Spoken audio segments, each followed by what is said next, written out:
Welcome to r/Am I the Jerk, where Karen really doesn't like public schools. Am I the jerk for signing my kids up for public school behind my wife's back? So I, 36 male, am a dad to 6-year-old twins, and my wife, who's 28, is a stay-at-home mom who has recently gone full crunchy mom mode. She's all about essential oils, no processed foods, cloth diapers when they were babies, and she's absolutely against anything mainstream. For the longest time, I didn't mind, because a lot of it is about healthy living and I want the best for our kids. But things have started to get way out of control. The latest issue is that my wife is dead set on homeschooling the twins. She's convinced that public school is toxic and that our kids won't thrive in a system that's designed to make them little robots. She even has a few friends in her crunchy mom group who homeschool their kids, and she's been talking nonstop about joining their co-op. I've expressed my concerns about this from the beginning. I work full-time, and I don't think she realizes how hard it's going to be managing homeschooling 2 kids at the same time while giving them a proper education. But she won't hear it. Anytime I bring up public school, she shuts it down immediately, saying that she doesn't want the twins to get bullied or that we'll lose control of what they're learning. I just don't think homeschooling is realistic, and I can't see how she'll keep them in any sort of consistent schedule. I gave her time to prove me wrong over the summer, thinking maybe she'd ease into it and have a plan. Instead, she spent most of the time bouncing between different unschooling philosophies and signing them up for random activities with her crunchy mom friends. The kids are constantly bored, and I've seen them starting to fall behind. I'm not proud to admit it, but I went behind her back and enrolled the twins in public school for the fall. I told her a few weeks before school started, and she absolutely lost it. She accused me of betraying her and said I was undermining her role as a mother. She keeps saying I don't trust her to raise our kids, which isn't true. I just don't think she's prepared to handle homeschooling, and I don't want the twins to suffer because of it. She spent the whole first week of school trying to make me feel guilty by saying the twins are miserable and that I've ruined their childhoods by forcing them into the system. The thing is, as far as I can tell, the twins actually love their first week of school. They've made friends and they like their teacher, but my wife keeps insisting they're just pretending to like it to make me happy. Now she's talking about pulling them out mid-year and starting over with her homeschooling plan, but I'm putting my foot down. I want the best for my kids, and I honestly think public school is the right choice for them right now. My wife is making me feel like I'm the bad guy for going behind her back and forcing them into something that she was so against. Am I the jerk for enrolling the twins in public school without her permission? Should I have handled it differently? I'm starting to feel really guilty about what this is doing to my wife. Not the jerk. Your wife was dead set on homeschooling, but it doesn't seem like she had any actual plans or learning program in place. Keeping them away from other kids isn't fair either. You don't just learn math, reading, and science in school, but you also learn social skills and how to interact with all sorts of different people who are from different backgrounds and walks of life. You also learn how to navigate different social situations, which is beneficial even if those situations are negative, like kids being rude or loud, etc., as it gets them familiar with navigating the different situations they'll encounter outside of school as they grow up.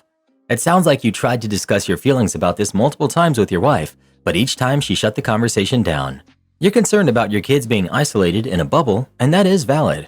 Was it wrong to go behind her back and enroll the kids in school despite your wife's wishes? That's debatable. You weren't acting out of malice, but out of concern for the well-being of your kids. I'm not sure how else you could have handled this, and you did what you feel is in their best interest, so you're not the jerk for that.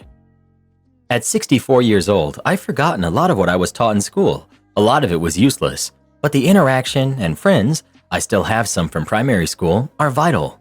I'm very skeptical about homeschooling unless there is a real distance-based need to. Too many parents use it to brainwash their kids with nutter-level religious BS. Not the jerk. I'm a homeschooler. I do it because my kid was not thriving in public school and was falling behind, so I reluctantly brought him home to teach him one-on-one. It's not ideal, but he is progressing. Your wife is not homeschooling because she's thinking about what the kids want. She's thinking about her own needs and the perceptions of her crunchy mom friends. Does she have curriculum planned for them in each of their major subjects so that they don't fall behind? Does she have education and knowledge to teach them appropriately? Are they going to get an education that enables them to go to college when the time comes? Homeschooling is hard if you're doing it correctly. You have valid reasons for being concerned, and you have just as much say as she does in the way that your kids are brought up. Well, who do you think is the jerk? OP or his wife? Please let us know. Am I the jerk for telling my husband I cheated on him, even though I didn't? So I, 26 female, have been married to my husband who's 30 for 6 years. About 2 years into our marriage, I found out that he had cheated on me with a high school friend he reconnected with at one of his friend's weddings. I didn't go with him because it was just a few days after I gave birth to our first. He claimed it was a one-time mistake, that he had had too much to drink, and that he regretted it deeply. I believed him. I wanted to believe him. At that time, our daughter was only 1, and I didn't want to break up our family over what he swore was a mistake. I forgave him, or at least I thought I did.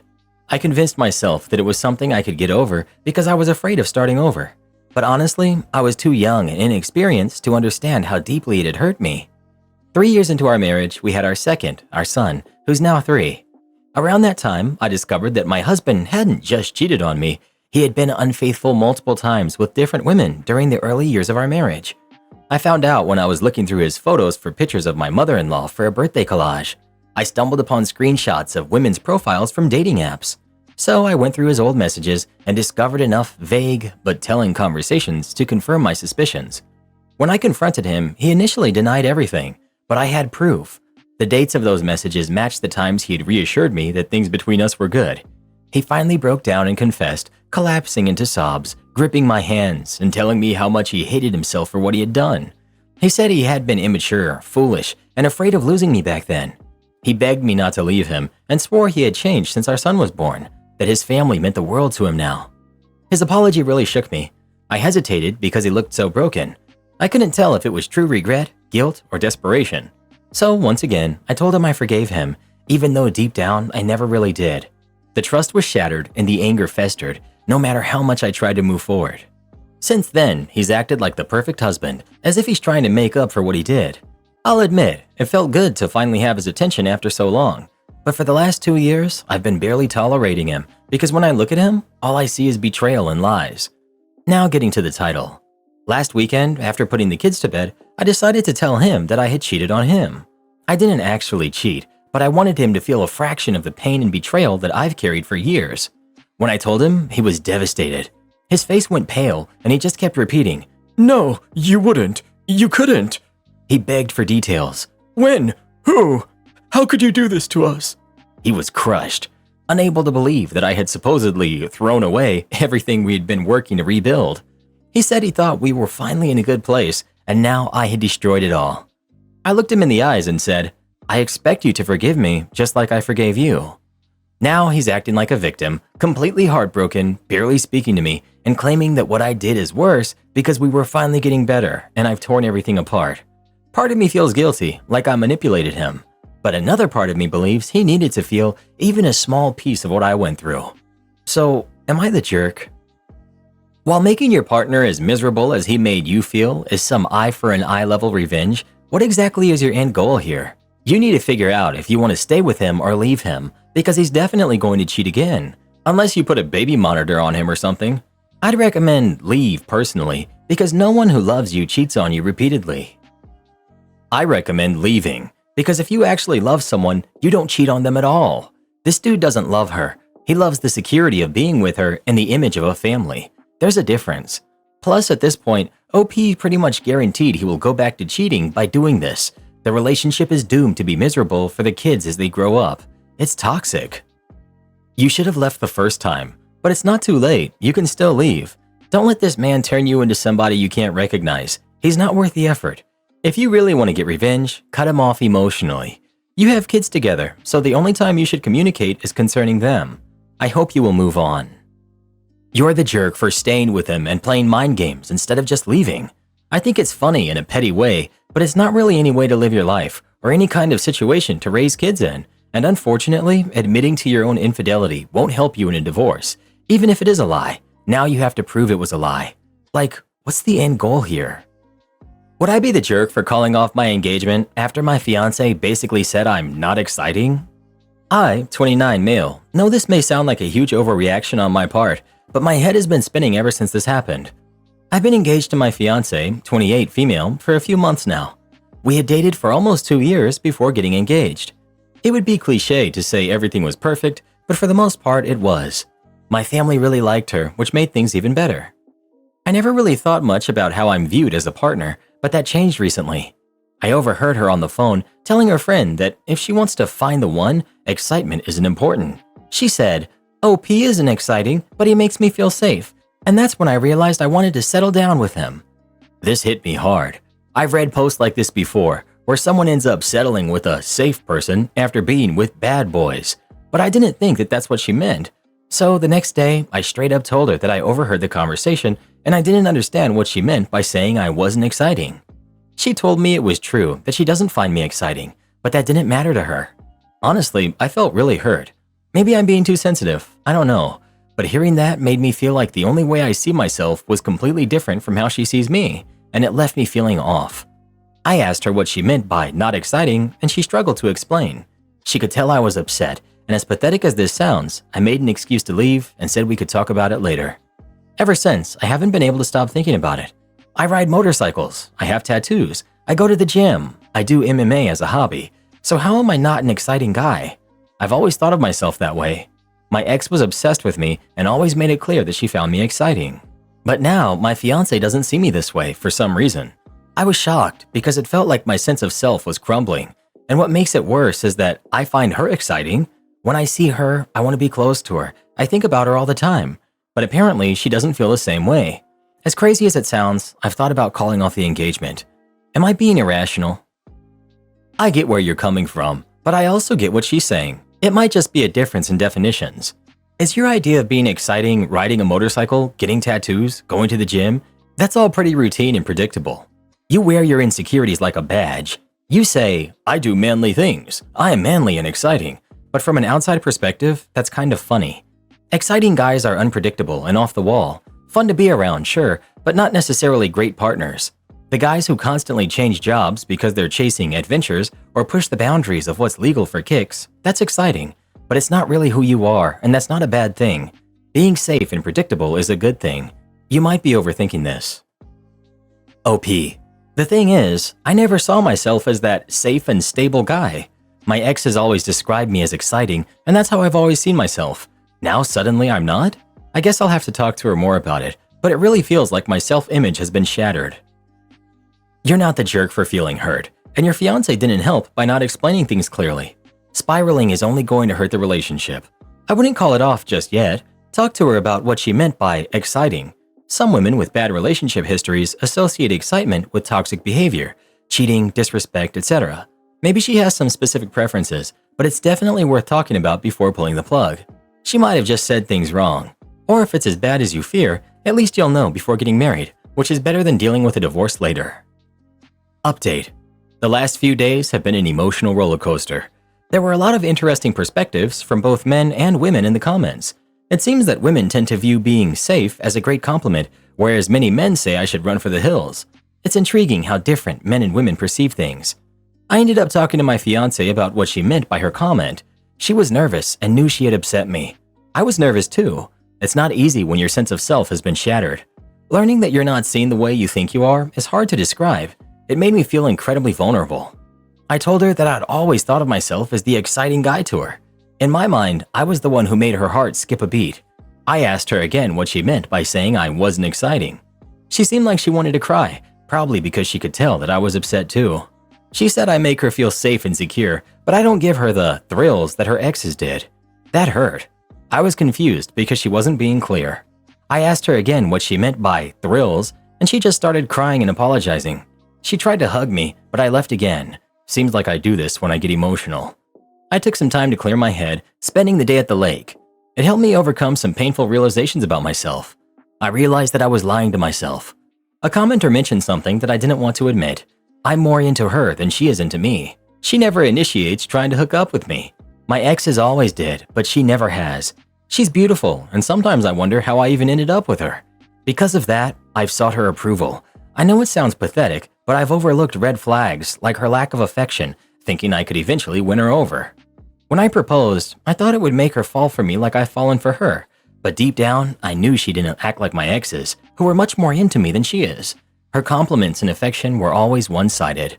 It made me wonder why she's even with me. I think she saw me as someone who could provide stability. Maybe she thought my lifestyle, tattoos, motorcycles, MMA, craft beer, was just a facade, and that I was really just a wealthy guy who could offer security. In some ways, she might have been right. I do enjoy those things, but I also come from a privileged background, and maybe she saw through that. Another tough realization I had was that I don't actually want to get married right now. I want to keep living my current lifestyle, Riding my motorcycle, fixing up muscle cars, traveling, going to festivals.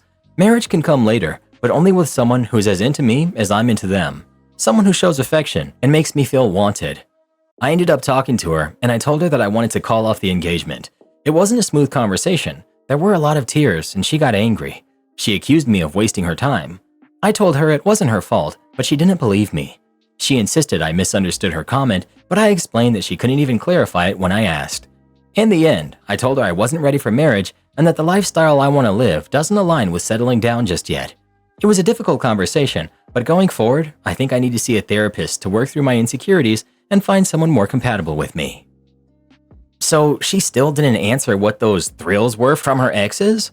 Like I said in your first post, some people mistake toxic behavior for excitement. At least you try to get an answer, even if it wasn't the one you deserved. Feeling loved and safe doesn't make someone boring, it's important. Don't change yourself for her mindset. He doesn't sound exciting. The things he thinks should make him exciting for her were all things that don't actually involve her and are only exciting for him. He has utterly failed to perceive her as a person with preferences and motivations separate from his own, which explains why he was so shocked and dejected by her clumsy statements. He sounds like he desperately needs to grow up. And once again, why can't men listen when we say we'd rather feel safe with our life partner than have him be exciting? The ironic thing is, it sounds like he did grow up into a stable, safe man who has the hobbies and marks of someone who used to be exciting. But then she pointed it out and he had an identity crisis. I mean, as a dude, I think my wife loves me because I'm reliable and not that exciting. We're constantly laughing and having fun, but we don't get into the crazy adventures she got into with her exes. They were generally terrible people. The difference is that my wife has realized that she doesn't want exciting, toxic adventures. In a lot of ways, our life is probably boring to some people, but she seems to love me, and her only complaint about my proposal is that it didn't come soon enough. So, sometimes no thrills and safe means that you are the best thing that ever happened to her. Sometimes it means she doesn't even like to hook up with you and only likes your money. And if you misunderstand one for the other, you'll either ruin a perfect relationship or you'll spend your life in a loveless marriage. Goodness, people are exhausting. In my experience, settling is a bad idea because someone thrilling will come along later, and then you often end up with affairs and ended marriages. That said, most people don't realize this until they experience it, so settling, then future implosion is not uncommon. Well, who do you think is the jerk? OP or his ex? Please let us know. I helped my student cheat on exams, and I'm not sorry for it.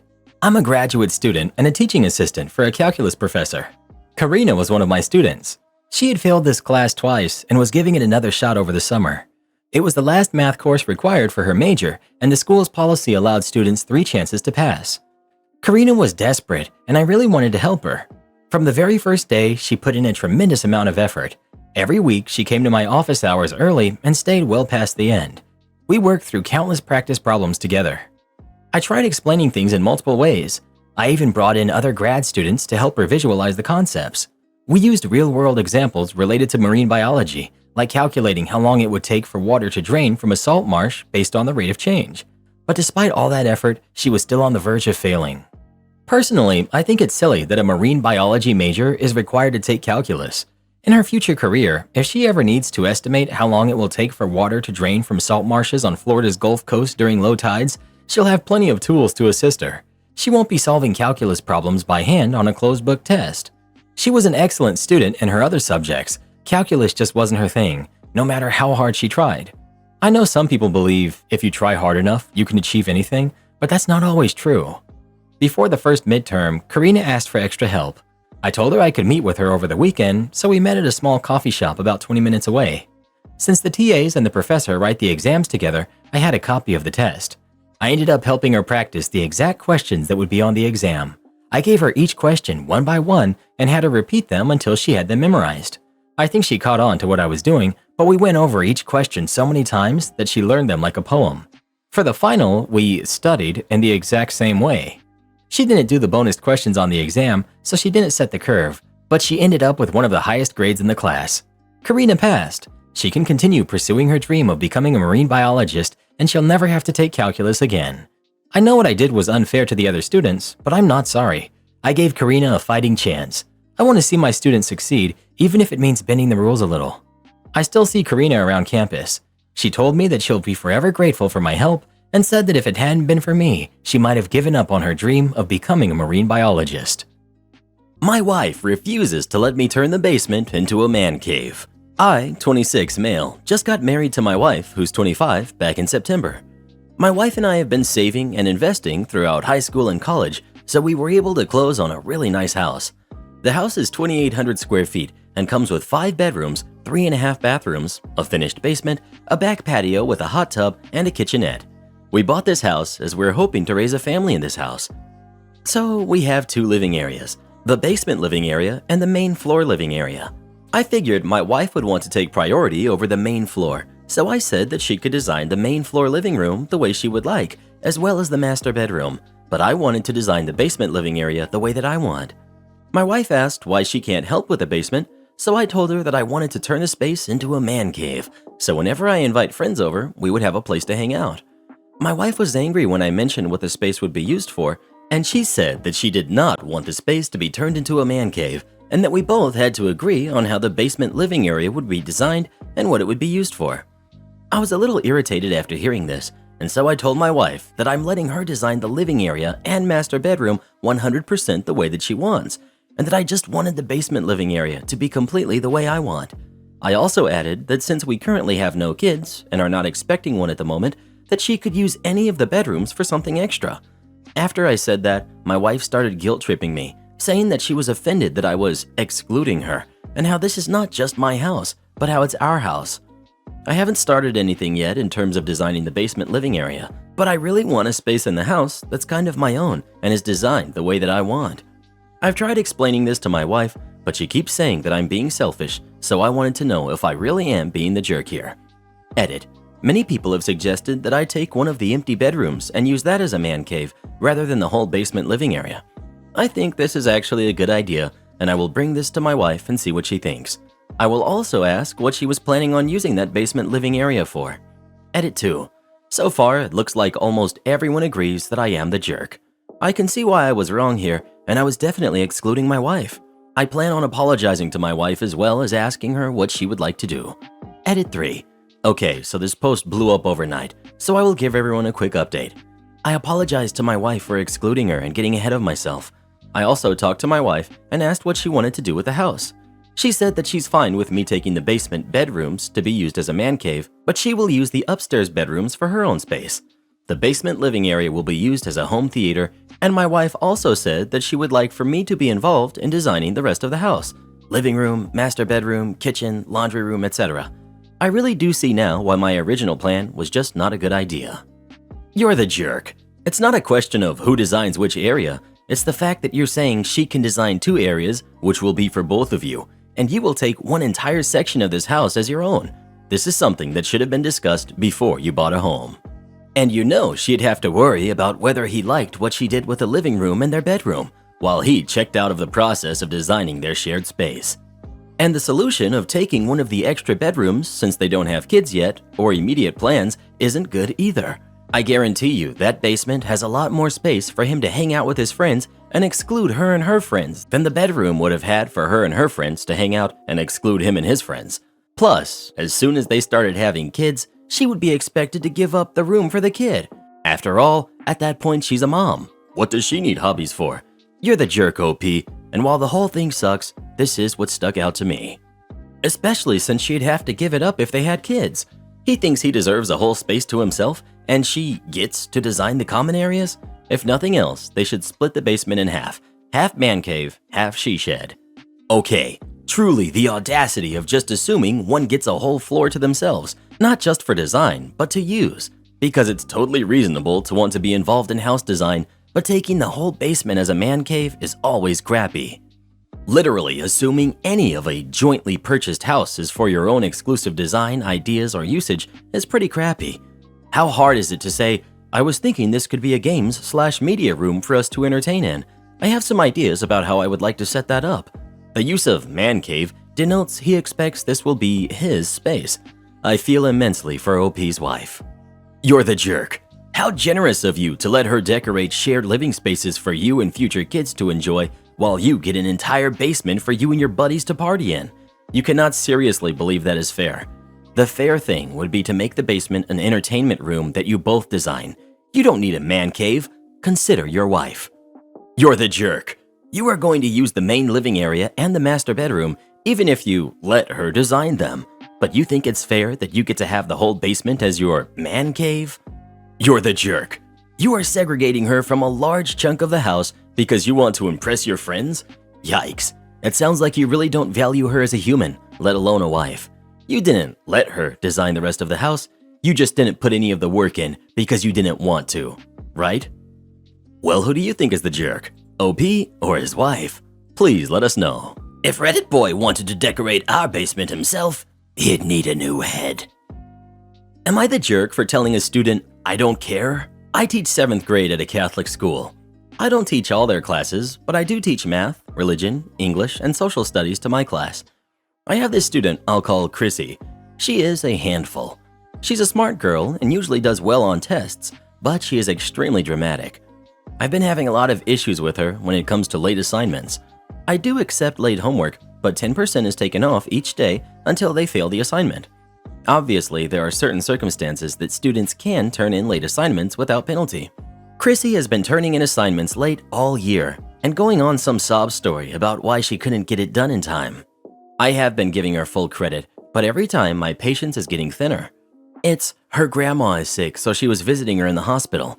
Her dog ran away and she was out all day looking. Her uncle is sick in the hospital. Her mom got stuck at work, so she had to spend all day babysitting her siblings. Her dad got mad at her, which sparked an anxiety attack, and she couldn't do the homework. You get the picture. These are all excuses she's used. There's even more. I feel bad, as I think she's getting a lot more leeway than the other students. Today, we had a pop quiz on a reading assignment from last week. This is a normal thing we do on Mondays to test who read last week. After the quiz, Chrissy came up to my desk as the rest of the kids head to another class. So the grandma of her best friend growing up passed away. She was having a rough time, so Chrissy basically spent the entire week with her after school and just couldn't get the reading done. She admitted to probably failing the pop quiz and wanted to retake it later in the week. I looked at Chrissy, sighed, and just said, Chrissy, I don't care. You do this all the time. It's not fair to the other students. You have to find a way to get your work done. The excuses are not going to work anymore. She started to tear up and plead with me. I told her if she is really having these serious issues so frequently, we can have her parents come in for a meeting to figure out what we can do. She insisted that wasn't necessary and she can't get her parents involved. I told her that's her only option. Either she get the work done on time or we sit down with her parents. She left the room while yelling that people like me are the reason her generation has so many mental health problems because we don't understand their struggle. Am I the jerk for how I handled this? I really think I did the best I could. Edit. Wow, I did not anticipate this to blow up. I'll try to answer as many comments as I can when I'm free. Edit 2. I don't want to comment this 100 times, so I'll add it here. I'm seeing the community seems to be split on the reasons why Chrissy doesn't want her parents called. Personally, I am of the opinion that this is because she's lying, not because anything bad is happening at home. Not the jerk. I was ready to throw you out for being a jerk, but what you said to her needed to be said. She doesn't want to get her parents involved because she knows she's wrong. OP. That's where my head is. If there's a serious issue here, then I'm not sure why she doesn't want her parents involved. You should probably reach out to the parents anyway. You never know what's going on at home. I don't believe all the stories she told you, but she might be overwhelmed with life and her parents don't know. Or she might just be a lazy, entitled brat who doesn't want to do her homework. Info. Did you ask her why she didn't want her parents involved? Her parents could be part of the problem, considering how adamantly she didn't want them involved. Gee, I don't know. Maybe because she'll get grounded? I don't know. She mentioned having anxiety because of her dad getting mad. As a middle school kid, I was very similar to Chrissy, but my teachers were rightfully less patient than OP. I was not getting my work done because my parents expected perfection, and I was so nervous of the end product not being good enough that I often couldn't even get myself to start. I don't know if this is an option, but maybe suggest that Chrissy go to a school counselor. Having someone qualified to discuss mental health with me, even just once or twice, would have made a world of difference in my life. If it was just that excuse several times over, I'd agree, but my friend's grandma passed and I can't do any work all week is stretching it. She needs to learn that she still has responsibilities. Teacher here as well. I would have called home when she gave the first excuse for a well-being check. This way you can confirm whether or not something happened, keep the parents in the loop, and guide them in the requirements of the school and helping Chrissy manage her time in an effective manner. This will also help when it comes to report cards because you don't want parents asking why she's failed, only for them to ask why they weren't notified when she wasn't completing assignments. This is the way. Either the kid is in a crisis or the child is full of excuses and nonsense. Calling the parents for a talk and a check-in is the first step to sorting out which one it is and how to move forward. Not the jerk, by the way. Or having an honest conversation with the student to say, I cannot keep accepting undocumented excuses. I care and I want you to be successful. How can we work toward that? Yeah, this is the step that's missing here. OP allowed the student to get away with this for months, setting the expectation that any excuse would fly. Then OP suddenly changed course and decided that they wouldn't accept this kind of excuse from the student anymore. The problem is that OP doesn't seem to have had that conversation with the kid before the policy change. I think in OP's head, they were getting more and more upset, but the kid had no idea anything was wrong. OP needed to be more proactive and talk to the student about what was happening instead of letting it fester like this. I completely agree, but going with you're the jerk on this one on the off chance that the kid is going through something else at home that she doesn't feel comfortable talking about at school. OP is also opening herself up to repercussions if the parents turn out to be enablers. Gotta cover yourself in this situation as well. Be proactive and don't let it get to this point. Well, what do you think? Is the teacher a jerk or not? Please let us know. She's not a jerk, but she did mess up by letting this kid get away with this crap so many times. Wife stole from her job and me. I tracked her down and got her arrested. My first marriage was to a woman with bipolar syndrome. When she was medicated, she was awesome, but she finally convinced herself she didn't have a problem and stopped taking her medication. I dealt with a lot over the years with her fake pregnancies, affairs, and lots of lies. She could never keep a job for more than a month or two. She would get a job, tell me how much she loved it for the first month or so, and then something would happen and they would fire her, and she would blame everybody but herself. While in between jobs, I would find some of my items going missing, movies, collectibles, etc. I thought it was her, but I had no real proof. Finally, she opened her own business doing house cleaning. She was a neat freak who was very obsessive and good at cleaning. Despite her condition, she was very charming and likable and soon had a large client base. I thought things were getting better. I was very proud of her. She was even bringing home more money than I was. Then came the night that she didn't come home. I was frantic. I kept calling her phone. No answer. I finally got a hold of her sister who said, I want to start off by saying it's not my fault. Turns out, when my wife showed up to her first clients to clean, there were police officers waiting for her. Apparently, my wife was not only cleaning her clients' houses, but cleaning out their jewelry boxes, purses, and other valuables. I finally get a call from her that night from jail. She's crying, begging for my forgiveness. I try to be sympathetic. She tells me they're going to let her out the next day on her own recognizance.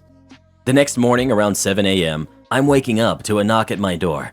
I answer and find 2 uniformed police officers and a detective standing outside. I apologize for being in my drawers and I let them in. They search our apartment high and low and ask me a bunch of questions. I'm honest with them.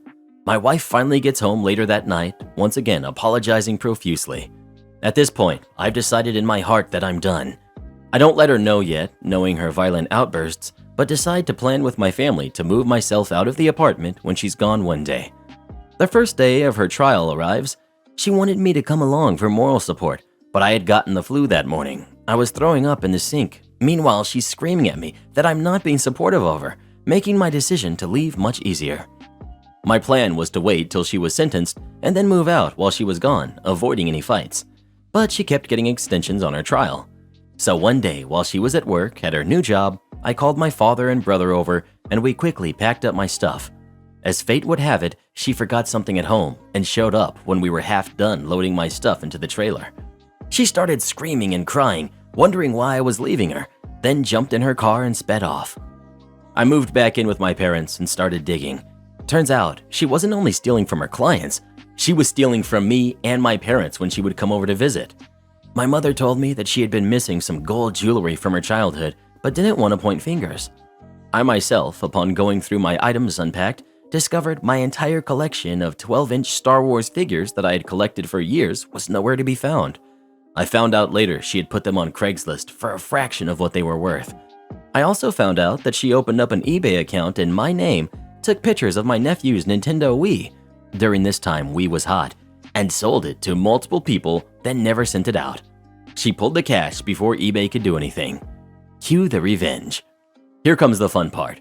Despite her being a thief, I, on the other hand, had worked retail security for going on 21 years. It's my business to catch thieves, hunt down scammers, so she picked the last person she should have messed with.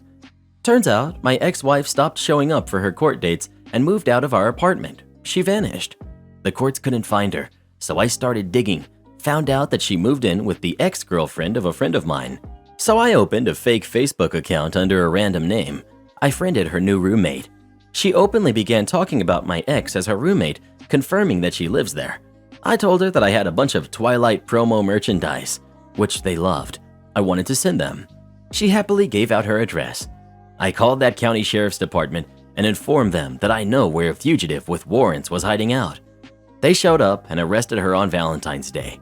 She ended up spending the next several months in jail while going through her trial. She was convicted of 5 felony counts of theft and ended up being sentenced to 8 months in prison. I don't want to speak bad of her, but I feel really bad for the people she victimized. It turns out some of the jewelry she stole from some of her clients belonged to parents or grandparents, long-gone mementos that these people should have had of loved ones that she stole to make a quick buck. Oh, and I want my Star Wars toys back, you jerk. Sorry, I deleted all the files you told me to delete. My job was to design and write software prototypes for individual high-value customers.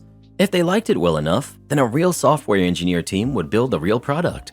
Occasionally, I would run the prototype for a few months while the customer evaluated if they wanted to buy the real project. Now, these prototypes are not a lot of code, but they do run with a lot of data. Even compressed, it can be a terabyte or more. Having done this work for years, I've accumulated a small disk farm of past projects, which can be very useful when a customer asks for something just like we did last year, but with a small change or two. The company resisted buying hard drives for this, but it saves me so much time. I ended up buying 1 or 2 a year myself until I accumulated about 10 of them. Figure over $1,000 worth of external hard drives. Then, unexpectedly, management changes. New management thinks they can replace old software guy with a cheaper new software grad, and I'm laid off, with 2 weeks to train my replacement. Yes, it's blatant age discrimination, but impossible to fight, so I just went for a graceful transition to my next job. Except, I have $1,000 of personal disk drives with old customer data on them. Company insists that no ex-employees may take any company data off premises and all files must be deleted. I don't want to just leave the drives at the company, but they insist I must delete all data before taking them home. So I offer. 1, they can buy them from me. 2, I will eventually use them for something else, but I can leave the data on them in case someone needs it. Not good enough. New manager insists I must delete all data and all backups before I remove the drives. Okay, that's what I do. 6 months later, I get a series of desperate phone calls. New software grad has been unable to build any new prototypes. Old customers are calling to get old prototypes updated, and new software grad has no idea how to do that. Executive VP is calling to ask what it would take to bring me back to do my old job. Sorry, I've got a new job now. And even if I didn't, I cannot just modify the old prototypes because you insisted I delete all old copies of it. If I did want to modify it, I'd first have to recreate it from scratch. The codes still exist in their source control, but the data is the heart of the prototype. And that old series of 6 months apart data we collected is gone for good, no matter what. Sorry, you did yourselves over exactly like I told you would happen. Hope whatever you saved by hiring a new grad to replace an actual experienced programmer was worth it. Don't want to sit inside even though a storm is coming? Okay. This happened to me a few years ago, and I just remembered it recently. I was working at a restaurant waiting tables in a very affluent area on the Jersey Shore. We had our fair share of entitled people who were under the impression that if you throw enough money around, you can do whatever you want and treat people however you want. And when your income depends on their tips, you kind of just have to deal with it. The restaurant had an outdoor dining and bar area that overlooked the ocean with an amazing view. During the summer, this was pretty much where everyone wanted to sit rather than our indoor dining area. And for anyone who works someplace with outdoor dining, you know the one monkey wrench that can ruin a very profitable dinner shift: the weather. No matter how accurate the forecast says it's going to be, you can never know for sure.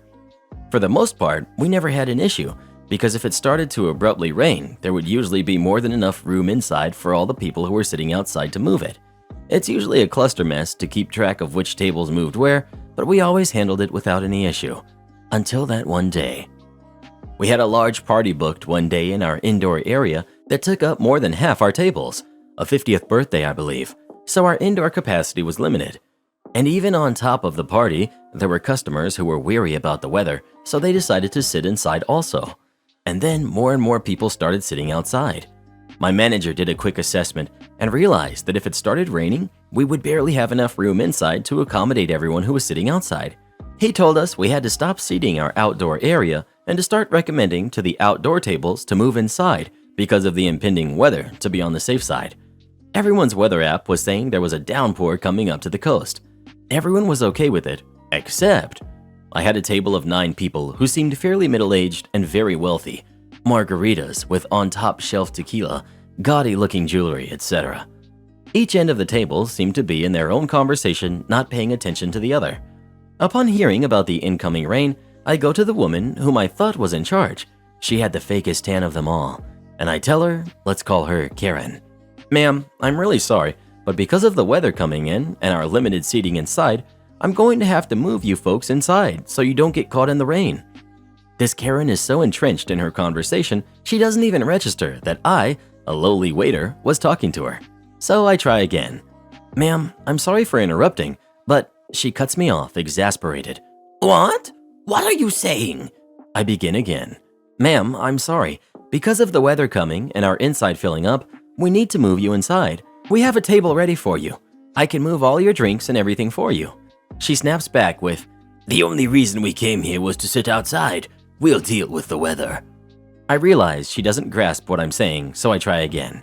Ma'am, just in case and then she goes from 0 to 100 and yells, we'll deal with it. She yelled so loudly that the people on the other half of her table heard. They didn't hear our prior exchange, but only heard her outburst and went back to their conversation, assuming this must be normal behavior for her. She wants to deal with it on her own? You got it. So I begin to take their order. Filet mignon, a few lobster tails, expensive crap. I put the order in and I look back and all the other tables have moved inside because they all were rational human beings, and my table of 9 entitled jerks were the only ones left out there. I heard the leathery-looking Karen say to the rest of the table, wow, we have the entire patio to ourselves. What luxury. And after a while, I looked inside and saw that the table I had held for them was taken by another party that had just walked in, the last available table. And just as the last person took their seat, I felt the best feeling I possibly could have felt in that moment. A glorious raindrop tapped on the top of my head. Oh, sweet glory. Within seconds, it went from beautiful blue skies to torrential downpour. Everyone at the table grabbed their drinks, a little watered down at this point, and ran inside. After they shook themselves dry, they looked around and realized there was nowhere for them to sit. Most of them looked dumbfounded, like a lost kid in a supermarket. Karen makes a beeline to me and screams, we need a table. I reply, I'm sorry ma'am, we're fully seated and on a wait list for our indoor seating. Maybe one table on the waiting list, but a list is a list. Well, what are we supposed to do now? She hawked back at me, which led to me so eloquently saying, ma'am, as you said you would, you deal with it. I air quoted the deal with it to really emphasize that that was her response, and as I said that, everyone else at the table realized that was our interaction earlier and Karen had dug their graves. I felt bad for the most of them because if they had all known the circumstances, they probably would have convinced Karen to move in. But after she raised her voice and lost it at me, all bets were off. And as serendipity would have it, at that moment their food came out and we handed it to them. There they were, 9 people in damp clothes, holding a Cosmo in one hand and a filet mignon in another with nowhere to sit to eat. The rest of her party convinced her just to get some boxes for their food and pay their check and leave. As I hand Karen the check, she smugly says, well, this will be reflected on your tip. To which I replied, ma'am, we implement a 20% tip on parties of 8 or more. It's our policy, and it's clearly stated in our menu. She paid and then left with their boxed up food, leaving behind their half-full drinks. Best $60 I ever made. Edit. I definitely got the numbers wrong with how much they tipped and whatnot. It was a while ago. All I remember was the satisfaction. Am I the jerk for getting a coworker fired because she didn't get me a Christmas present? I, 19 male, work in a small office. In November, a few of my coworkers organized a Secret Santa gift exchange for Christmas. It was optional, but most people joined in, so I did too, though I did not celebrate Christmas. I'm ex-Christian, but I still celebrate the holiday season, and I thought it would be fun. One of the people who organized it is a woman. I'll call Jen. She's in her 50s. She's a devout Christian. I know because she had a lot of religious items on her desk, and she's always saying religious stuff and talking about church. Soon after we all picked names for Secret Santa, she approached me and said that she was glad that I had joined in because it's nice to see young people getting involved in the spirit of Christmas. Then she asked if I would be going to Mass for Christmas, and I said no. She asked why, and I told her that I'm actually ex-Christian, so I don't go to church. I don't think I was rude about it, but she started acting weird and said that I shouldn't have joined Secret Santa because I was profiting off other people's generosity in the celebration of Christ's birth. I didn't know what to say, so I said that I would be getting someone a gift too, of course, and I couldn't back out now because then one person wouldn't get anything. She said she would pray for me and left, and we didn't really interact after that. A few days before Christmas, we were all supposed to exchange our gifts. I gave the person I picked their gift, and then I was waiting to receive mine. I didn't know who picked me, of course, but eventually it seemed like everyone had gotten their gift except me. Then Jen came over and said she was the one who picked my name. But since I didn't believe in Christmas, there was no reason for her to get me a gift in celebration of it. I was honestly shocked, but she left before I could say anything. It did bother me a bit, but I decided to just let it go because I didn't want any drama. Later, I was talking to another coworker, Amy, who's 22. She asked me what I got, so I told her what happened with Jen. Amy said I should tell our supervisor about it because Jen has said similar things to another coworker of ours. I told her I didn't want to make a big deal out of the Secret Santa thing, and I thought we left it at that. But after the holidays, our supervisor, Mark, who's in his 50s, called me into his office and asked about what happened with Jen during the gift exchange. I didn't want to lie to his supervisor, so I told him what she said, but also that it wasn't a big deal to me, it was just a present. He thanked me and said not to worry, but that this was connected to a greater trend in Jen's behavior, and he would have to take action. Yesterday, I noticed Jen's desk was cleared out. I asked Amy about it, and she said Jen had been fired. I feel bad because I didn't care about getting a present that much, and I don't think it's something that warrants getting someone fired. I told my friend Sam, 19, male, about it, and he said I shouldn't have told Mark what Jen said because it was a dumb disagreement between us. So, I don't know. Am I the jerk? Bro, she didn't get fired for not getting you a present. She got fired for the things she said and did. She did this to herself, not you. She was a major liability to the company and opened them up to serious lawsuits. Not the jerk. OP is the straw that broke the camel's back at most, and Jen is and would still be a jerk whether OP told Mark what she said or not. It was only a matter of time before she did this to someone else and made them feel like crap, and then hopefully she'd get fired anyway. It wasn't the straw that broke the camel's back. The camel died on the side of the road a long time ago. This was just the first instance of documented proof she was going around the office acting like this. HR is like police. It's not what they know, it's what they can prove. Am I the jerk for firing my son? I'll get straight to the issue. I'm male, 43, and my 17-year-old son, Adam, has been trying to become independent and preparing to move out to college, but was struggling to find a job. I own a private warehouse as a side job to earn a living. My wife suggested I hire my son to work at the warehouse, moving boxes, bringing workers lunch, helping with cleaning, that kind of stuff. She said it's for both of our benefits since he couldn't find a job and we needed to hire someone new. I agreed, and Adam was so happy and excited to start working. We agreed on the salary and work hours, so he still has some time to study and practice. The first couple of weeks were going fine. That is, until one day. The workers were moving boxes, computers, into the warehouse. The client wanted them to be stored for a few days, and we already arranged before they arrived. It was all written down, including the number of computers we stored. In the evening, while I was checking, I noticed that there was one computer missing. I gathered all workers except for Adam, and they had no idea and thought there was a mistake.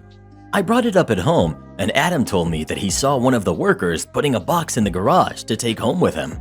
I was confused since he couldn't specify which worker it was. He eventually gave me a name, and I went to talk to the worker. He denied it, and I ended up giving him X time to bring back the box, and then I discussed why he did what he did. The worker is a single dad with 3 kids. I've known him for a while, and I wanted to give him a chance. The next day, I was busy. My daughter was in the hospital, and I got back to the warehouse at 8 p.m., and it occurred to me to check the cameras. What I saw was Adam putting a box in the back of his friend's car, and then the car left. I knew his friend and knew Adam stole the computer. I went home and confronted him. My wife sided with him when he denied it, and after arguing for hours, I fired him, and I told him he was lucky I didn't call the police. This was my responsibility. The client entrusted me with his computers, and Adam stole on the job. Adam started crying. My wife said I was wrong for firing him, that it was extreme, and I should have just took from his salary. She refused to drop it and tried to convince me to hire him again, but I refused. I apologized to my worker, and I told him if there's anyone he knows who needs this job, I'll be more than happy to hire them. He brought his brother, and he started working with us right away. Now, my family's calling me a jerk for hiring an outsider and not my son. The box was being kept at his friend's place. His friend is such a disrespectful jerk. I won't be surprised if he was the one who came up with the idea. However, it was Adam who took it, and so he needed to be fired. This is not okay, nor is it acceptable. Daughter doesn't respect our house rules, so I set up a camera. I'm married, and we have 3 adult kids, all employed and moved out. 6 months ago, my 24-year-old single daughter asked to move back home for a year to help save for an apartment. We agreed and charged her only a small rent that I planned to give back if she met savings goals. This past summer, wife and I went on a vacation, and daughter, without our knowledge, held a party at our house. Upon return, we noted items in the house damaged or missing. Daughter admitted to what had happened and committed to pay for damages and stolen items. I was upset and felt the privacy and sanctity of my castle was violated. It made me sick to my stomach that strangers I didn't know were in my house and pilfered through my stuff. I got over it and we moved on. However, I made it very clear to my daughter that no visitors were allowed in our house in the future unless we were present and or approved of in advance. Fast forward to the holidays. After Christmas, wife and I went on a 3-day getaway.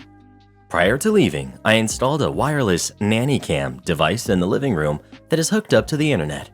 I did it on my own without advising my wife and daughter, kind of like a trust but verify situation. After a day, I logged into the camera at about 9 p.m., and although there wasn't a party going on, my daughter had a guy in the house, and they were engaging in an activity I can't unsee. I quickly turned the computer off and told my wife, and then crap hit the fan. She accused me of violating my daughter's trust and dignity. She immediately called my daughter and advised that I was spying on her, and our mini getaway devolved into a series of mean-spirited comments and silent treatment. Upon our return home, daughter was in the process of moving out, and without getting into specifics, I'm apparently the equivalent of pond scum. In my defense, what I saw for all of those 5 seconds was not expected on my part. Daughter wasn't in a relationship or even dating. Further, she violated my explicit rule of not having guests over, and there was only a single camera that covered the living room, not an area where there is normally an expectation of privacy. Although it's embarrassing all around, I don't think I'm the jerk. I believe I was within my rights to protect and surveil my house in the manner that I did. Wife's position is that I had no right to put a camera in the living room without her knowledge, and daughter's position is that if she knew about the camera, she wouldn't have invited anyone over, but nevertheless believes she did nothing wrong, as she was a rent-paying adult and was entitled to have a single person over, and what I did was a gross invasion of her privacy. For the record, I didn't pass judgment. Daughter is a mature adult and could have engaged in whatever legal activity she chose, just not in my house involving another person. So here I am, just over a week later, looking for the opinion of strangers on the internet. Am I the jerk? Edit. Why didn't I tell my wife in advance? I guess I wanted to do an integrity check on my daughter. My summertime theft incident really shook me, as I had some silver medallions stolen from my desk that had belonged to my father. Very sentimental items. My daughter's take was that they were just things. It really took me an effort to get over it, but I did. I really wanted to know if my adult daughter was someone I could implicitly trust, and my concern was that my wife would tell her about the camera/test. The rent was $200 a month, all in, compared to the $1,000 a month plus utilities and parking that she was paying. A small amount just on principle that, as mentioned, I plan to give her back to help with her down payment for a small condo, verbal agreement only. If she had advised that she wanted to invite a single friend over, I wouldn't have had an issue if I'd known the person. My issues were strangers, as this visitor clearly was. As far as what I got out of this exercise, about a 50-50 ruling, which gives me some comfort in that I'm not some horrible Dr. Evil as was suggested in the immediate aftermath. If I had a do-over, I would, as some commenters suggested, set the cameras up pointing towards the exterior doors. I would have needed 3, but that would have removed the privacy question from the debate. I will apologize to my wife and daughter to the extent that, although my motive was pure, my execution could have been refined.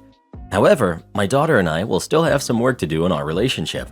She violated my trust.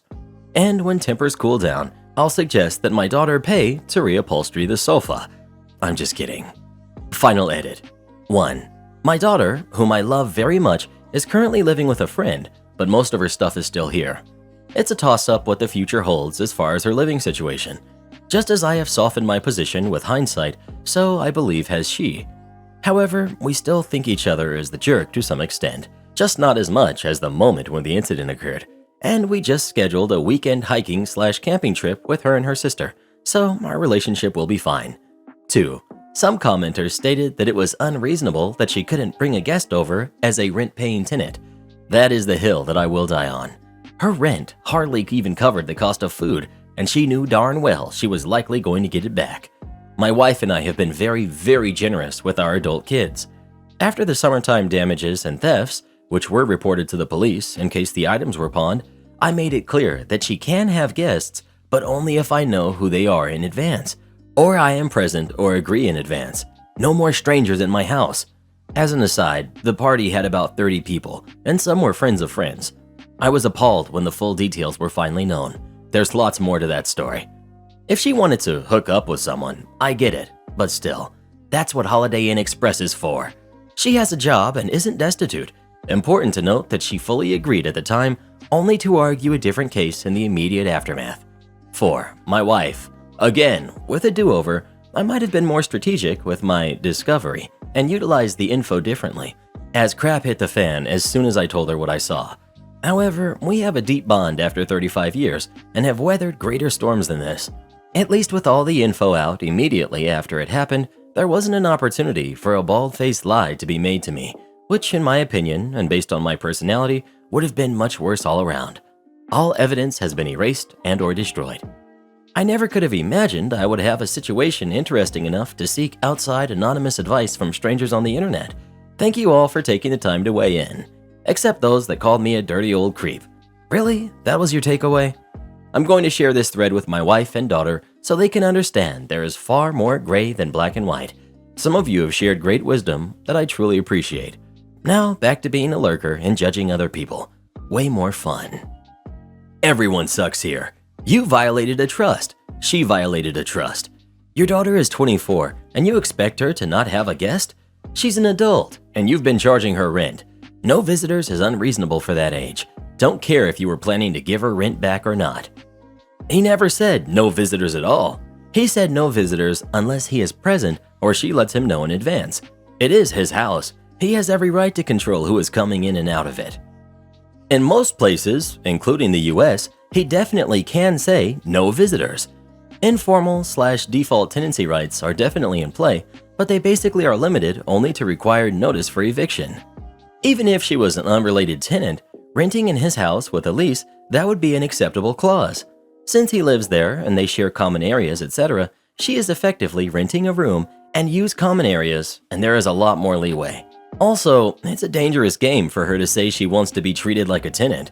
Market rent that she won't get back is going to be a lot different than nominal rent he is giving back to her later. Not the jerk. Why is everyone against this poor guy? He was robbed and incurred property damage last time he left for a few days, caused by his daughter, not a tenant. If we presume one camera in a living room, it's no different than a nanny cam that no one else would object to. All the daughter had to do was tell her dad one guest was coming and to do her activity in her room. His intent was not to see his daughter. Soft, not the jerk, or everyone sucks here. You were protecting your home after daughter betrayed your trust and caused damage to your property.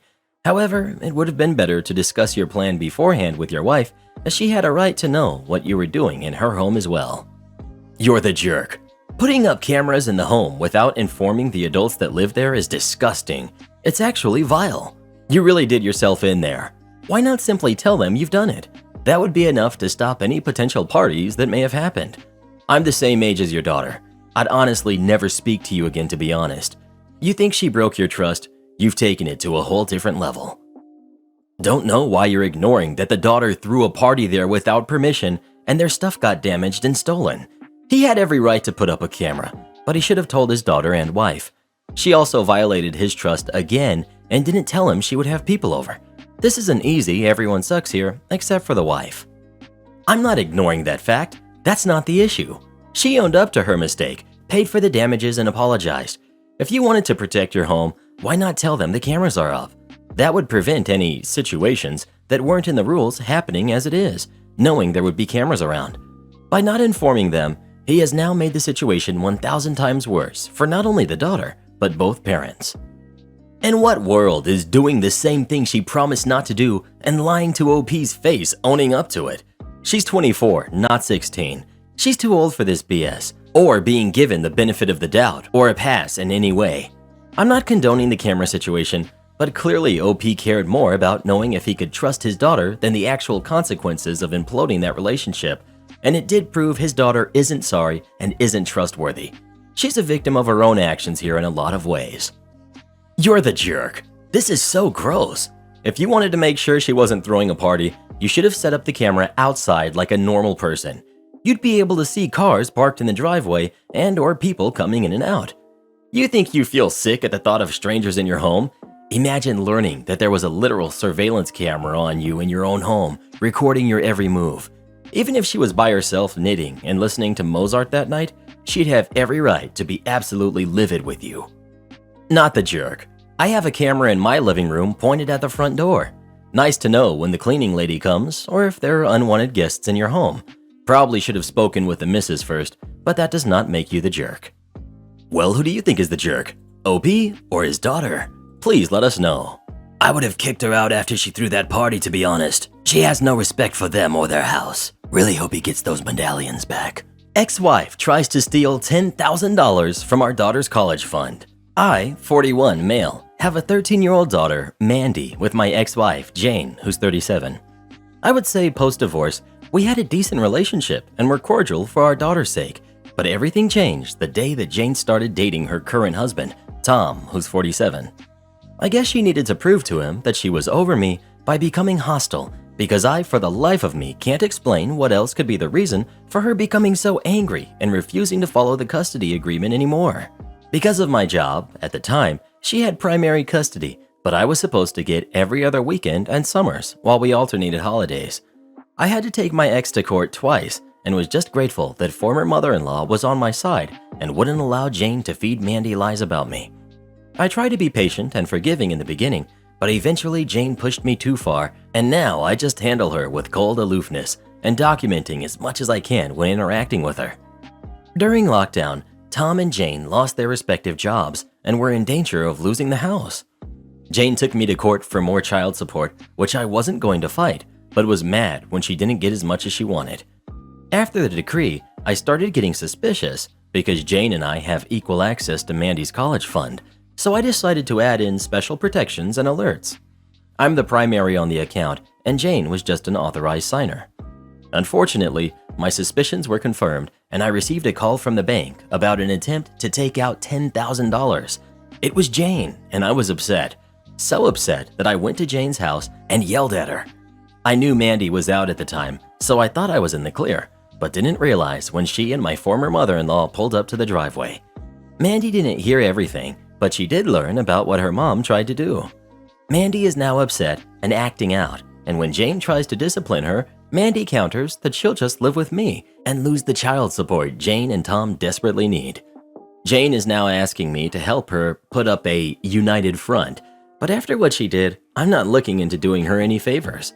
However, my mother-in-law thinks that by allowing Mandy to play us against each other, it will end up hurting her. Am I the jerk? Not the jerk. But go get your daughter out of there. She's old enough now that the court will consider her request with whom she wants to live, and you have proof of the shady things your ex tried to do with your daughter's money. And if you tell the truth, I bet your daughter isn't even seeing much of her child support. You pay that money to be used for your daughter. not the lives of the adults that steal from kids. OP. Given that Mandy would have to switch schools because I live an hour away, I don't like the idea of making her leave, especially in the middle of the school year. But she knows she has a room with me whenever she's ready. I plan on having another deep conversation with her about this during spring break if she doesn't bring it up to me first. I would talk to her now. If she doesn't want to leave, that's fine, but you should include her in that decision. Don't decide over her head what might be best for her when you can literally ask her. She is the most affected by this. Her well-being and opinion matters most. I agree you shouldn't make her leave, but this sounds borderline horrible. Not the jerk. It isn't your fault that your daughter realized her mother is willing to steal from her and only keeps her around to get your money. I would advise getting your kid into therapy if she isn't already. Dealing with this nastiness is obviously doing a number on her. If you do so, you might even be able to spin it as helping with Mandy's behavior to Jane. You don't want Mandy's resentment of her mother to negatively impact Mandy's life, as she likely feels incredibly betrayed. Wife bought me a cheap anniversary present from Walmart. My wife, 27 female, and I, 28 male, have been married for 3 years, and yesterday was our anniversary. We had a nice dinner at our favorite Italian restaurant. After that, we exchanged gifts, which we were both excited for since it is both our love language. I had gotten her a charm bracelet with 2 charms, one of them being one with an engraving about eternal love, which she had been hinting towards. She was obviously very happy when she opened it. Then came my turn, and when I opened my gift, which was in a gift bag and not even wrapped, it was a 3-pack of draws from Walmart and a chunky Kit Kat, which, to be fair, is my favorite. Needless to say, my reaction was quite underwhelming, which she did notice. When she asked, I did let her know how I was unhappy about the lack of effort she had put towards the gift. Her reasoning was that she thought I would love the gift, since I had casually mentioned a few weeks back that I needed to buy some more draws, and because I love that chocolate, which is true. She then ended her explanation with, men are just hard to buy for, which sounds like BS, because she's always gotten me good gifts in the past. Then she cried and said I had ruined the anniversary by acting like an unappreciative jerk. Also, just for some background, we both have well-paying jobs, and she actually makes quite a bit more than me. Edit, some clarifications. I'm not just assuming this is both our love language. I know for a fact this is, because we've talked about this multiple times in the past and even taken the quiz together. I know I messed up on the wording of the title, but a good gift for me is not just something that's expensive. It could be a budget item, as long as it feels thoughtful and unique in some way, and doesn't feel like part of a grocery run to Walmart. I know it's the thought that counts, but this felt thoughtless to me. Those people who are telling me I should have fake-liked the gift, no. Past gifts always felt more thoughtful and were definitely not from Walmart, and often had more meaning to them. Like for the last anniversary, she got us custom his and her keychains. Not the jerk. I am baffled that anyone is voting otherwise. She got you a 3-pack of cheap draws. I absolutely appreciate when my husband remembers I need something like that and picks it up for me in the course of our normal lives, not as a darn anniversary gift. If she was struggling to come up with something, she should have asked you about what you might have wanted, not gotten you cheap crap. Well, who do you think is the jerk? OP or his fiancé? Please let us know. Bruh, why you hating on Wally World though? Am I the jerk for refusing to babysit so my mom can have a break? I, 17 female, am the oldest of 7 siblings, ages 15, 12, and 9, twins, and 3 twins. My mom, 45, is a stay-at-home mom, while my dad, 48, is a doctor. Mom came to me yesterday and told, if I'd watch my siblings on Saturday.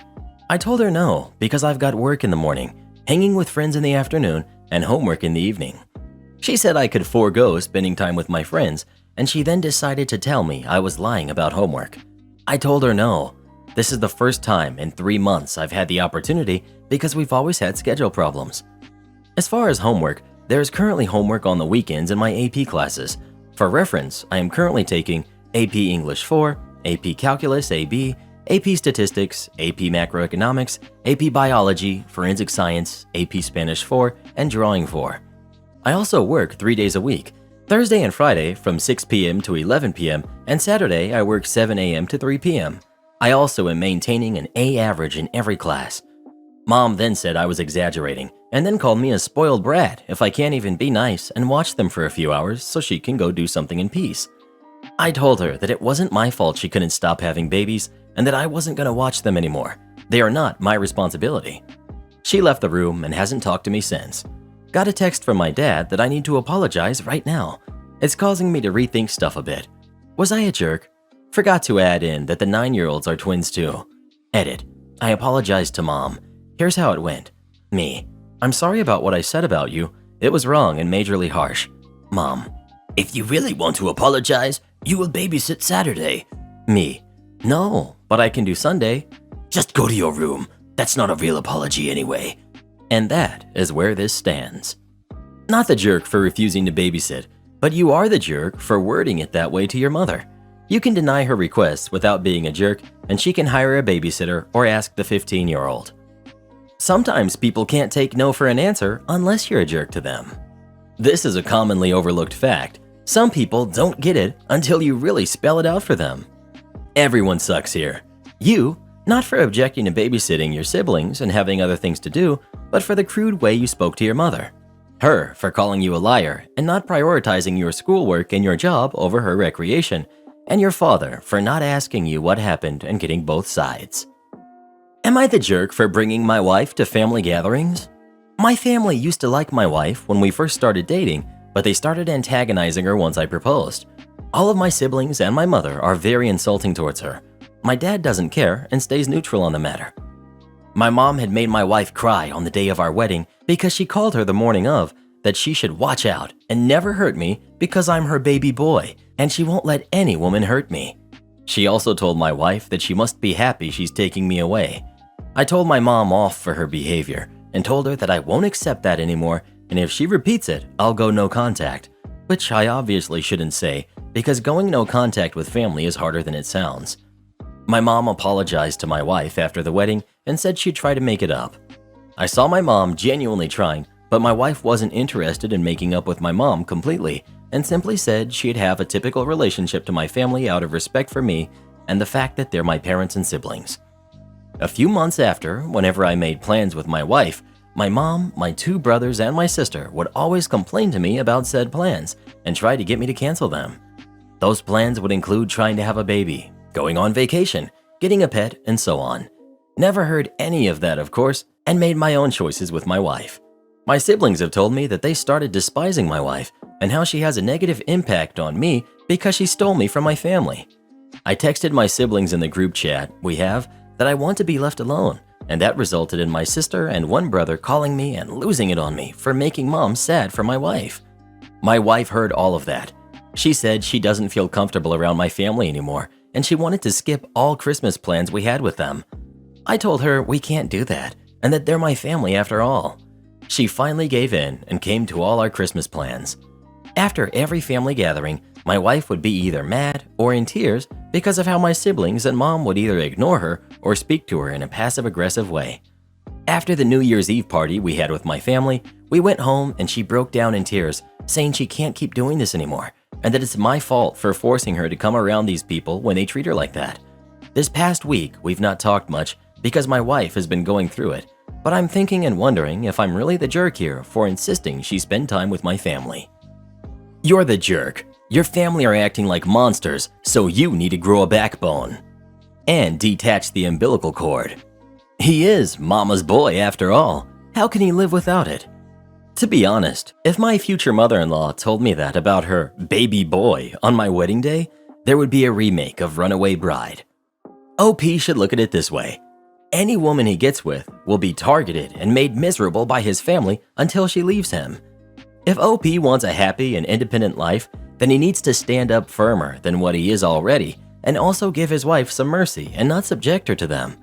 It's hard to go no contact with family, but his family is horrible and controlling towards her and him, berating and trying to guilt him into submission.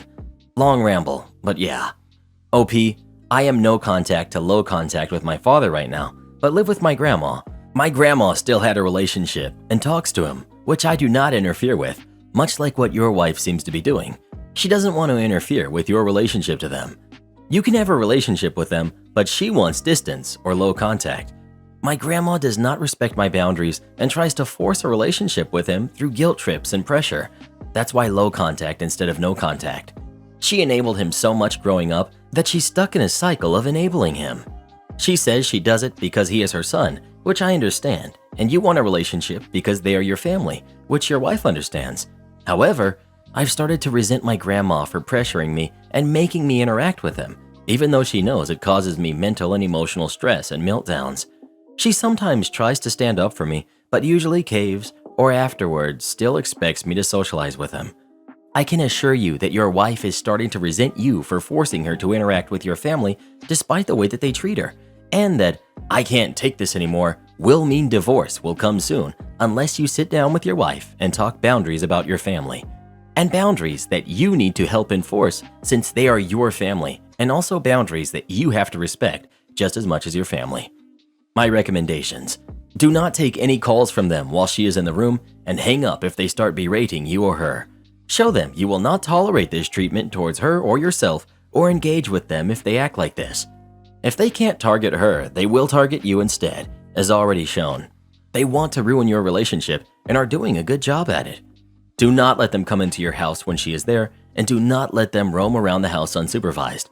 They will verbally attack her, or when she isn't there, they may try to snoop. I personally do not want my dad in my apartment if I'm not there, because I don't trust him to not break or snoop through my stuff. And he knows if he gets aggressive, I will stand my ground and call the cops. You and your wife should have that as an option. If they get aggressive in your home and refuse to leave, call the police. I know it will suck and cause more crap, but you gotta protect yourself and your wife. If you won't call, then let your wife call them. Tell her in advance that you won't stop her if she feels the need to, and don't resent her if she does. I also have my sister on my side, so I feel backed up. Your wife only has you, and feels like she has none of that on your side. She feels outnumbered and will eventually feel unsafe emotionally or even physically with you, or just being in your family by being married to you. OMG, yes, you're the jerk. You're forcing your wife to spend time with people that hate her for simply existing. You need to choose your wife over your family. I use that phrase sarcastically, because anyone that treats your life partner like that isn't truly family. Entitled mom is going to be a grandma, and it's all about her.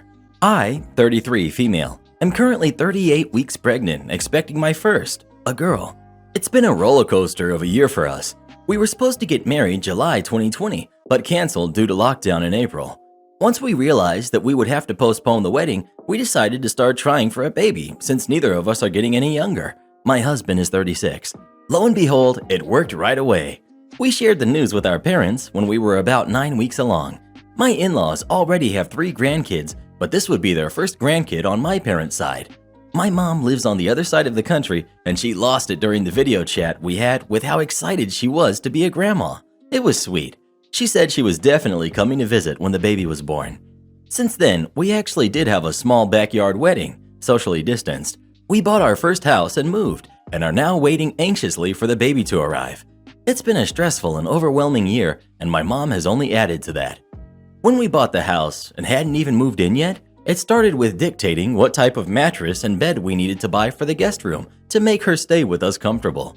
While we are still trying to figure out closing logistics and moving while both working from home full-time, she's calling us multiple times to make sure we buy her a queen bed and a mattress that's not too firm but not too soft and not too hot. Her weekly calls would also involve her asking how much weight I've gained each week in my pregnancy and warning me each time that I should try not to gain too much because I would eventually have to lose it. As the baby's arrival draws closer, she is making me more and more anxious about her visit. She booked her flight for 2 days before my due date to stay for 3 weeks. She didn't ask which dates would be good for us before she booked it. I wanted to make sure she was planning to come and help us and not just be a house guest that would hog the baby cuddles. I said to her in one call, "I hope you don't mind making us a few meals while you're here to help us out." Her response was, "Well, I'm not coming to be your maid." Now that the second wave of lockdown has really hit our country, we decided that it would be best that she quarantine for a week in an Airbnb when she arrives before coming to our house. She agreed. It gave me a huge relief to know that I will hopefully have at least 1 to 2 weeks with the baby, hopefully, and my husband before she descends on us. Then she says, if the baby comes early, she will bump up her flight. She keeps saying she can't wait to meet her baby. The icing on the cake is that I got a text from her a few days ago asking us if we were able to accommodate her new keto diet while she is here. I'm hoping the baby comes early and she doesn't change her flight so that we can have more time to adjust before we have to cater to her. On top of being a first-time mom, giving birth during lockdown, and not knowing what the first few days and weeks of newborn care will be like, I'm having a really hard time and don't know how to deal with my mom. ETA. I forgot to mention that she expects us to stock her Airbnb with groceries before she arrives and will be sending us a list. I told her she could arrange grocery delivery, but she says she will need them there to have dinner right away when she arrives in the afternoon. My husband and I are not even going to the grocery store ourselves and are having our groceries delivered to avoid catching anything before I give birth. Update. I had a long talk with my super supportive husband and he could see how much it was affecting me. He made me sit down to practice a conversation with her and then we called her together. The goal of the call was to set some boundaries and expectations. We indicated to her that we wanted to be on the same page with her so no one is disappointed or overwhelmed during her visit. I said that especially in the first couple of weeks, we would want to have as much time to bond the two of us with our baby and will want to have the most time with her. Well, firstly she asked why we need to talk about boundaries, and then she said, maybe I just shouldn't come if I would be intruding. My husband said, that's not what we're saying, but why don't you tell us what your expectations are for the visit? She said she pictured us being tired and overwhelmed, so she would take the baby while we nap or take a walk. I said that's very possible, but we will probably be feeding her and such, and the support we need from you will be more so supporting us so we can take care of her instead of you taking care of her. She repeated that she wouldn't be a maid. I told her that we had no expectations of her being a maid, but part of supporting us would entail doing some household chores. She ended up telling us that it sounded like she would be intruding and that we can let her know in a month or two when we were ready for a visit. Then she said, take care of yourself, and we ended the call. I am relieved that we have more control over when she comes and can wait until we are adjusted. I also feel insanely guilty because I know she's upset and I did not expect her to just cancel her trip when we try to set boundaries. In any case, I think it's for the best and I appreciate everyone's advice. Now, I just gotta get rid of the guilty feeling and focus on my new daughter's arrival. My fiance sold the expensive gift I got her. I, 28 male, and my fiance, 29 female, have been together for 3 years. There are many things that I love and adore about my fiance. She does have expensive taste and works to afford most of her clothes and jewelry. I work in IT for a state government agency. She works in her family's company and does work part-time. We equally pay for the bills, rent, and essentials. We are not planning on having an expensive wedding as we'd much rather save money to use on our honeymoon trip. My fiance's birthday was last weekend, and she has been asking me about this bracelet that will complete her set. The bracelet cost about $300, and I went to the store to purchase it for her. I bought her a nice card and gift wrapped the bracelet. We did a small celebration with a few of her friends, and she was very excited to receive the bracelet. She put it on and started showing it to her friends. I was browsing the marketplace when I saw the bracelet being sold for a little more. When I went to check the listing, she listed the bracelet for $500. I did confront her about the listing, and she got angry with me. She thinks that I was in the wrong for stalking her seller profile when I saw the listing appear when I refreshed the page. Am I the jerk for being mad at my fiance for selling an expensive gift?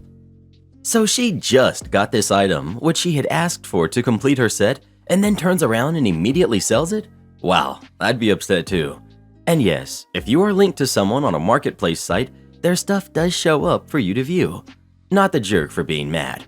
Feelings are feelings. Her immediately accusing her partner of stalking her by viewing a page available to the public proves she knows it's wrong. Not the jerk.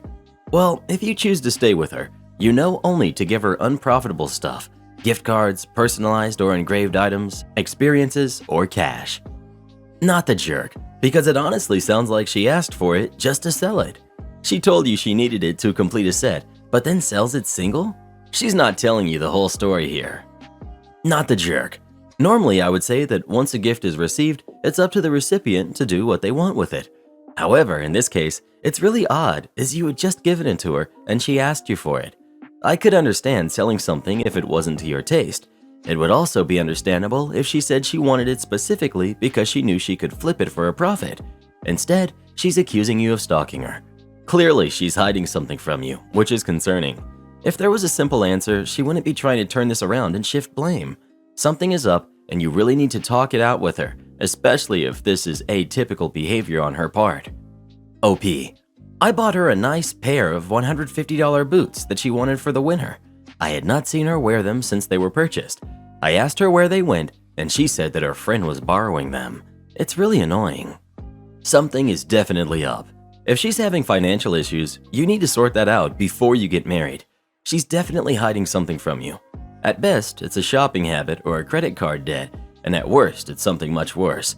Either way, it's not good because she's lying to you. Well, who do you think is the jerk? OP or his girlfriend? Please let us know. I wouldn't buy her anything from now on, bruh. She foul. Ex-boyfriend insists I play a game he assumes he's better at. I complied. Every once in a while, I think about this story while I'm idly playing Sudoku on my phone, and it makes me smile. I realized it's perfect malicious compliance / petty revenge material. I don't want to go into too much detail here, but some background is needed.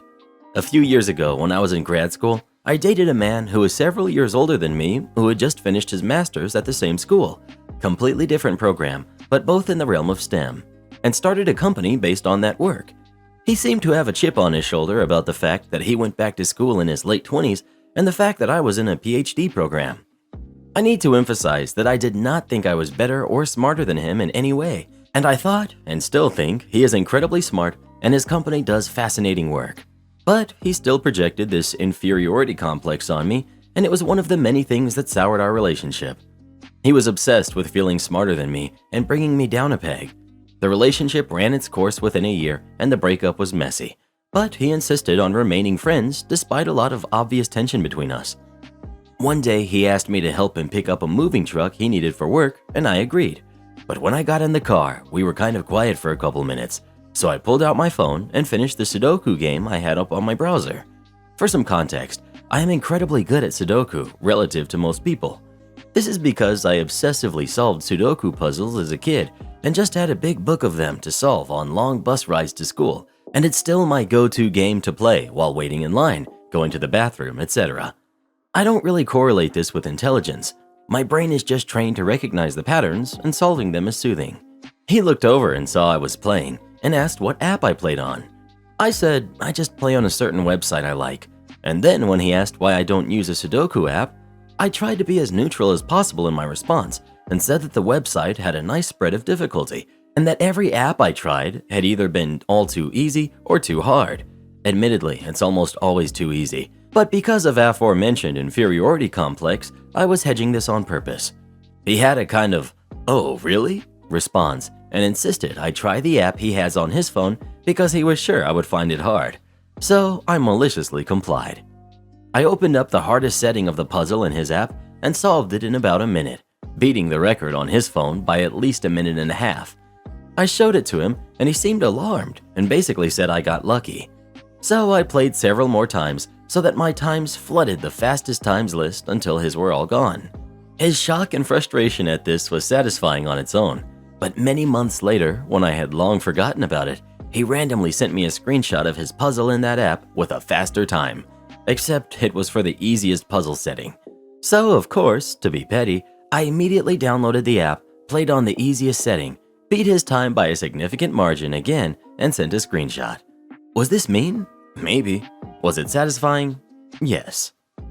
My wife embarrassed everyone during our son's birthday dinner. For starters, I just want to say we do have money and don't have a need to save money. My wife, 42 female, currently works as a part-time nurse. I, 42 male, work in the local police department as a detective. We have 2 kids, a son who's 12 and a daughter who's 13. My wife has started wanting to save money and it's starting to annoy the kids. An example, we were giving the kids $10 each week for allowance, but my wife decided that $10 was too much and lowered it to $3. I've told her that I think the allowance amount is too low, but she disagrees. Another example is that she will buy meals to bring to the restaurant to be microwaved. We've gotten looks before and it's always turned down. It results in her making a fuss and will be asked to leave. I've told her that she needs to stop and that when we go out, I'm fine with her ordering whatever she wants. I normally pay for the groceries, the bills, and the food when we go somewhere to eat. My wife helps with small payments and will buy our kids cheap clothing. My daughter does like to wear designer clothing, and I normally will buy the clothes and then hear about it from my wife. My son was turning 12 and he wanted to eat at one of his favorite steakhouses. I did ask that my wife not bring any of her meals along to the restaurant. We arrived at the restaurant and sat down at the table. My wife gets up to use the bathroom and we order our drinks. When the drinks arrive, we give the waiter what we want to eat and my wife orders a small salad. The waiter comes back over with a meal and says, "Ma'am, we can't heat this up for you." I see my son and daughter both look embarrassed and I apologize to the waiter. My wife spends the rest of the dinner staying silent and wouldn't touch the salad she ordered. When the evening was over and we got home, my wife and I began to argue about the evening. I told her that she was in the wrong for bringing a meal when I asked her not to. She started to argue back that eating at restaurants is a waste. I then said, "Well, you embarrassed everyone, including our kids."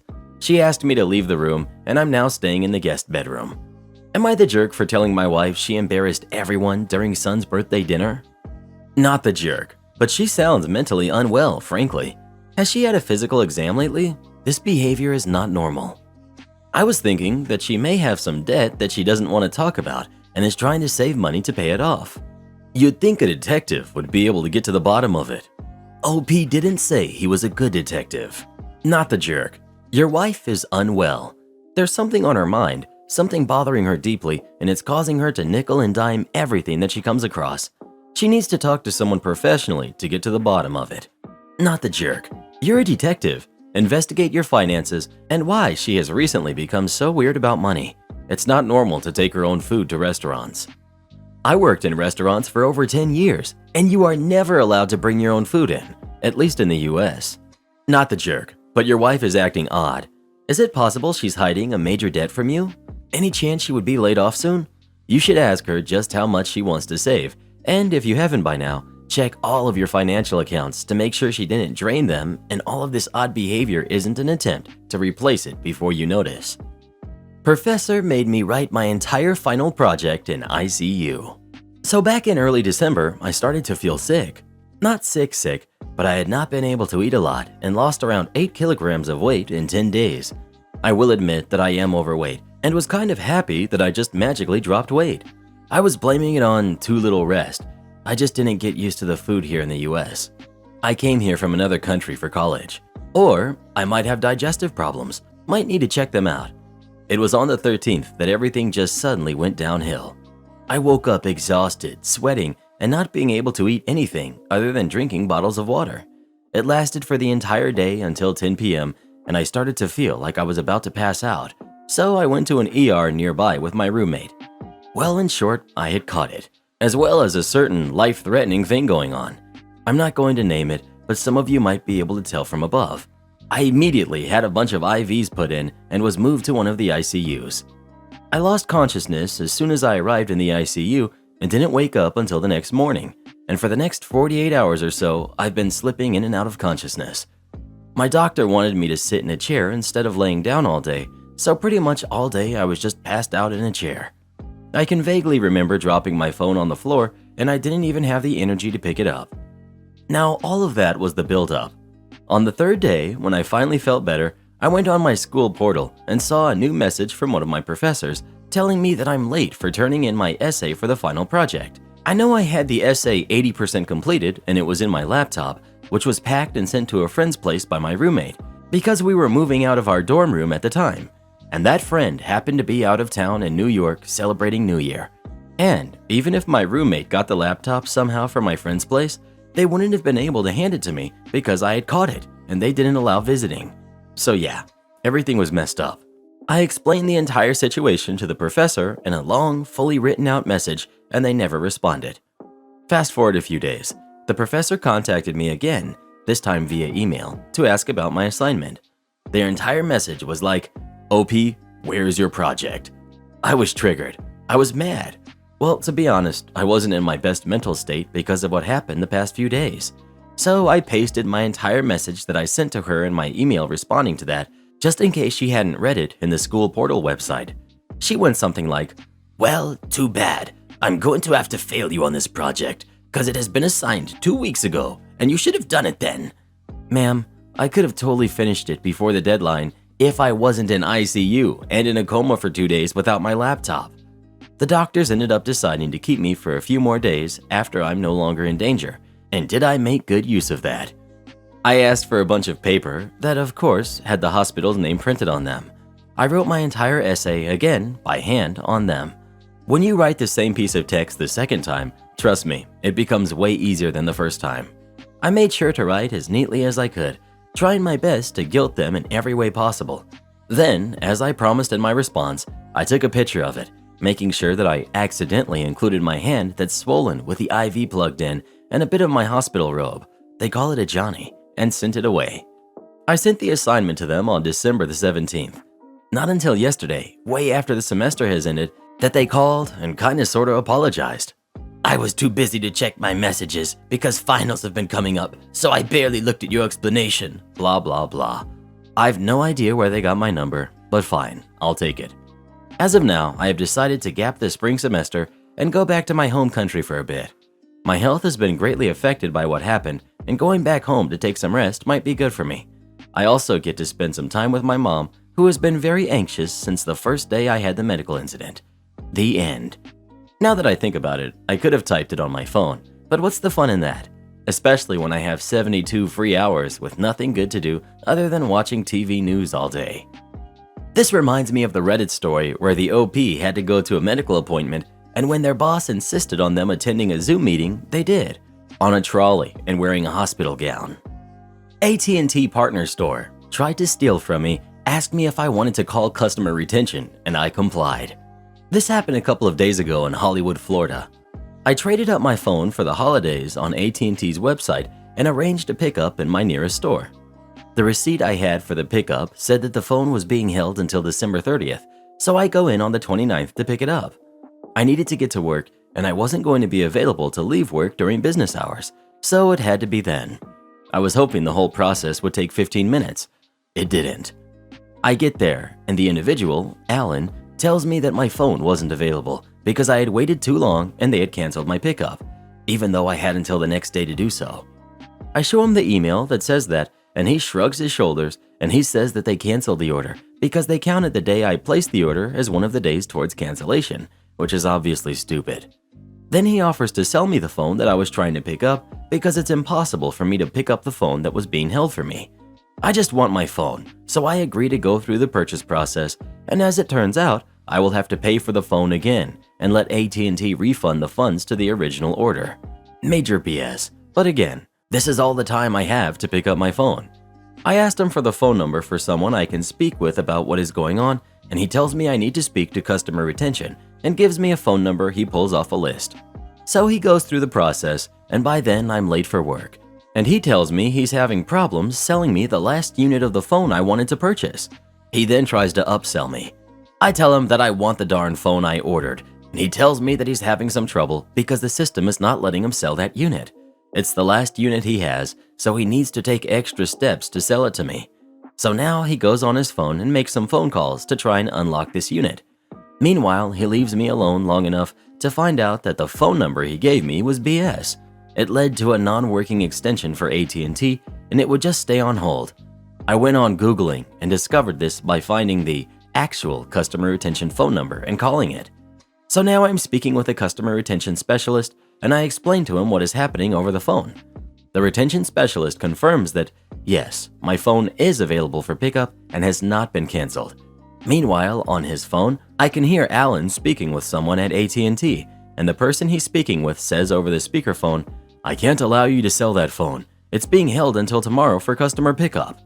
So I asked the person on Alan's phone to repeat that and confirmed that yes, Alan was trying to sell me the phone that I had already purchased and was there to pick up. Then I asked the customer retention person I'm speaking with if he heard the other individual's comment.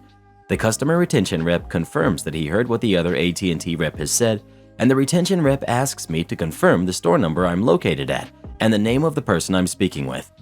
At that point, Alan, upon realizing I'm speaking with customer retention and retention heard everything he's trying to do with my phone, tells me to leave the store and tells me he's going to call the police if I don't. Customer retention rep on the phone hears him kick me out of the store. So I didn't get my phone that day, but I did have it delivered to my house next day UPS, which was nice. And I did get to have a conference call with a regional manager from AT&T, along with a supervisor at customer retention and a manager for third-party dealer locations, while the customer retention specialist confirms everything I was telling them. I didn't get my phone that day, but I did ruin someone else's, and that was way more satisfying. Edit. Dispute over ownership of a property during a sale is not a police issue. If I had waited for them and refused to leave, they would not have taken my side. They would have arrested me. Ownership of a paid-for item at worst is a civil court issue, and no cop is going to arrest some dude at an AT&T store for not giving me my phone unless he had lifted it out of my pocket. Please stop suggesting I should have waited for the police.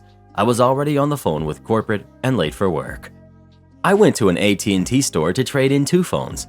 The salesman takes the phones, says they're worth X amount of money towards a new phone, then I purchased 2 new phones and settle up. Fast forward to when it's time to pay the bill.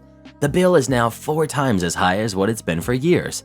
The salesman changed my phone plan to the most expensive unlimited plan with hotspot and other crap I don't have a need for, added an extra phone line even though I don't have an extra phone, and sold an Android smartwatch under my account. It took many phone calls, but the jerk got fired. The store manager told me that wasn't the first time he had done something like that in order to gain more commission. I also got a couple months of free service. Makes you wonder how many times he has pulled this stunt. I'm guessing if he can convince the customer to cancel their online order and repurchase the phone in-store, it counts towards his sales quotas. The only reason it didn't work this time is because the only stock he had was the one being held for your order. Made my ex-boss lose $25,000 on his salary. I used to work at a Wendy's as a manager. It was already a crappy job, but my general manager was nice, and most employees were easy to deal with. All this started when I was already working about 65 hours a week. I was offered a $100 bonus to work one of my only days off. I decided to do it, and later that week, before I had even been paid, I was asked to come in again. I said this time I would like $150, as at this point I had worked almost 23 days without any days off. They said they'd do it, so I went in. Cut forward 3 weeks. I'd been asking about my money for a while now. I'm told by my general manager that I could speak to my district manager as he would be in later that night. The conversation goes like this. Me: "Hey, do you know what's going on with the bonus? I'm owed $250 with both the days." District manager: "Well, that's why I came here. The store has been having trouble making money." So basically he's telling me that my performance isn't good enough. At this point, I'm working dinner rush and the whole night with me and 3 others. My girlfriend, best friend, and other friend that has grown close. District manager: "Your shift isn't making as much money as others, and your drive time is higher." Me: "Well, we're doing all we can. It takes extra time when we only have half the number of people with the same amount of customers." District manager: "That's really no excuse." Me: "When am I going to receive my bonus?"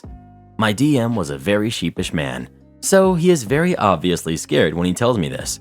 District manager: "We cannot give you a bonus until the revenue rises and drive time goes down."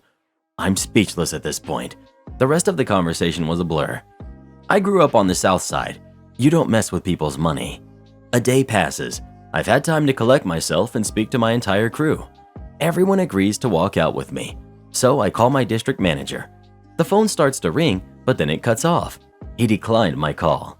So I called him again and again and again. Finally, I just leave him a voicemail. Me: "Look, Jacob, you need to talk to me. You have until 8:45 to call me back or all of my night crew is done." At this point, it's 7:30. I go into my office and start watching my boss's email. She leaves it open and logged in. I figured he would probably email her before calling me. Around 20 minutes of watching this email, and boom, an email pops up. "Emergency, Lonnie." This idiot put my name on the email, so of course I read it. Long story short, in the email, it was him trying to make sure my general manager was going to be ready to go to work. AKA, he wasn't going to call me or give me my money. So I get all my people together and we walk out, leaving everything out. All the meat, all the toppings, the fryer, everything. The next day I turn in my keys. About a week later, I'm called by my brother. Me: "What's up?" Brother: "Jacob lost all of his stores. He has to go back to Indiana." My brother worked at the store as well. If you don't know, district managers' pay is based on the amount of stores they have and how much they make. When he moved to Indiana, his wages got reduced for $65,000 to around $40,000. All this for $250. Looks like Jacob doesn't know how to listen. You said in your voicemail all of night crew would be walking out, and it sounded like he thought he'd only have to send in your GM to cover the shift. If he wasn't satisfied with the numbers that a shift manned by 4 people did, what the heck did he expect to do with a shift manned entirely by 1 person? What Jacob should have done was pay you what was promised out of his own pocket. Now he gets to not only enjoy going back to the middle of what sounds like nowhere, but he gets to do it with a pay cut. Am I the jerk for deleting my newborn son's Instagram? My wife, 30 female, and I, 33 male, are what they call a low profile when it comes to social media. We both have accounts on most of the most famous platforms, but we post very little. I personally always had a stupid prejudice about people who record every step of their life, but I respect it. I don't spew hate on anyone for that reason or any other. Recently, my wife and I were born a baby. During pregnancy, we agreed that it is ridiculous to post several photos a day of the kid or to create exclusive social networks for this. Until the kid was born, we had very different values about kids' exposure to the internet. To exemplify, when she was pregnant, Clara only posted 2 pictures of her dilated belly. When Daniel was born, Clara posted several pictures of him, which annoyed me, but I didn't say anything. It was a mother who had just given birth, so I considered it normal behavior. But that didn't stop as the weeks passed, and I had to complain. Clara was very upset, said that she loved him very much and that he was the most beautiful baby she had ever seen. I just rolled my eyes. When our baby was 1 month old, Clara announced that Daniel had an Instagram profile. I exploded and said I didn't agree with any of this and asked her to delete it. She said I was being totally unreasonable and the kid was hers, so she would do what she wanted. I said that the kid is also mine and I didn't want so much exposure. We fought and she went to her mother's house. I also went to my mother-in-law's house and slept in the living room. I wasn't going to miss my son's moments because of a stupid fight. She got even more annoyed and we went back to our house, but she refused to talk beyond the essentials to me. A month passed and Clara assured me that she deleted the Instagram, but that she would continue to post at a lower frequency on her own profile. I agreed to this because it was the best middle ground possible. I came across my wife with 20,000 followers, and before I had only 1,000. I thought this was bizarre. I saw her transforming too. It wasn't just pictures and videos of Daniel. She was documenting her routine. I'm not a controlling person, and I'm not going to say what she can or can't do with her own image. The big problem is that I found out she lied to me. I was blocked from my son's Instagram to think it was deleted. When I found out, I took the cell phone from my wife's hand and locked myself in my bathroom. I deleted the profile of almost 30,000 of Daniel's followers while listening to Clara screaming outside. Nothing happened but silence. She won't talk to me. Her mother claims that Clara will develop postnatal depression after all this stress. I think this is all terribly futile, and I start to think I'm a bit of a jerk for caring so much about it. But at the same time, I don't want that kind of life for my son. I don't want Daniel's life living for the sake of being well on camera. I just want him to have a normal childhood. Am I the jerk? Am I the jerk for agreeing to go to a restaurant that only serves spicy food when I can't handle anything spicy? I'm 37, male, and my wife is 35, female. Her birthday was this past weekend, and she wanted to go to this specialty Sichuan restaurant because she is from that region. Sichuan food is known to be really spicy and is a lot more than I can handle. She knows I can't do spicy, and we've been trying to work on my tolerance with her cooking, but it's still not that good. I told her this and suggested we go to a regular Chinese restaurant, but she claimed it's not the same. She said there will be non-spicy options, and at worst, she can ask them to make it not spicy. She clung to me and gave me those cute eyes that I couldn't say no to, so I gave in and agreed. It's her birthday, so I didn't want to ruin her day. Well, turns out I did anyway. We were at the restaurant and the entire menu was in Chinese. They had an English one, but it didn't really tell me what was spicy and what wasn't. I let her order a few dishes. The food came, and it was all spicy. Even the ones she said weren't. I tried to eat it, but I couldn't, so I asked her if she can ask them to make it less spicy. She told me to take it slowly and to eat more rice, but I wasn't enjoying it and asked her again. She got a little huffy, but called the waiter over. The waiter kind of gave me a look, like one of those confused, "why are you here" looks, but took a dish back. It came back out, and it was not as spicy, but still has a kick. I think it was the sauce they're using or something. I told the waiter it's still pretty spicy for me, and the waiter said they can't make it any less spicy than that. My wife was getting embarrassed, I think, because the tables next to us were all looking now. When the waiter went away, I asked her if we can go to another restaurant. She said she didn't want to, since we're already here and we already have food on the table. I may be the jerk here because I started getting frustrated and saying that we've been out all day and I haven't eaten, and now I won't be able to eat because everything is spicy. She told me to just eat the rice and will get something for me after. I got really offended by that and I got up and left. Walked around for a bit to cool down, then came back to see her by our car. She was furious and said I embarrassed her. I said she knew I couldn't handle spicy, and she said I shouldn't have agreed to the restaurant. Am I the jerk for agreeing? In hindsight, I could have probably eaten the dish that came back with a lot of rice, but I wouldn't enjoy it. I don't think I can get used to spicy food. You're the jerk. Your wife is homesick and this was her birthday. You could have just eaten the rice or held out until dessert or get McDonald's afterwards. This seemed really important to her and you made a scene. Come on, dude. You could have planned for this by yes, not agreeing, inviting some additional friends and eating beforehand, or tried to find a compromise. She even told you how to not ruin the evening, but you threw a tantrum. That really wasn't fair here, and you owe her an apology. I didn't know my wife hated spicy food when we first started dating. I was a chef at the time and loved making Thai curries. I had her over for dinner on like our second date, and I made a pretty spicy green curry. Know what happened? She ate it. She slurped up that spicy food like it was Coca-Cola, took it like a champ. Then she fell asleep on my couch. We've been together for 10 years now. I get it's a cute story, but I'm genuinely wondering why would you make an insanely spicy curry for someone you just met and of who you don't know the spicy level they can handle? Did it become very spicy by accident, or did you want to test her? Because making insanely spicy food for a person you barely know without asking sounds like a recipe for disaster, pun intended, for me. I actually was on your side until the end. You were a great partner to go with her and to play the game. She was a good partner to reorder a dish for you and you gamely try to eat it. Where it all fell apart is the moment you threw a little tantrum. 1. It was your wife's birthday. 2. This was her choice of restaurant for her birthday. 3. Which you agreed to. 4. She tried to accommodate you after you had not only sat down, but ordered and received your food. 5. She gave you a second reasonable accommodation. Eat the rice. We'll get you something afterwards. And also an implied reason to stay. We've already ordered. This was my choice. I'm still hungry and I still want to eat. And if any day should be about me, it's today, and you're making it about you. 6. You then got frustrated, pitched a fit, got up and left, and didn't come back until she was at the car, probably waiting for you, on her birthday. Yeah, you're the jerk. I banned my best friend's girlfriend from our kitchen. I, 26 male, live with my best friend Brian, 26 male, in a rented house. Sometime in September, Brian started dating Cindy, who's around 24. Brian can't cook at all. He can make scrambled eggs, instant ramen, frozen pizza, and that's about it. He doesn't even know how to cook rice. I, on the other hand, am a great cook, and I occasionally, 3 to 5 times a month, cook for him as well. Cindy has been staying over more and more often, and a few weeks ago, she was sleeping over on the same day I cooked for Brian.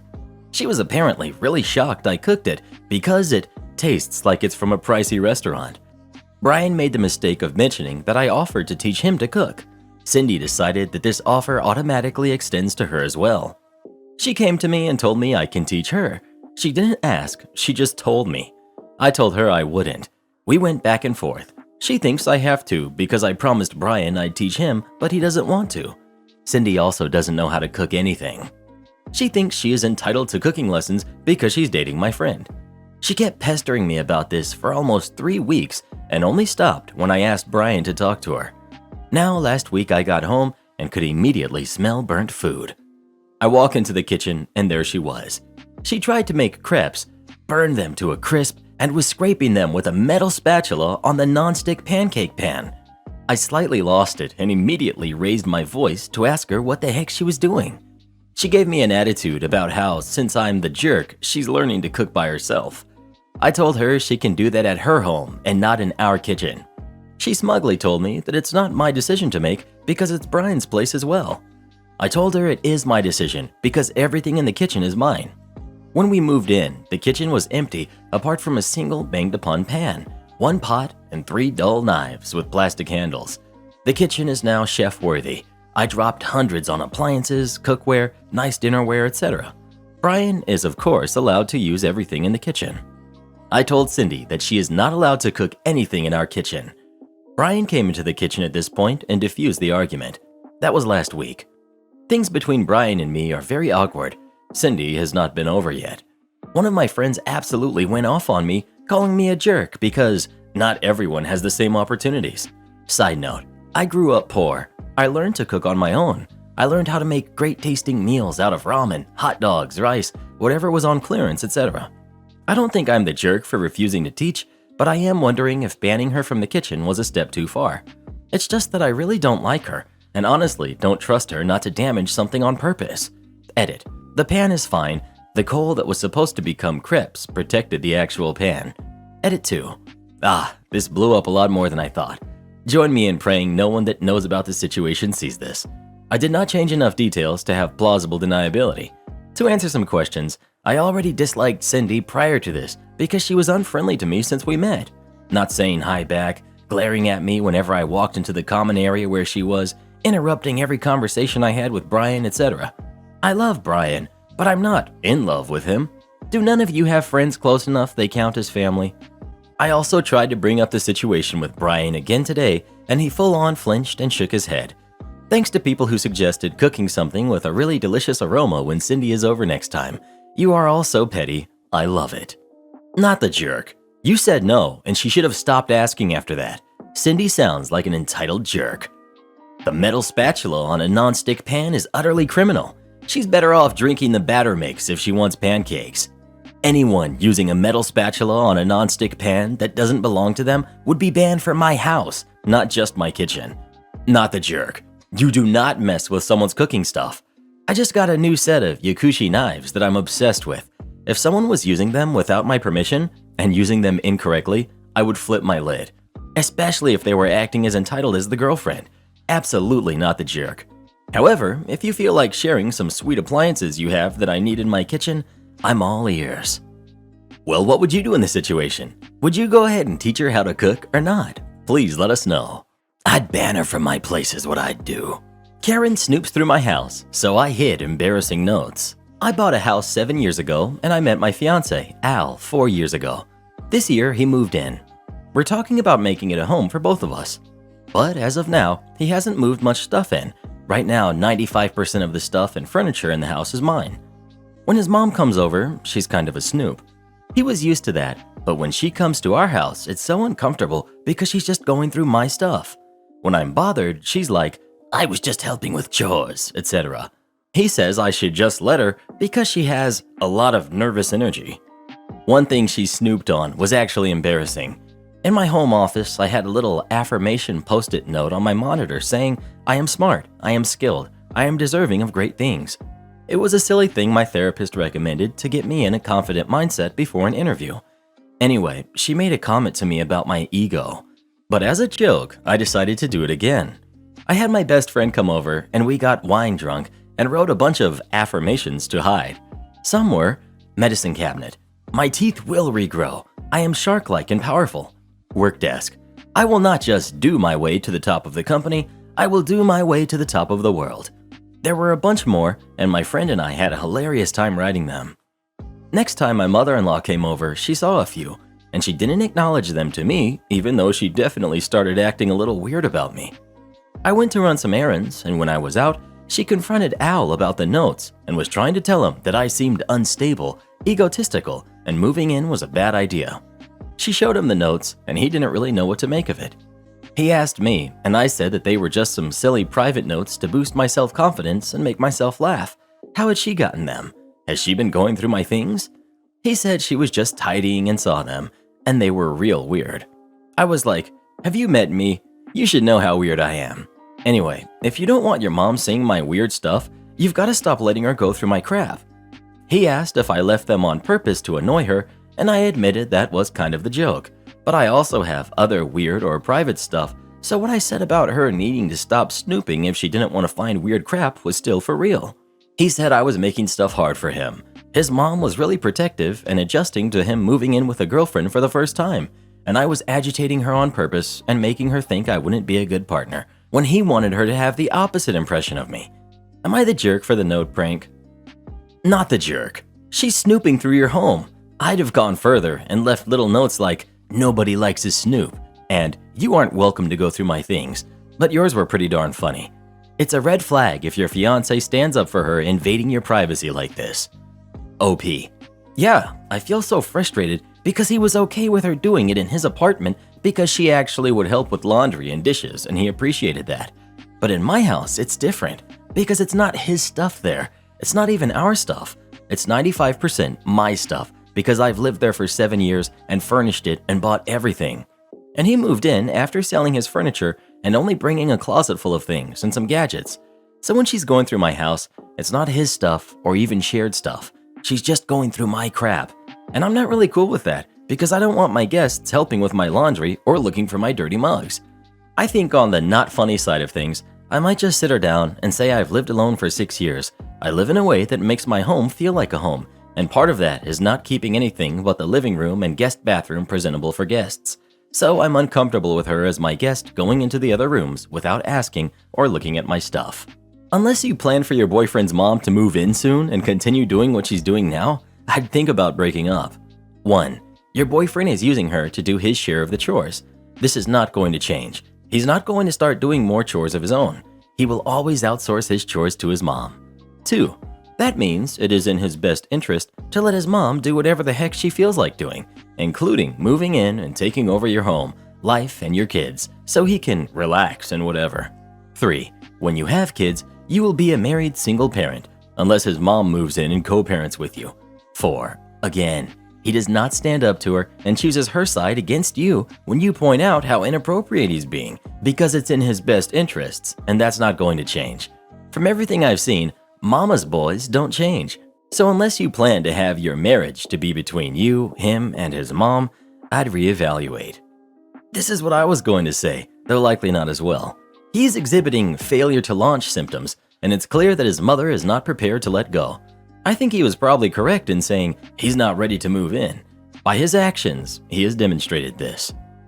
Not the jerk. Don't ask Al's mom to stop going through your stuff. Tell her she is not allowed to go through your stuff. Ever. If that doesn't sit well, maybe she won't come over anymore. Either way, you win. Need to resign because of sick leave? Sure. I used to work at a grocery store. It was in this smallish beachside community that had a lot of tourists and summer homes. Chose the store because they were all about finding long-term workers and had a little bonus and salary boost for those who finished the probationary period. I had just finished school and planned on taking a gap year, so it worked out well in my mind. I started about 2 months before summer, and it was nice. We had a base of coworkers that worked well with each other, mostly middle-aged women and some pensioners. Found out quick that smoke break was for gossiping about the others, and sometimes I took part when clients upset me or other coworkers. Usual daily things. I was told from day one that the manager didn't give a hoot about us because she was also manager at a bigger store. The rule was, if you had someone to cover you, it was fine to do whatever. Some took hour-long breaks, some drank during the job, but I was trying to make a good impression on my first job in that town, so I never did anything like that. Since I didn't have that much of a social life, I always changed shifts when someone needed, came in if someone was sick, even stocked the inn shelves, which were the shift manager's job. When the pensioners asked in the middle of the day to change assignments because their back hurt from stocking, I was always okay with it. And they were really thankful. One of them, let's call her Lydia, was actually a neighbor and friends with my grandparents, so we used to hang out during lunch breaks, and she even comforted me when I had a panic attack. We used to ride home together on our bikes if we finished together. She kinda took me under her wing and used to call me her work granddaughter. Things kinda took a turn once summer started. Usually it was about a 1,000 euros per 2 registers.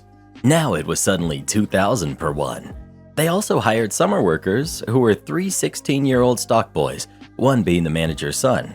Not to be an old-timer getting upset about the work ethic of the kids, but they were literally playing some tank games on their phones on the store floor while they had a cart of stuff that needed to be put out in front of them. Not to mention the not checking of dates, shoving old stuff in the back and new in the front, not checking if the barcode matched the price tag's barcode. What really upset me was that they didn't flush and went to the bathroom all over the toilet seats. Management made it my job to clean after them.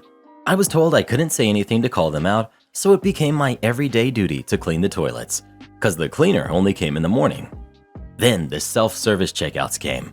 I was the only cashier there when the builders put them in, so it became my duty to train the others, including management and the two 60-plus somethings. Lydia took it easy. The old man literally refused to learn. So now, every day, either me or Lydia had to be in store because the old man refused. It was also regular he came in drunk and drank at work.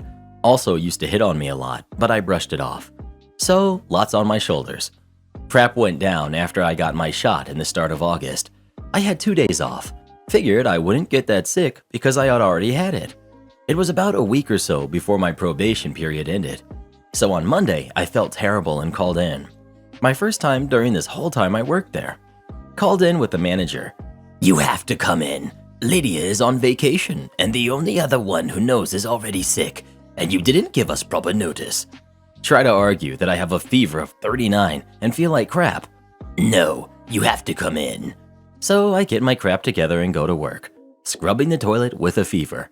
Dealing with customers with a fever. Yes, I took more breaks. Most coworkers asked me why I looked so bad, and I told them that I was sick. End the day and go home. Next day, I feel even worse.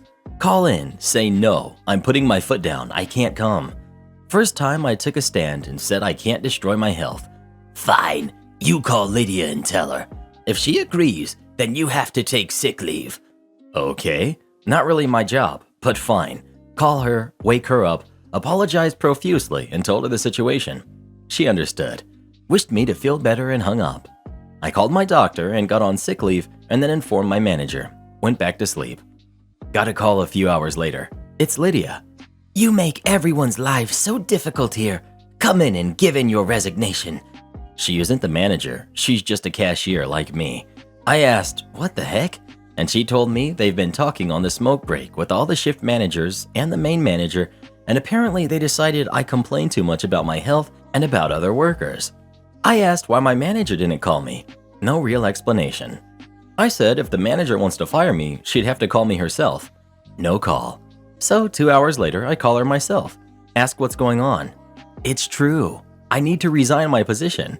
I ask why they don't just terminate me. I'm still on probation.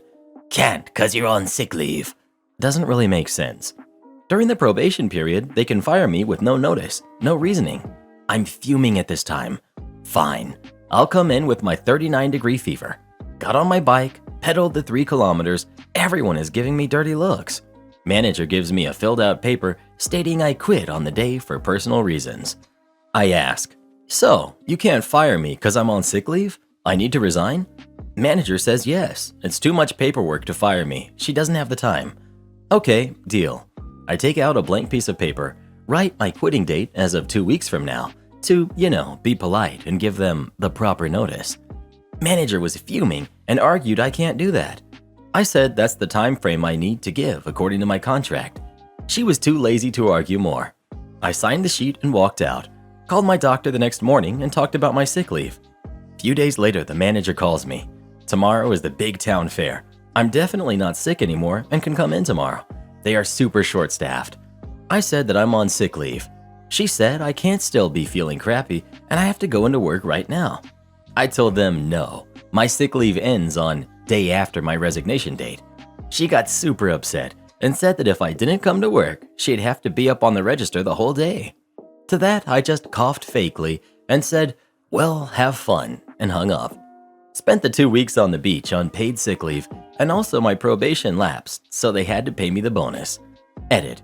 I did get my unemployment benefits with no problem, and a well-paying job not soon after that.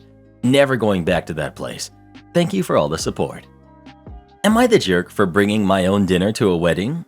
Okay, I know how it sounds. Please let me explain. I, 26 female, have a ton of medical issues, including some that create major dietary restrictions. Real dietary restrictions, not some random fad diet that has false positive benefits. My cousin, Kay, had her wedding a couple weeks ago, and they did not have any menu items that I would be able to eat except a couple of the appetizers. Even then, I'm a little uncomfortable because they chose buffet style for the side dishes, and catering creates a lot of opportunity for cross-contamination. I would never expect someone to change or add to their wedding menu on my behalf, so I messaged her as soon as we received the menu and just let her know that I would be unable to dine with them at the reception because of the dietary stuff, and let her know that I would come back after I was able to eat. I understand what it was like leading up to a wedding, and I received no response to my message, though it was on Facebook and I knew she had opened it. I decided I would just put together a little lunchbox and leave it in the car so when I started to get hungry, I could just go grab a snack and come back in. Well, the reception came and all was well. Then dinner came and Kay came up to me and asked why I was leaving the venue. I told her that I just had to get some food in my belly and that I would be right back to finish celebrating. She got an appalled look on her face and asked why I would bring food to a wedding I knew would have some of the best. I let her know about the restrictions and reminded her about the message. She said, "I just figured you were being dramatic and someone in the family would get you under control. Guess nobody could." My jaw hit the floor. I wish that my restrictions could be casually broken, but unfortunately, I get quite ill if I break the food boundary. It is well known within my family that this is true. I've ruined a holiday or two by accidentally eating contaminated food. Anyway, I really didn't know how to respond, so I just walked out to the car and had my food with the company of the car radio. I am the queen of being hangry, so I hoped that getting fed would help me to get a better grip on the situation, but I was still shaky mad. I came back in prepared to sit quietly and get through the rest of the night without too much more to say, but my aunt and uncle came to the table and told me how much I had hurt Kay's feelings by bringing my own food. I explained, although I still feel a certain sort of way about having to explain, the restrictions again, and told them I tried to be as polite as humanly possible by reaching out beforehand and leaving my snacks out of sight of the reception guests. They told me it gave the whole wedding a bad look, and if it was really that big of a deal, then I needed to eat beforehand. Nobody else has really weighed in, and at this point, I don't really know if I was in the wrong. Am I the jerk? Not the jerk. If it were my wedding and a cousin sent me that message, I'd have told you to go ahead and bring in your food so you don't even have to leave. But cousin and her family believe OP's medical issues are fake and that she uses them to be dramatic. Dramatic people don't quietly handle a need in a way that causes no disruption. Dramatic people make everything about them, blow things out of proportion, and involve others in their crusade. Cousin and her family are the ones who are dramatic. Not the jerk. It's actually hugely considerate of you to bring your own food and not bug the bride with having to create a dish just for you. I had to work around a few minor food restrictions, and it was a nightmare to deal with the venue. I have no idea why the bride is angry. You affected no one with your decision. Take solace in the fact that you were considerate and kind. Not the jerk. You were discreet about it by sitting in your car to eat, unlike one I read on here once, where a guest got fast food delivered to a wedding and ate it in front of the other guests. Alternatively, if you are invited to another event, feel free to eat contaminated food and leave Kay with the lovely memories of the after effects as a result, possibly by throwing up on the dance floor, or perhaps being carted off in an ambulance. Your aunt and uncle needed to wind their necks in too and stop indulging your cousin being a bridezilla. Am I the jerk for no longer bringing dinner for my wife after she claimed I never cook? I work at a nice restaurant as a cook, and every day when I get off from work, I always cook dinner for my wife and our 2 kids, who are 8 and 6, at the restaurant before coming home. The only time I don't cook for them are on weekends when I'm off, and that's when my wife does the cooking. We usually trade off who makes breakfast and lunch for the kids every other day, but for the week, I'm always the one bringing home dinner. Weekends, we sometimes get together with friends, and they come over to our house. My wife usually cooks, and I help set the table and clean afterwards. One of her friends, Stacy, asked how come I never do any of the cooking, and it's always on my wife all the time taking meals for the kids, especially when I'm a cook myself. Instead of correcting her, she sort of laughed and went along with it, making jokes about, "You know how it is." And Stacy laughed because her ex-husband was the same way, and then sort of ripped on me in a joking way about how I better get myself sorted out before I become an ex too.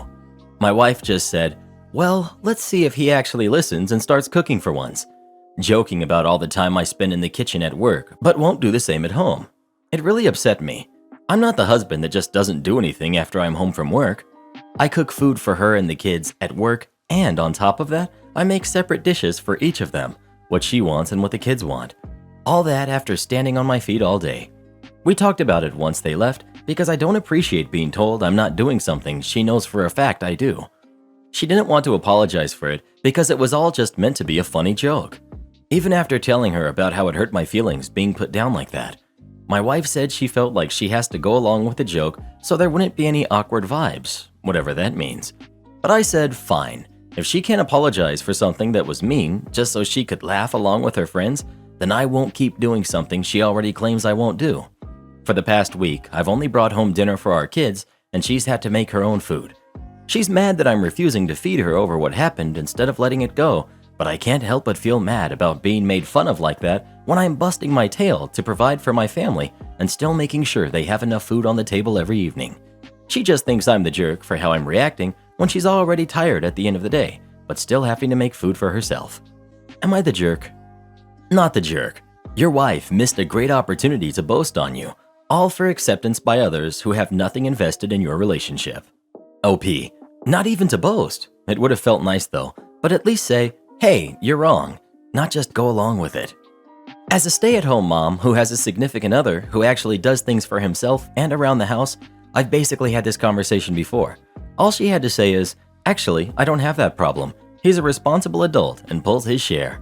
I don't get why she had to lie to keep it from being awkward. I'm sure it was awkward already. Not the jerk. Your spouse is supposed to be your partner in everything in life. The person who always has your back, like you always have theirs. She threw you directly under the bus for the sake of not creating waves with her friend. Then, when you told her you didn't find her comments at all funny and quite hurtful that she let someone else believe you're a deadbeat, she blew you off. So, she can make her own dinner until she sincerely apologizes and acknowledges that your contribution to the family of cooking dinner during the week is important. Am I the jerk for causing my sister to no longer have college paid for? I'm 16, female. My sister is 18. Her name is May, and she's going to college next year. She applied early, decision to a prestigious school she's always wanted to go to, and she got in. When she applied and when she got in, our mother had said that she would be paying for my sister's college expenses. She can afford to completely pay for what May's college fund doesn't cover. Our father cannot, and May would have to take out student loans. Our parents are split. May chose to live solely with our father. I split time between their houses. May heavily dislikes our mother, but she is polite to her because she wants her college paid for. She's very rude about our mother behind her back. A few days ago, May had gotten off the phone with our mother and was ranting to our father about how insufferable she is and how she hates her and she wishes she didn't have to talk to her because she's an awful person and that she only tolerates her so she'll pay for her college. I was in the next room and took a video of this and sent it to our mother. She must have said something to May because May was very upset with me.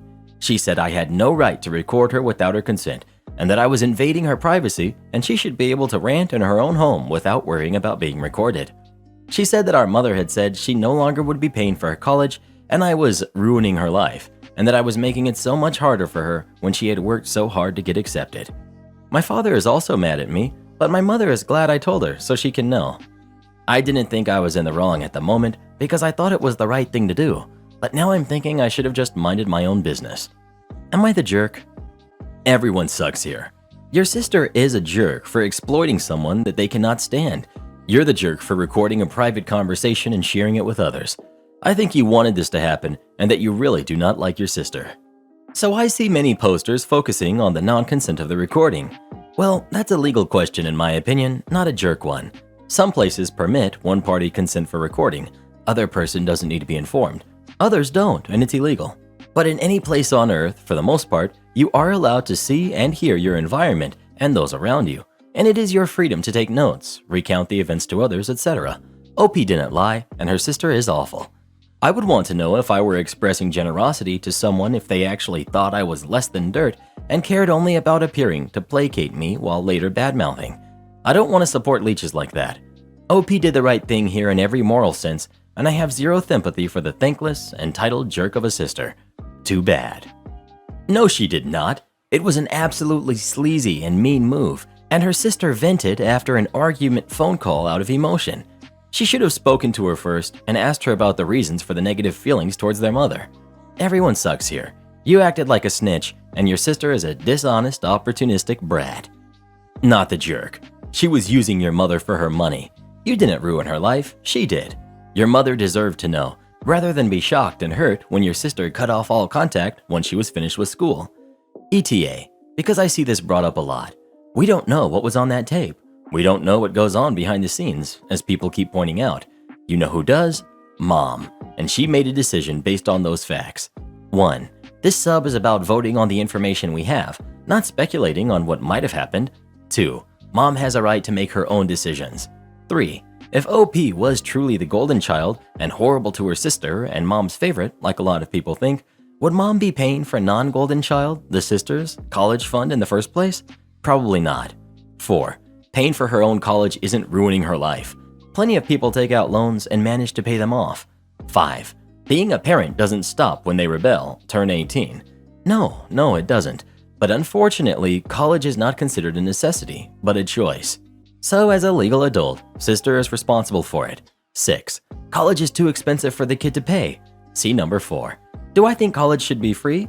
Yes, but it isn't, and wishing won't change it. Am I the jerk for interrupting my ex-husband's birthday and taking my daughter home because she was there without permission? Me, female 35, and my ex-husband, male 37, got separated 1 year ago. We share custody of our 15-year-old daughter. My ex-husband has her for certain days, and his birthday didn't fall on one of these days.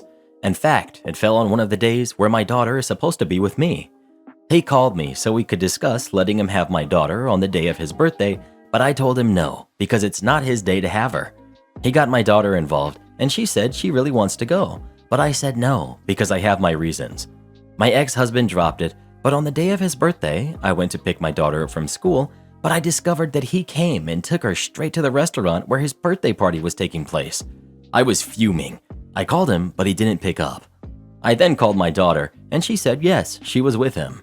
I used location feature to track her phone and got the address. I showed up and interrupted the party. My ex-husband started arguing with me, but I told him he had no permission to have my daughter with him that day, but he said my daughter wanted to be there for his birthday. My former mother-in-law tried to speak to me, and I told her to stay out of it, then told my daughter to grab her stuff because we're going home. My ex-husband and family unloaded on me, and I tried to ignore them and just leave, but my daughter made it hard for me. I took her home eventually and grounded her for agreeing to leave school with her dad when it wasn't his day. Her dad called me yelling about how bitter and spiteful I was to deprive my daughter from attending his birthday. I told him it's basic respect and boundaries, but he claimed it was just me being spiteful and deliberately hurtful towards him that I didn't even care how it affected my daughter. I hung up, but more of his family members are starting to blast me on social media, saying I showed up and made a scene at the restaurant. Went as far as calling me unstable. You're the jerk. You should have let him have her on the birthday. Why make such a big deal? Yes, your ex shouldn't have picked her up after you said no to the switch, but once he did, you should have left her and dealt with it afterwards. All you're accomplishing now is alienating your daughter. She's 15 and enjoying her time with her dad. Let her. Also, no one seems to care that she used apps to track her daughter. Massive invasion of privacy? She's 15. When I was 15, I had to be home by 10 and let my mom know where I was. But beyond that, I was pretty free. Like, would you stop her from going to a friend's house because it's your night? A lot of parents don't believe in a kid's right to privacy. It's sickening. Edit for clarity. I'm referring to parents who believe a kid has no right to privacy to fulfill a power fantasy. I disagree. She's 15 and legally still the parent's responsibility. There's nothing wrong with using location tracking to figure out where your minor kid is if you need to. Of course it's wrong to tag your kid like a migrating antelope. If you have no idea where your kid is, you're a bad parent, and if you solve that problem with a tracking device, you're a lazy parent who's going to raise sneaky kids. Try talking to your kids and teaching them how to be safe when they aren't in your eye line like every other generation of parent has done. My daughter expects me to pay for her boyfriend's meal. I'm a mother of a 24-year-old daughter, Christine. Christine moved back to our hometown after obtaining her college degree and met her current boyfriend, Simon, who's 30. I'm not a big fan of Simon, but we're civil enough to be around each other. The other day, I called Christine to invite her for lunch, and she agreed to come. Unbeknownst to me, she brought Simon with her. I was slightly bothered, but only since I was looking for an ordinary mother and daughter lunch to catch up with stuff. I welcomed her and Simon, and as far as ordering food, I ordered the usual for Christine, but Simon went over the menu and picked many things, including a drink. Now, this didn't bother me because I figured that he would be paying for this stuff, but apparently this was not the case. The bill came and I told Simon and Christine that I was only paying for myself and Christine. Simon asked why was that, and I told him because I didn't invite him. He let out a loud, "Come on now, what?" And Christine asked if I was serious. I told her yes, because I only invited her, didn't I? She then said I was being rude and unwelcoming to Simon after he took the time to drop what he was doing and come join us, but I frankly told her this wasn't what I planned. She got offended and said they're both one, and I should either pay for both of them or not pay at all. I told her this was not fair to both her and I, but she said no, this was unfair to Simon. I asked if he had money to pay, and he shook his head no. I apologized and still stuck to paying for myself and Christine, but she refused to let me, saying I either pay for both or not pay at all. I asked if that is what she really wanted, and she nodded. I said, okay then, paid for myself and left. Clearly, Christine had no money as well, and they had to wait for a friend to pay for them at the restaurant, and Christine was upset about that. She called me and said that I not only disrespected Simon and made him feel unwelcome, but I also bailed on them by only paying for myself and leaving them stuck in a horrible situation begging for a friend to help. She said she's hurt, Simon's hurt, and they expect an apology and the money their friend paid since it's a debt they need to return now. I told her it was her doing for bringing an uninvited person with her, then insisting that I pay for them both or not pay at all.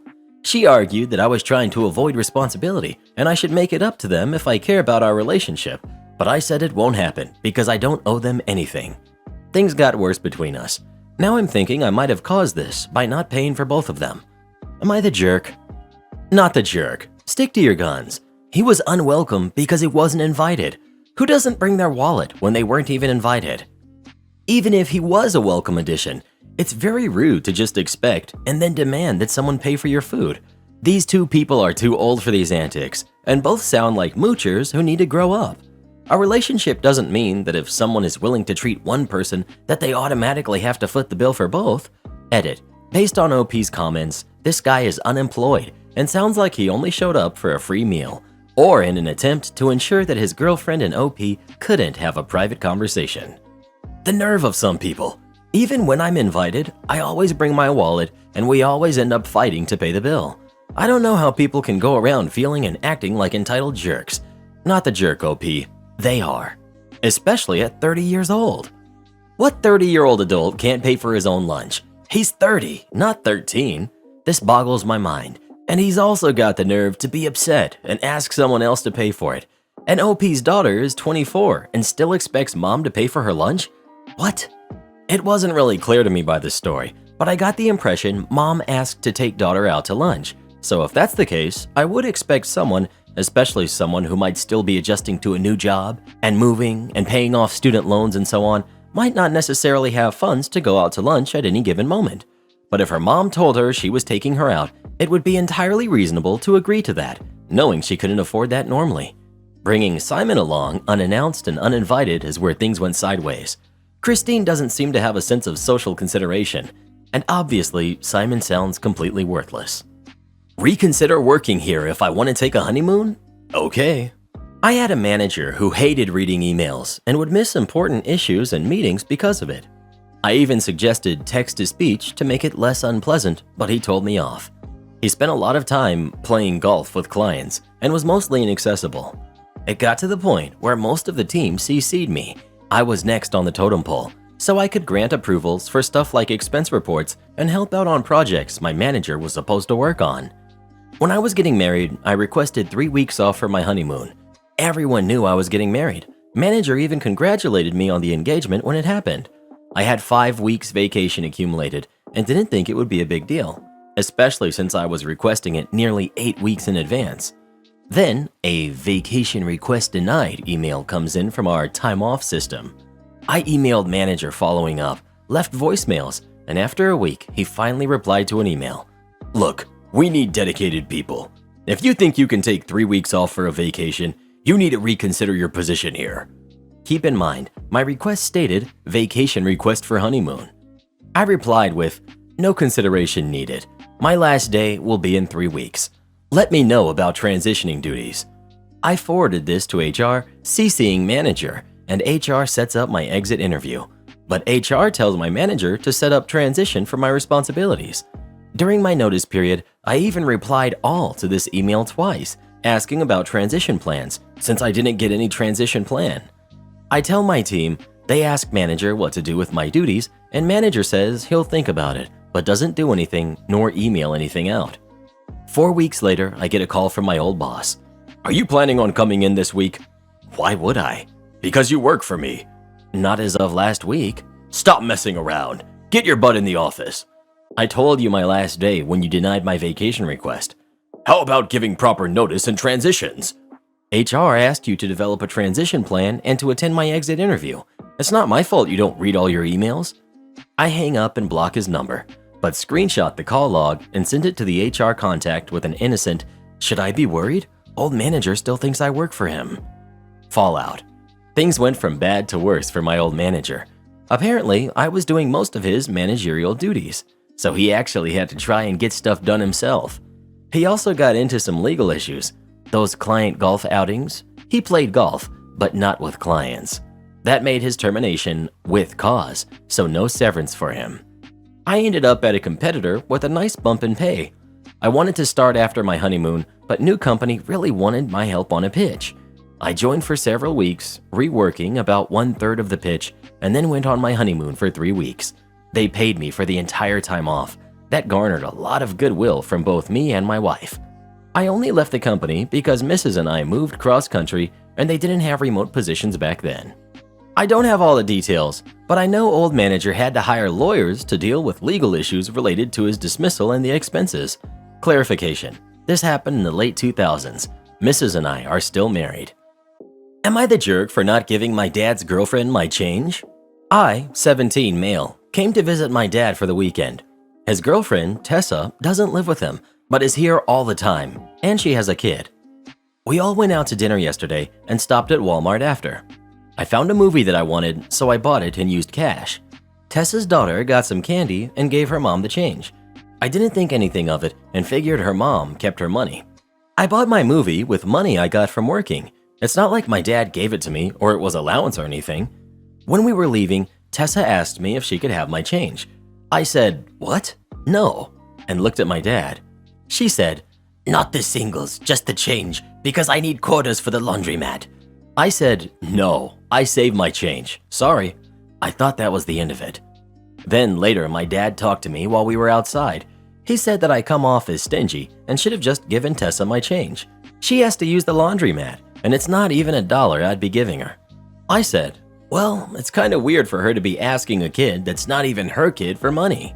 He said, "Again, it's not even $1. She's been having a hard time getting quarters." I said, "I have a whole change jar at mom's. I can go get it." He said, "And give it to her?" I said, "No, I'll count it out and she can buy the change from me. I usually cash it in at the bank anyways." He said, "Never mind. I just thought you could give her the change from earlier. Be the bigger person. You're lucky you have it so good and don't have to pay to do laundry." I do my laundry at home, not his house anyways. Today, Tessa kept making comments about how she's glad she taught her daughter to share and not be entitled. I don't have a problem with giving her the 75 cents, if even that, but I feel like then, every time I'm over and buy something or get change, I'll be expected to hand it over to her. Am I the jerk for not giving my dad's girlfriend my quarters? Not the jerk. It's weird for an adult to be asking a kid for money, and even weirder that she's harping on it so much. If your dad is so concerned about her laundry situation, why doesn't he let her do it at his house? OP. Apparently he offered. She said no because she doesn't want to feel like she's taking advantage. So she just takes advantage of you instead? Cool. Not the jerk. I am very embarrassed for Tessa. I mean, they were all right there in the Walmart parking lot. She could have asked a cashier for change for bills when her daughter was paying for her candy. I feel sorry for OP. This is a really weird dynamic. Raised her kid to share and not be entitled? Yet she herself feels entitled enough to get the change from your hard-earned money? She might want to think about that a little more if she can't see the hypocrisy. Not the jerk at all. Dad's girlfriend needs to do some self-reflection. Not the jerk. Your money, your rules. If you feel like giving it to her, good for you, and vice versa. I don't know what your father was talking about when he said, "Be the bigger person," when in fact, you were standing up for yourself. Your dad's girlfriend shouldn't have to rely on kids to provide for her. She needs to act like an adult. Also very childish and petty of her to make those comments about her kid that were directed towards you. Boss, just do your job. Me, as you wish. I work at a tech company, and my official job is fairly simple, and I find that I have free time decently often. My unofficial extra jobs used to be monitoring the morale level in the office and doing things to bring up said morale, tech support on the computers in the office so IT doesn't have to deal with it, mostly because I'm faster than they are at getting things going again, assuming the problem isn't hardware related, and often enough helping out other departments when I have the time. A promotion comes up. I apply for it. The boss gives it to someone who had only been hired a few months ago. I was annoyed by this because I had been working there for much longer and my evaluations are always glowing. Another promotion comes up. I get denied again in favor of another person who's only been there for a few months. 3 more promotions come and go, and my boss always gives the new people the promotions. At this point, several people who have been hired around the same time I have all quit to seek opportunity elsewhere, and many of the people who got promoted also quit because they used their promotion to get a better job somewhere else. Also, the boss likes to send an email with a BS canned denial letter with some official reason as to why you were not selected. I eventually decide to confront my boss about it, so I just bluntly ask, "What am I doing wrong? Why are people who have been recently hired getting promotions over me?" The boss couldn't answer. He stumbles and stutters for about 2 minutes, like the sniveling pencil neck he is. Eventually just blurts out, "Look, you don't have much experience in dealing with people below you, and I really need you to just do your job." All right, as you wish. Now, anytime someone asks me if I can get their computer, monitor, printer, etc. working properly again, I tell them to ask tech support. My bi-weekly delivery of homemade confections has come to an end, and I no longer lift a finger to help other departments, even when I do have the extra time. Tech support can take a surprisingly long time to get around to our department. Something I could have done in 10 minutes, it will take them an hour or more. It's also a 3-person department in a fairly large office building. My boss pulls me into his office a while back and asked me if I have a problem. I told him I don't have a problem. He then reminds me of all the things that I used to do that I suddenly don't do anymore, then makes the mistake of asking me why I suddenly stopped. I told him that none of those were part of my job description and that I only did those things as a courtesy. But since he told me just do my job and strongly hinted that I am to go no further in the company, I'm going to just do what is part of my official job description from now on. He went from having a smug grin on his face, ready to tear into me for my sudden change in demeanor, to realizing that he can't say a darn thing because he knows that he can't order me to do anything outside of my official job description, and that he did himself and his entire department over by basically telling me to shut up and get back to work. Am I the jerk for folding down the pages of a book my friend let me borrow? I, 20 male, am taking a modern literature class this semester for my general education requirements, and I had to buy like 14 novels for it. My university's bookstore didn't have the option to rent them, and I didn't want to spend a lot of money on buying books I'm not planning on ever reading again. I asked my friend, who is an English major and has probably at least every book known to man, if she had any of the books I needed, and she pretty much had all of the ones that were required.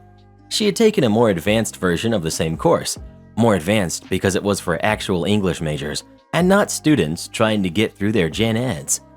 I asked if I could borrow them for the semester and she agreed. I started reading the first one, and when I would finish at a certain point, I would bend down the top corner of the page just a little so I could remember where my place was. I didn't think this was a really bad thing. I've always seen this done with books if you don't have a bookmark, and once you pick it back up, you put the paper back in place and it's fine. I was studying on campus one day and I ran into my friend. She came and sat down next to me and we were talking and just chilling, and then all of a sudden she sees the book I'm currently reading for class, one of the ones she gave me, and starts freaking out, asking why I bent the corners down. I told her it was just to keep my place, and she starts going through all the corners that I had bent down and put back up like, "Look, I can see here and here." And honestly, I thought it was a little dramatic.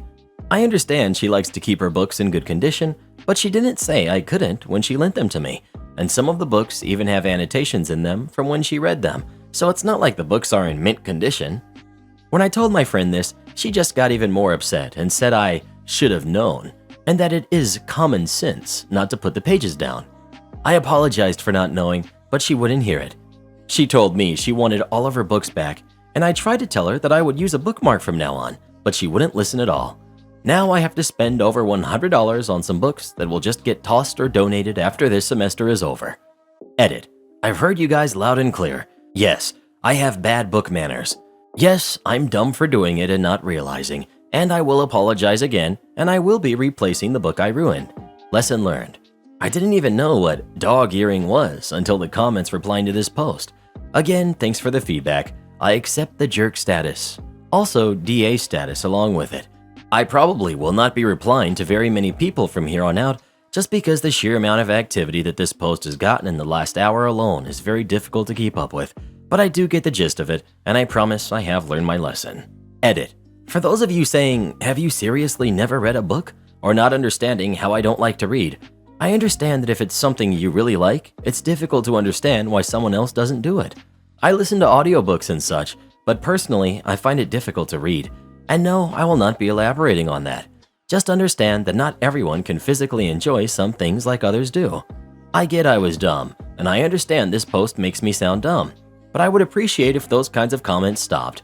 A lot of people don't know what it feels like growing up having difficulties doing something that other people can do extremely well. I am stupid, but I'm not stupid because I don't read or that I have difficulties with reading. Again, I'm sorry that I ruined my friend's book, and I will be apologizing. Final edit. My friend reached out to me and apologized to me, which I wasn't expecting. She said she felt bad and that she talked to a few friends about it and calmed down and wanted to talk it out.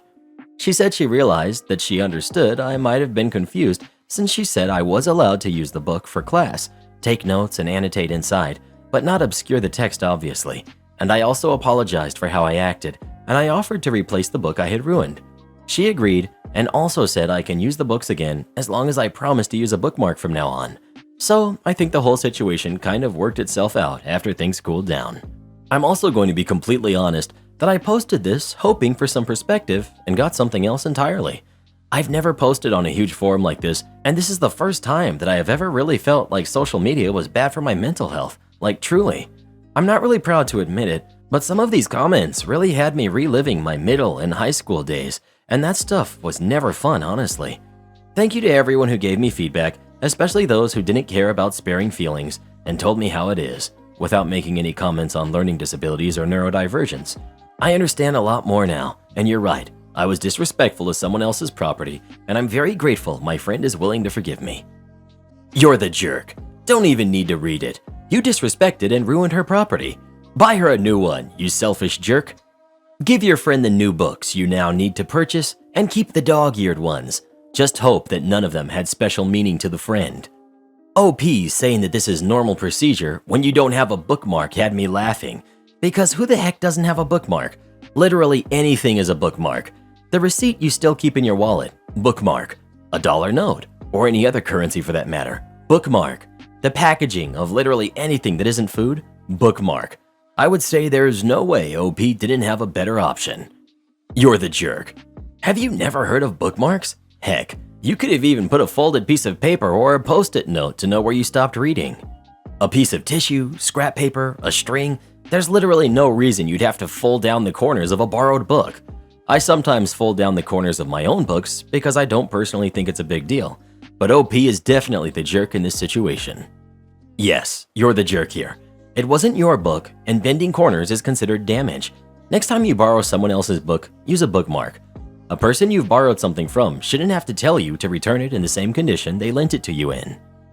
Am I the jerk for not leaving my sister-in-law's wedding venue when asked to? I know it sounds terrible, but please let me explain.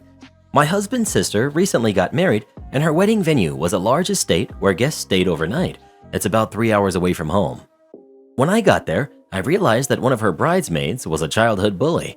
I had no idea they knew each other since my sister-in-law didn't do any bridal parties where I would have seen photos. I honestly had no idea they knew each other at all, especially since I'm not close to sister-in-law. My relationship with my bully, I'll call her Laura, was horrible and messed me up for a long time. Our mothers were friends in a small, tight-knit community, and I was essentially the punching bag for the entire group of girls. The final straw was when Laura spread a rumor that I hooked up with a bunch of guys in our group, something that's a big deal in our community, and even went as far as to fake a dirty text message string with one of the guys and posted it online.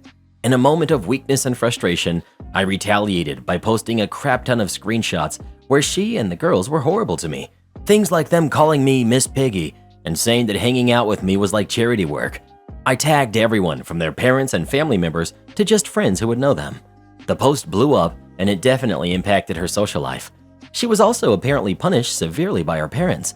This all happened during college, but I don't know the full extent since we all cut contact with each other. Back to the present. Laura noticed me at the reception and just lost it. She blamed me for ruining her life and called me a vindictive jerk in front of everyone. At that point, sister-in-law got involved and said I was ruining her wedding for causing Laura's outburst and asked me to leave. I was willing to leave the reception and go back to my room, but Laura said she couldn't stand to even be in the same space as me and insisted that I go home. Even if I wanted to, it wasn't like I could just leave. We were 3 hours away from home, and I came in one car with my husband and our 3 kids. I didn't feel comfortable driving at night by myself with the kids, and I couldn't just leave all 3 of them with my husband to figure out a carpool situation with another guest. They're all super young too and require a lot of attention. My mother-in-law and father-in-law stepped in and said Laura was out of line and that I was family, but sister-in-law said that if I didn't leave, she'd never forgive me for ruining her special day. I ended up staying because I couldn't figure out a good way to leave and manage a ride for my husband and kids. It's been 3 weeks and sister-in-law is still giving me the cold shoulder. My husband told me to just ignore her, but she's upset enough to be posting about how horrible her night was on social media. She hasn't named me directly, but I still feel terrible. Not the jerk. Bullies and bully sympathizers deserve everything they get. I would go so far as to call sister-in-law a bully as well. Birds of a feather and all that, eh? Not the jerk. I wonder if sister-in-law already knew the story about OP, albeit from Laura's point of view. I mean, it's weird that sister-in-law and Laura just happened to be close friends and sister-in-law took her side so quickly. So back in the day, you called out your bully to defend yourself. She got consequences for her actions, and now years later, she still thinks she did nothing wrong and wants you out of the wedding of your sister-in-law? I don't see how you can be the jerk here, especially since there isn't really a way for you to go back to your place. All I'm hearing is, am I the jerk for properly defending myself against a nightmarish woman who created terrible lies about me? And the answer is no, not the jerk. Am I the jerk for moving now that my son no longer wants to live with me? I, 37 female, share a son, Timmy, who's 13, with my ex, John, who's 37. We split up when Tommy was a toddler, so he lived full-time with me, and then it was 50-50 when he was around 8. During my first year of marriage, John received a job offer back in his home state. We live in the USA, Midwest, and I initially didn't want to go, but John eventually wore me down. I never really liked where we lived and would often talk to John about possibly moving again. But since we were in his home state and he had family here, John never wanted to discuss it. When we were in the middle of a divorce, the idea of me and Tommy moving away was brought up, and John freaked out, saying that I had no right to take away his son and I was hounded by his side of the family. Tommy is literally the only reason why I still lived where I did, and I always hated the weather and missed my friends. Before lockdown, Tommy approached me about living with his dad full-time, and when I asked him why, and he assured me it wasn't anything about me or where we were living, just that at his dad's place he had more room. John made more money than me and lived in a 4-bedroom house while I had a 2-bedroom townhouse. I won't lie and say that I was a little sad at the idea of seeing my son less, but I wasn't going to stop him if he wanted to go. It was agreed that Tommy would spend a weekend a month, spring break, and summers with me, while John and I alternated holidays. A while back, an old friend reached out, and it was a great reconnecting. It wasn't long until we found out we worked for the same company. It's a nationwide firm that has multiple offices across the country, and my friend offered to give me a recommendation for a new position that I was trying to apply for. I was grateful and said that I didn't get the job, but a week later, I was surprised when the firm offered me another position that paid more money and offered more benefits.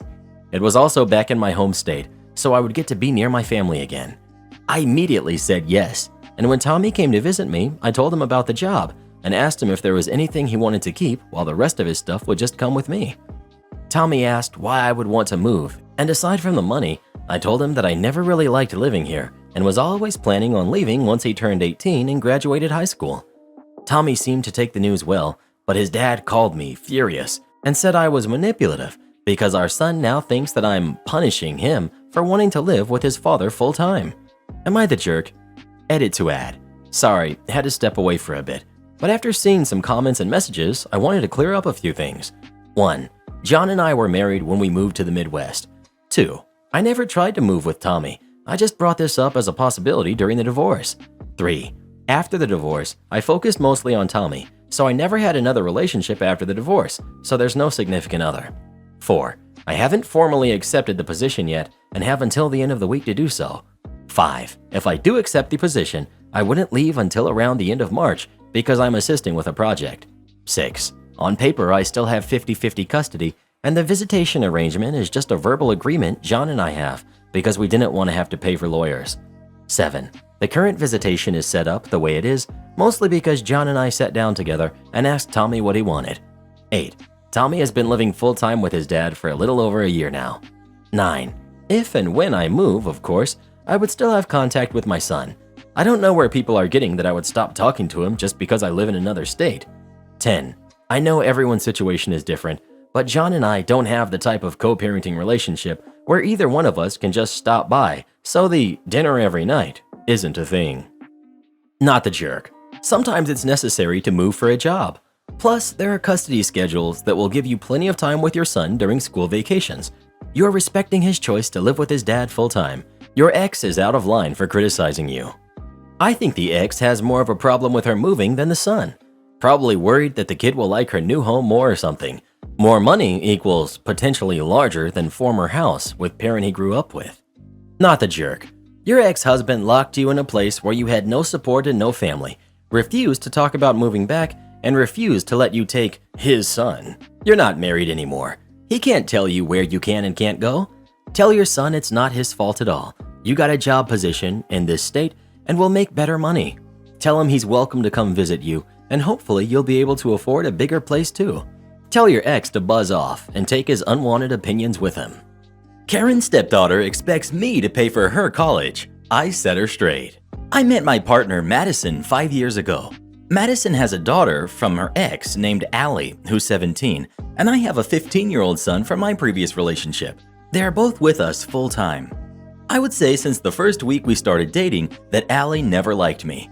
I've tried to bond with her, extending an olive branch to being able to simply coexist, but it's uneasy at best. She tells her mom the reason she dislikes me so much is because her mother moved in with me and moved away from her dad. They moved half an hour away with traffic. Madison is unable to work many jobs. She has a felony on her record. She was mailing high-priced bottles of bourbon across state lines at 23 and has a god-awful back that lays her up days at a time. With that said, I handle the expenses, which isn't a problem. I'm an engineer with a high wage and overtime is limitless if I want it. Allie makes life difficult when she can. She mocks me to my face, refuses to do chores, breaks into my wine cellar, and lately has been making fun of me with her dad via Facebook and Twitter. They enjoy calling me a nerd and a loser because I play Dungeons and Dragons, and I guess because I'm basically different. Everyone can see what they say about me on there, and it's embarrassing to say the least. Her mother stands up for me and tries to control it, but it doesn't last. Allie's dad isn't a saint, even though she thinks he is. He's in and out of trouble, can't hold a steady job, and he still lives with his mom. I'm not trying to be harsh on the guy here, but at least here it's anonymous, which is better than he gives me on Facebook. Recently, Allie has been jumping through the hoops of college applications, and she and her mother sat down to discuss options and whatnot. Allie isn't a great student, but she isn't terrible either. She's not going to get many, if any at all, scholarships or grants. Madison asked me about tuition, and I said I would match Allie's dad dollar for dollar. They kind of stared at me for a minute until my son broke the tension with a laugh and said, "Well, that might cover the gas to drop her off." I asked him to leave the kitchen, and he did. However, my wife was livid, and Allie was on the verge of crying. Allie left the kitchen, and my girlfriend said that was out of line and cruel for an adult to say that to someone her age. I shot back with, "Well, someone needed to set her straight, and you or her father weren't doing it, and now she will see her dad for what he really is." Guys, I'm tired of it. I didn't do anything to this girl, and I really tried to be there for her. I don't deserve to be treated like this, especially in my own home. I'm just tired of it all. I'm thinking of just ending it with Madison so I can be rid of Allie. I really love Madison, but her daughter should come first for her, and it's getting to a point where she's dead last for me. Am I the jerk for my remarks? My girlfriend has too many pets. I'm putting an end to it. We've been together for 12 years. We have a 1-month-old baby, and we're full of animals. We have 4 bathrooms, and 3 of them are occupied with animals. One of the bathrooms is owned by a bunny, the second is owned by 3 cats, and the third by another pair of cats. In our basement, we have 6 puppies, 2 months old, that were born to a stray dog that my girlfriend took around a year ago. Our ceiling, top floor, is completely occupied by another 3 cats. And our living room is the place where our chihuahuas live. She never takes them out, so every single morning I wake up and the floor is full of doggy doo. On the stairs between the first and second floor, there's a bunny, which is in a big cage, I'd say. Every single animal room is getting completely destroyed, and we're on rent, so I'm super worried if in any case the landlord asks to come around. Outside of the house, the stray dog lives in the garage, and when it's closed, it goes to the bathroom in there. There's still mess from around 2 weeks ago. We also have 6 Japanese Akitas, for which I bought a separate house so my mom can take care of them because I no longer can walk them and give them the proper love. Since I found out my girlfriend is pregnant, I've been starting to work 2 jobs. I've hired a cleaner and I'm away for 12 hours a day, 6 days a week. I realized that I could be helping more with the baby, but that's what the situation requires. Recently, I've tried to convince her to reduce the cats, remove the bunnies, remove the stray dog, and give out the puppies from the basement, but she simply refuses. I'm okay if we keep 4 of the chihuahuas because she really loves them, but I can't take the mess around the house anymore. I'm scared that when our daughter passes the 6-month mark and starts moving around, she could get dirty, or just be restricted to a single room. Last but not least, I'd like to have more than 2 or 3 kids, and I just can't imagine them living in this kind of a situation. In a recent conflict, I decided I can no longer allow this and said that it's up to her to decide if she wants to live with me and our daughter or rather have all the animals for whom she doesn't take care of. Am I a total jerk for giving her such an ultimatum? Edit. In regards to buying a house and renting, we're living in Eastern Europe. A house here could be around 40,000 euros in a small village. We're renting because we live in the capital. Yikes! This is what you need to do ASAP. 1. Take the baby and go stay somewhere else, maybe with your mom for a while. 2. Get a family lawyer to help you navigate. 3. Get your kid's mom to a therapist. She's not well enough to care for her kid. 4. Work with animal control to relocate those poor animals. 5. You'd probably have to pay a lot of money to your landlord for how the place was destroyed. 6. You're the jerk for letting it get to this point. Well, who do you think is the jerk? OP or his girlfriend? Please let us know. If this was a reality show, I'd totally watch it. Why I'm not sharing my grandmother's inheritance with my father. When I was 13 years old, my mother found out my father was having an affair and he got the other woman pregnant. After this came out, my father confessed he was in love with the other woman and wanted to leave my mother. She obviously was heartbroken and didn't know what to do. We had moved to a new state with my father for work, so she had no family around. My father dropped us like a bad habit soon after this came out. He attempted to keep a relationship with me, but ultimately his new family was his priority, as he said. Tough to understand for a 13-year-old, but whatever. If he didn't want me, I wasn't going to need him, so my mother and I moved on. But the only way we were able to move on was with the help of my grandmother, my father's mother. She always loved us and was appalled with what her son had done to us. He stopped seeing her as well for the most part. We became very close over the years, seeing each other for special occasions and holidays while her son was nowhere to be found.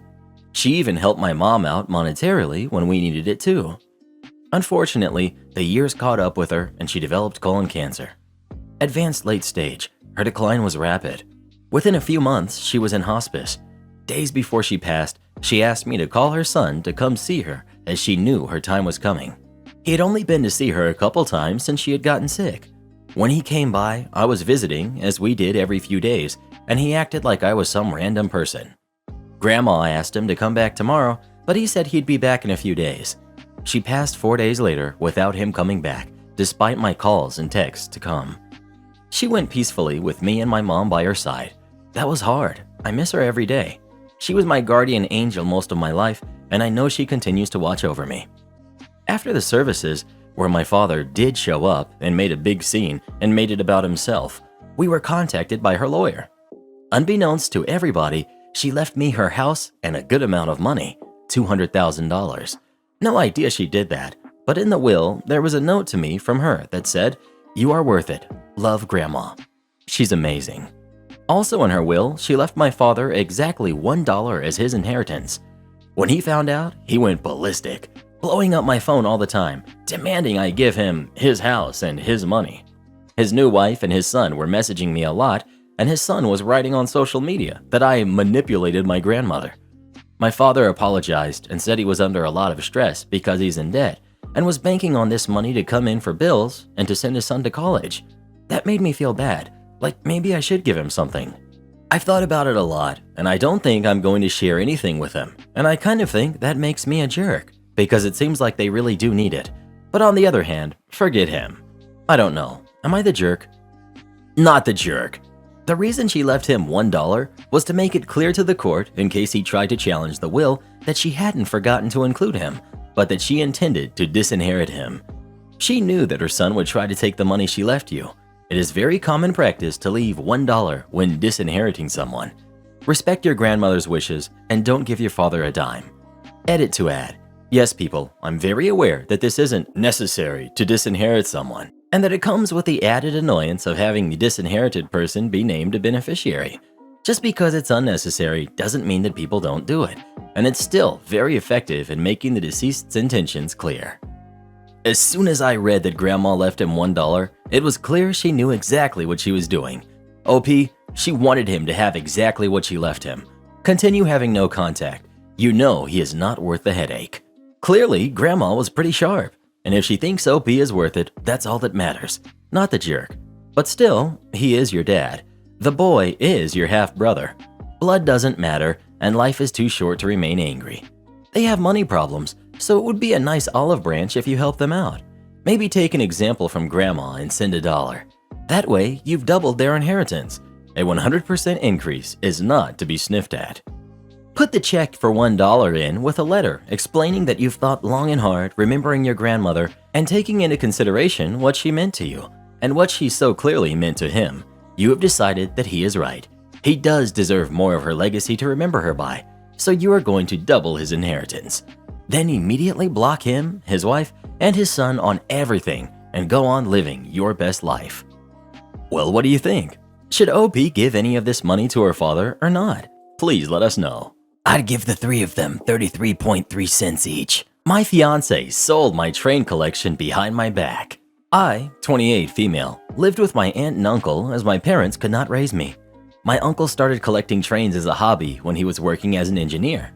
I took a huge interest in them as a kid and as a teenager. My uncle gave me his entire train collection when he became sick. When I turned 19, I moved out and found a nice apartment near my college. I brought the collection with me. Some of my friends thought it was cool, others find it weird. I met my boyfriend in college and he moved in with me after we graduated. We got engaged last year and are currently struggling with debt, student loans, and the wedding. My fiance asked if we could have an expert come into the apartment and price the train collection. I was against the idea and told him that I would not sell the collection as it was a large memory of my uncle. My best friend got engaged this past weekend and a few of us went to celebrate at her parents' lake house. I was gone for 2 nights, and when I returned, the train collection was completely gone. My fiance came running over, saying that a collector came and gave him a decent price for the set. I started crying and yelling at him that he destroyed my trust and told him to leave the apartment. He left without protest and has been staying with his parents. I told him that he had to pay me back all the money. I did threaten to sue him as well. His parents are trying to argue that he was only doing what he thought was best for both of us. Am I the jerk for demanding my fiance pay me back for selling my train collection? Not the jerk. Your fiance stole and sold the train collection without your consent. Please go back to that collector and explain the situation. File a police report and sue your fiance for grand theft. And OP, please break up with him because he completely betrayed your trust. You cannot get married to someone who has no respect for you. What an awful man. File a police report. Your ex committed a crime, and depending on the value, a very serious crime. Provide the police report to the collector so they clearly understand they purchased stolen goods. Also, that collector could be shady too. He purchased it, likely knowing your ex didn't really own it. Edit. Yes, it's a stretch to assume the collector knew the ex didn't have permission to sell them. I made that assumption thinking that the ex didn't know anything about the trains and possibly stated that they were his girlfriend's trains. Not the jerk. But you can report that collection is stolen so you could potentially get it all back. The sale of stolen goods is not legal. I would act fast though, checking with police, because depending on the collector who bought it, they might be selling off some of the pieces and then it might be impossible to get them all back. And him giving you the money he got from selling your stuff isn't even an apology. I wouldn't act like it was. That money is yours, completely yours, and probably is worth way less than the actual collection. Do not touch that money though. Report the whole thing as stolen. If you get the money, it could be argued that you knew and benefited from the sale. And this is a pretty good insight for how he will act during your marriage, going behind your back to make what should be joint decisions after you already said no, keeping that money as his own, saying that he knows best to do what's good for both of you, without taking your opinion into account. Am I the jerk for uninviting my mom for my wedding when she kept insisting on my stepson not being there? It's a stupid thing to ask, I know, but my mom's been an important person in my life, and I'm not sure if perhaps I overreacted. I, 26 male, met my soon-to-be wife, Amy, 25 female, 7 years ago. Her son Jason was 11 months old, and she broke up with his dad already. I love Jason as my own son, and that's how I see him. He calls his dad, Dad, and he calls me, Pa. My mom didn't like the idea of me being with someone who already had a kid with someone else. We fought about that during the first 2 years of the relationship until I threatened to stop talking if she doesn't accept Amy and Jason in my life. So she let it go and didn't bring it up ever again. I proposed 4 months ago. We're supposed to get married in March. My mom offered to pay for half of the wedding and we accepted. The issue was, my mom was saying Jason shouldn't be at the wedding because it would be just as weird as if her ex was there. We were both confused by that logic. Jason's a huge part of our lives. It's our wedding, so of course he's going to be part of it. That was a hard no from both of us. She tried to bring it up more times until finally she pulled the "I'm paying for your wedding, so I'm allowed to decide" card. That's the part that got me the most. She wanted to use the fact that she's helping to pay to keep our 8-year-old from being there at our wedding. I paid her back the money she gave us for the wedding and told her she's also not invited. Now she keeps calling, crying, that I'm her only son and it would be heartless keeping her from being part of this huge milestone in her life. To her, it's not the same if Jason missed it because he's a kid, not a parent. My family is on my side about her going too far for wanting to exclude my son, but they think I'm the jerk if she's not invited since I already gave her the money back, so she has no say in anything. I'm just so mad about it, and I don't want to see her after she tried to control things like that. Am I being the jerk? Not the jerk. Your mother is acting like a monster to that kid. She can kick rocks. Why would you want such a nasty and mean person anywhere near you or your future family on such an important day? You did the right thing. Not the jerk. She's been a jerk about your son his whole life. It's really weird that she felt he shouldn't be at the wedding. It's up to you whether or not to invite her. I wouldn't unless she grew up and apologized and promised not to act like a jerk at the actual wedding. And then I'd be concerned she'd make some sort of a scene. Next time she calls, I would explain that this is entirely her fault and that even though she disagrees, Jason is your kid as well as your fiance's. ETA. Others have made this point, and I agree with it. If you have kids in the future with your fiance who are biologically yours, your mother will treat them differently, and obviously so, than she treats Jason. Bear that in mind. I'm all for going low contact, and if she doesn't wisen up, no contact. An onion allergy. Received an Uber Eats order tonight stating, no green onions or onions, onion allergy. Their order had 2 items, a house salad and a miso ramen. Now, we take allergies very seriously. We're a Japanese restaurant, and of course have people who come in with deathly shrimp allergies, apparently looking to play Russian roulette with their sushi. Any good restaurant should. Whenever people say, no this, please leave out that, I immediately ask if it's an allergy or dietary restriction, etc. to ensure we can honor it appropriately. We've gotten vegetarians who have accidentally eaten our ramen, not veggie friendly, because another waitress just thought no chicken was fine and didn't warrant any further questions. Anyways, onions. There's onions in a lot of our foods. Our dressing is practically half onion. Can't take onion out of it. I check the ranch, the only other dressing we have, onion. The ramen also has onions and green onions. We can't take those off, so I attempt to call the customer and it goes straight to voicemail. I leave a message and ask that they please call back. Meanwhile, the order timer is ticking and is already assigned to a driver. I went to check with my boss that the base of the ramen didn't also have onions and he confirmed it didn't. But then he paused and said that the sauce the chicken is cooked in has onion in it. So now, basically, this whole guy's order is worthless because it's all got onions in it. Boss says just cancel the order. We don't do this often, but we don't want to risk it. There's no way to do this order without basically sending him just noodles with a few small veggies and broth and a plain salad, which we knew he wouldn't want. I go to the tablet and no way to cancel it. Uh-oh.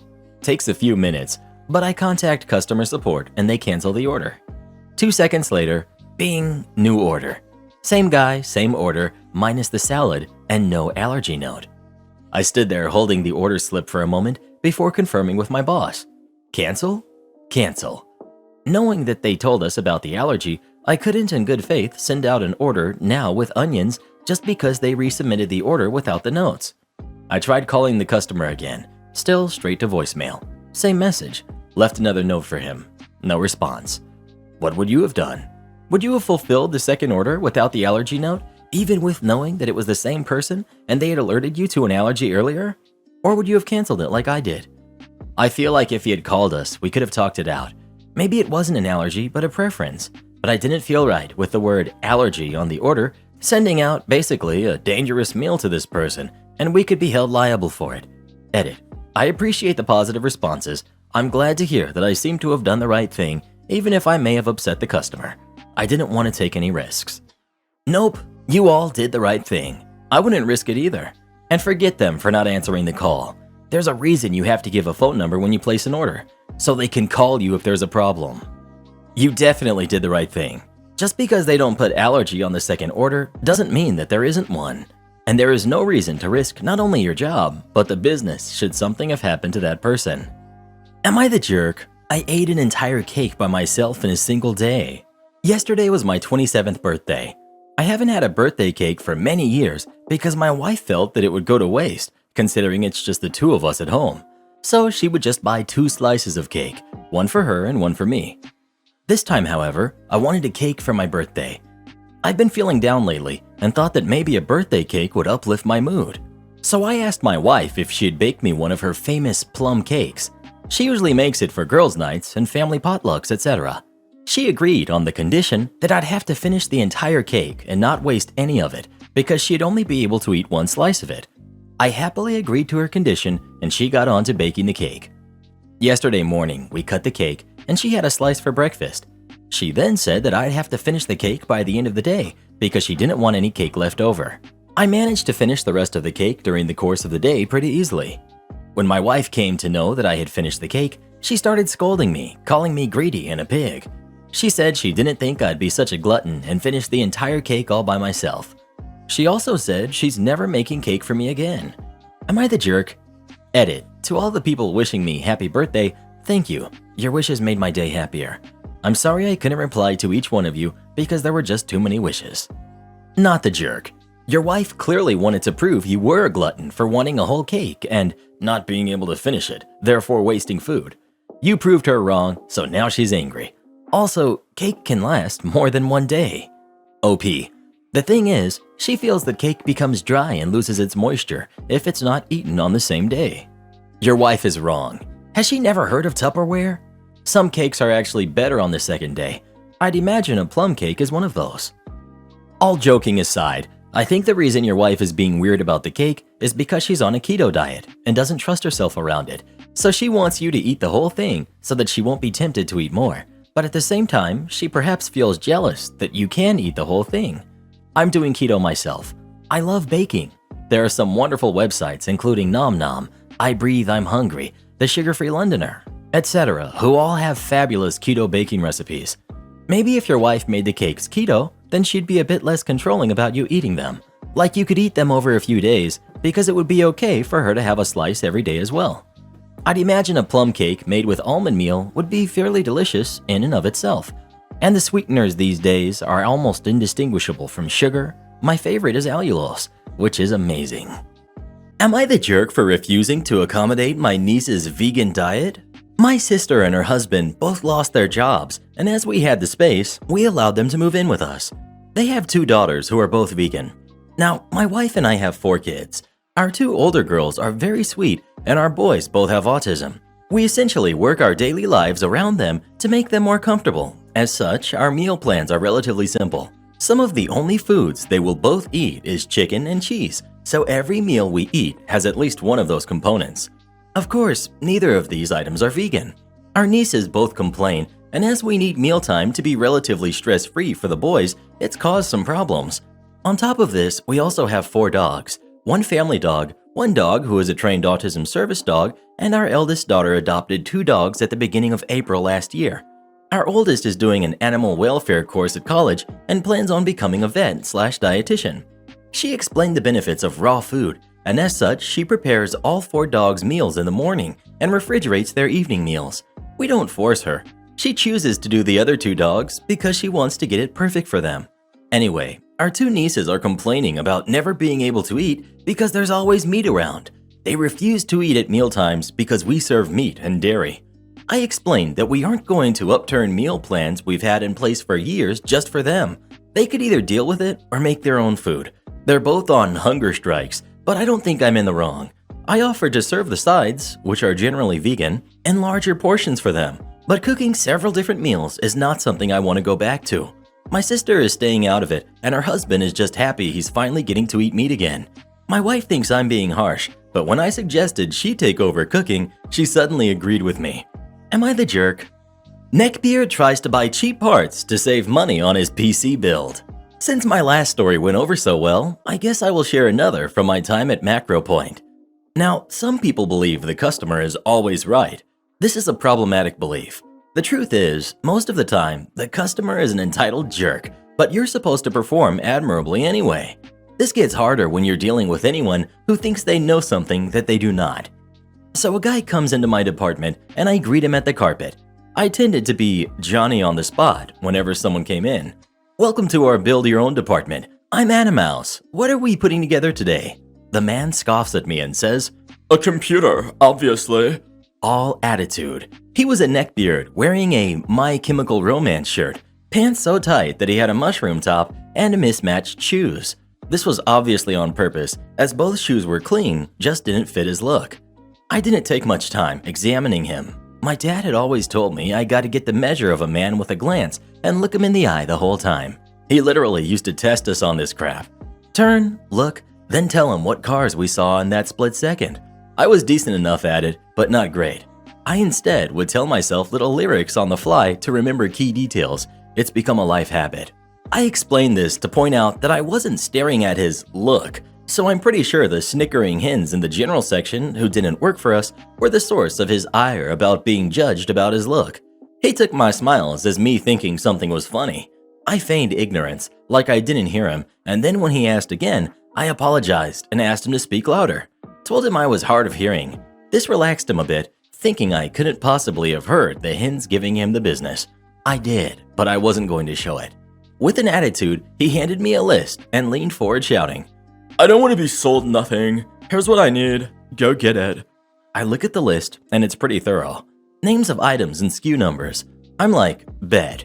This looks like a full build. Good money, though a lot of them I identify as cheaper parts. I tell him it'll take me a few minutes and invite him to take a look around in case he sees anything else he might need. He rudely says he'll wait there and he ain't buying anything else, so don't try none of my snake oil sales crap on him. I smiled and said, "Oh no, but it's so good for the joint and muscles." He didn't think it was funny, so I just walked away and got his stuff.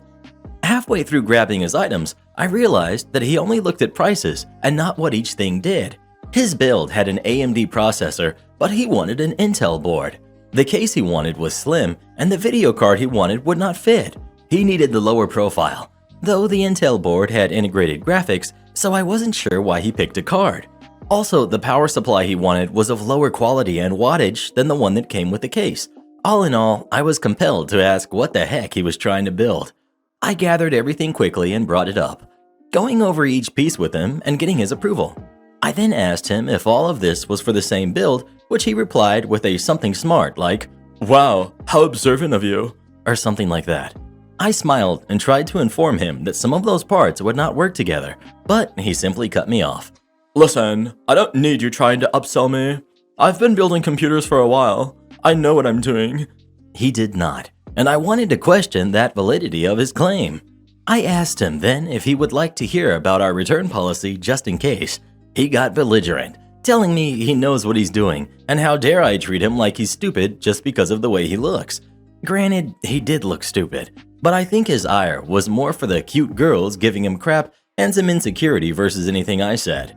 Alrighty, you are not interested in our return policy or extended warranty policy, right? I confirmed. We're supposed to ask about the warranties for everyone, but I figured he was not going to take kindly to that, so all I wanted to do was cover my bases. "Warranties are for suckers. Do I look like a sucker?" he snapped. Yes, he did, but I wasn't going to say that. I just smiled at him and asked if I could double check his list to see if I got everything. I whipped out my phone and took a picture of everything, along with the list. I knew most of this was coming back and let him go about his day. I didn't even sticker it. I knew what was coming. 2 days later, Neckbeard shows back up. Muffin top, 2 different pairs of shoes, and an anime t-shirt that made Goku look like he had a fisheye head. He looked embarrassed and angry. He had with him someone who I at first thought was his girlfriend, a little Latino woman who I was certain was either blind or a gold digger, but turned out to be his sister. Absolutely no resemblance. She was friendly and told me she was trying to build a gaming computer to play Crysis. I was a little incredulous, young, and, to be honest, at the time, did not think girls played games like that. So I turned to him and said, "Crysis?" And he shrugged. Little lady stepped up and reiterated herself, with a bit of friendly mocking cause she knew what I was thinking. Apparently she got crap for being a gamer girl. I just shrugged and told the truth. There was no way in heck that previous build was gonna play Crysis very well.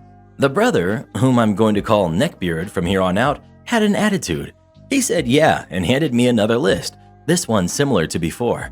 He made no explanation for his previous mistake and just told me to get the new items, along with the same line about not upselling him.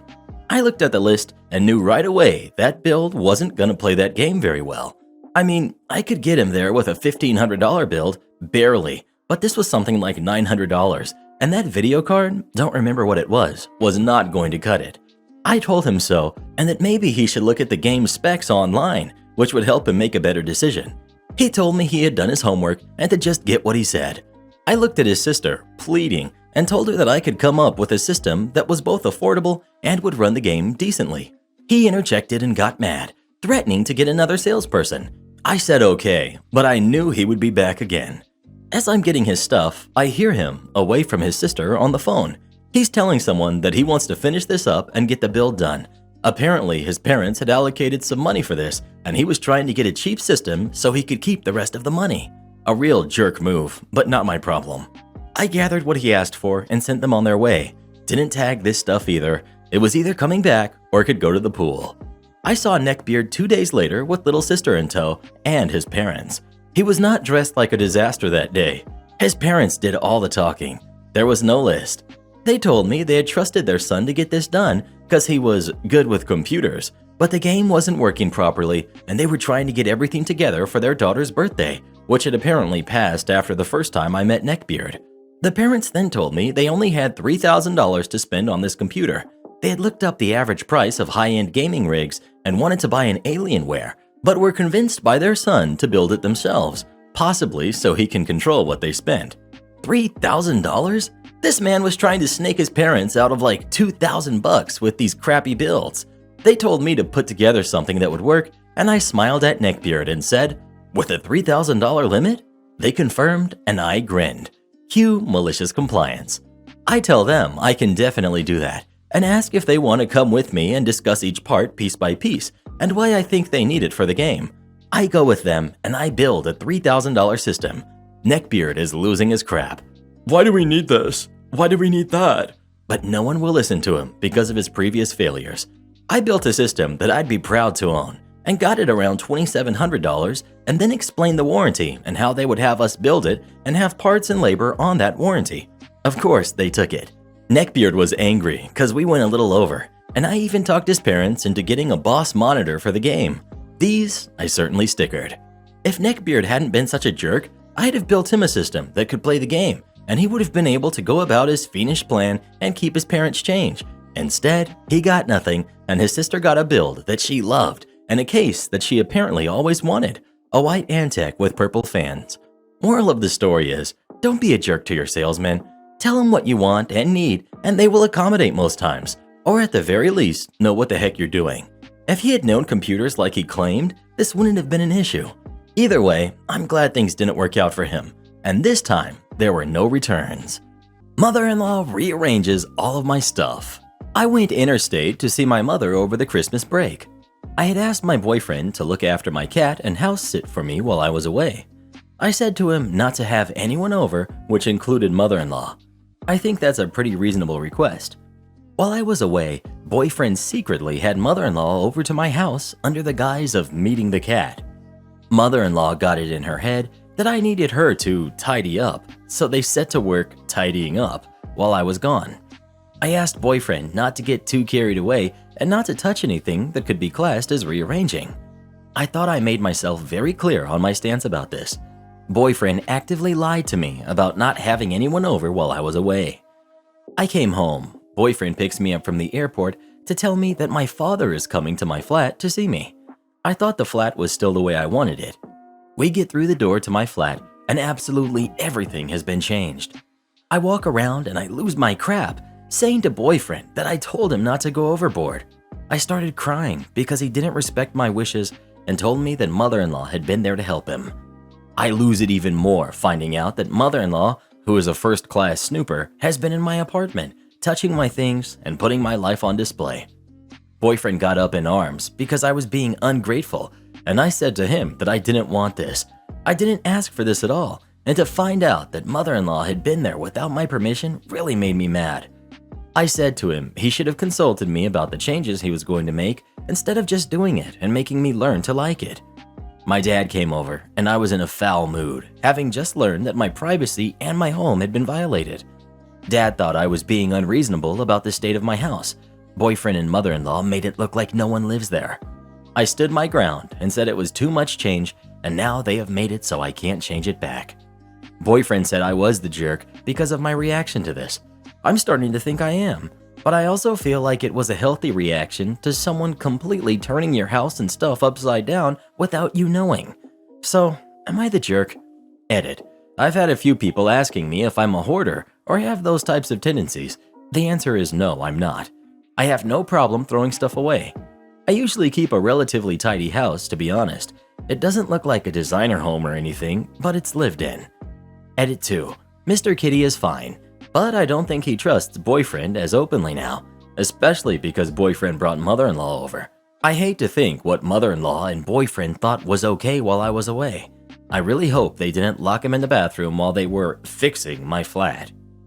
Not the jerk in the slightest. That's end of relationship level boundary violating.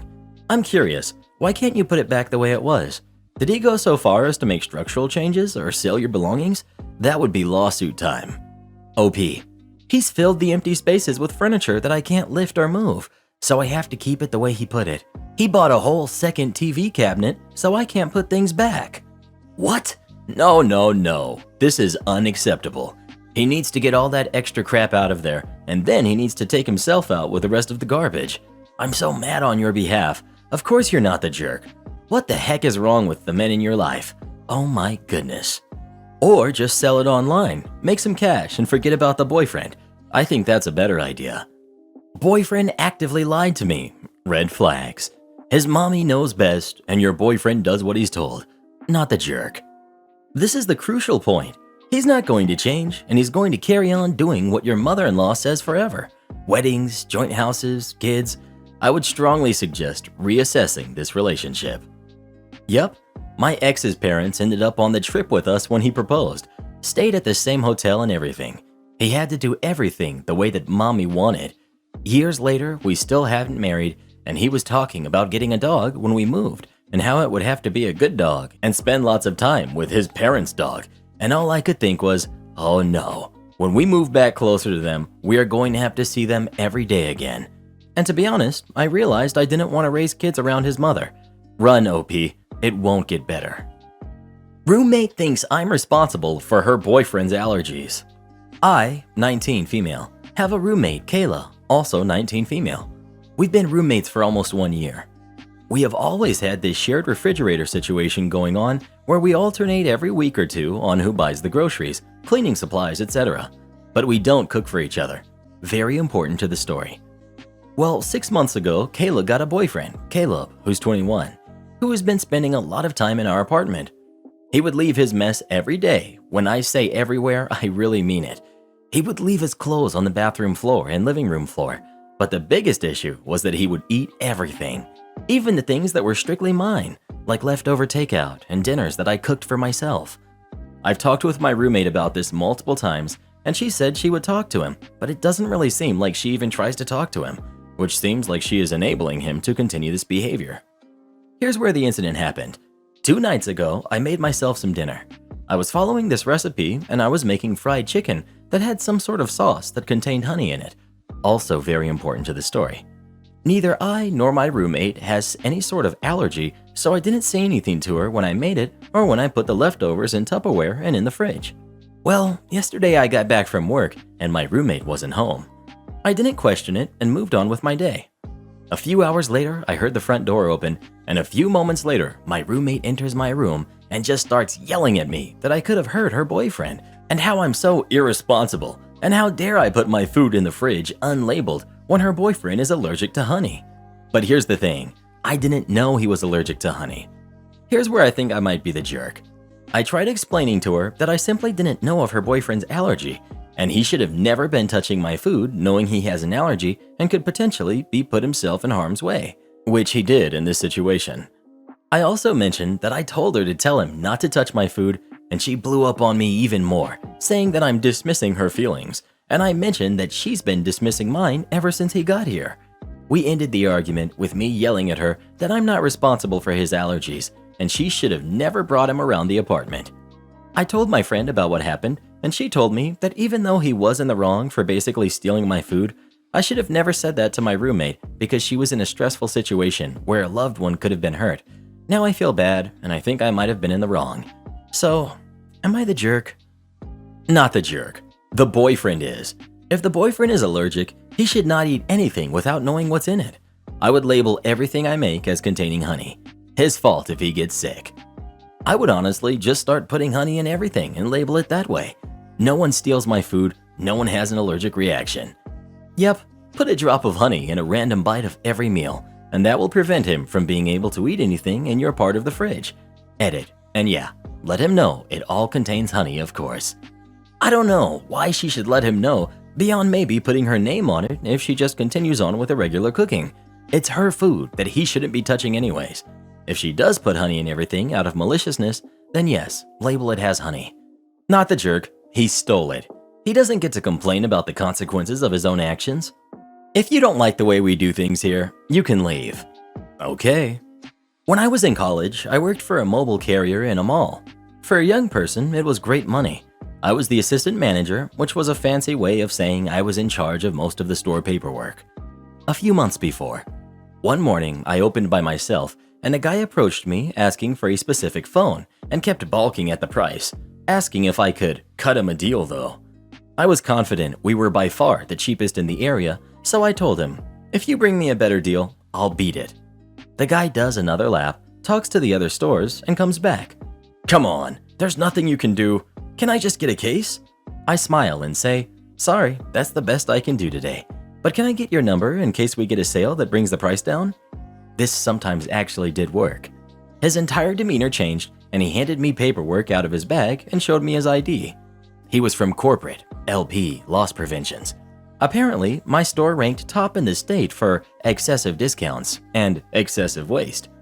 He then hands me a document showing all of my friends and family discounts. So I flip open my phone.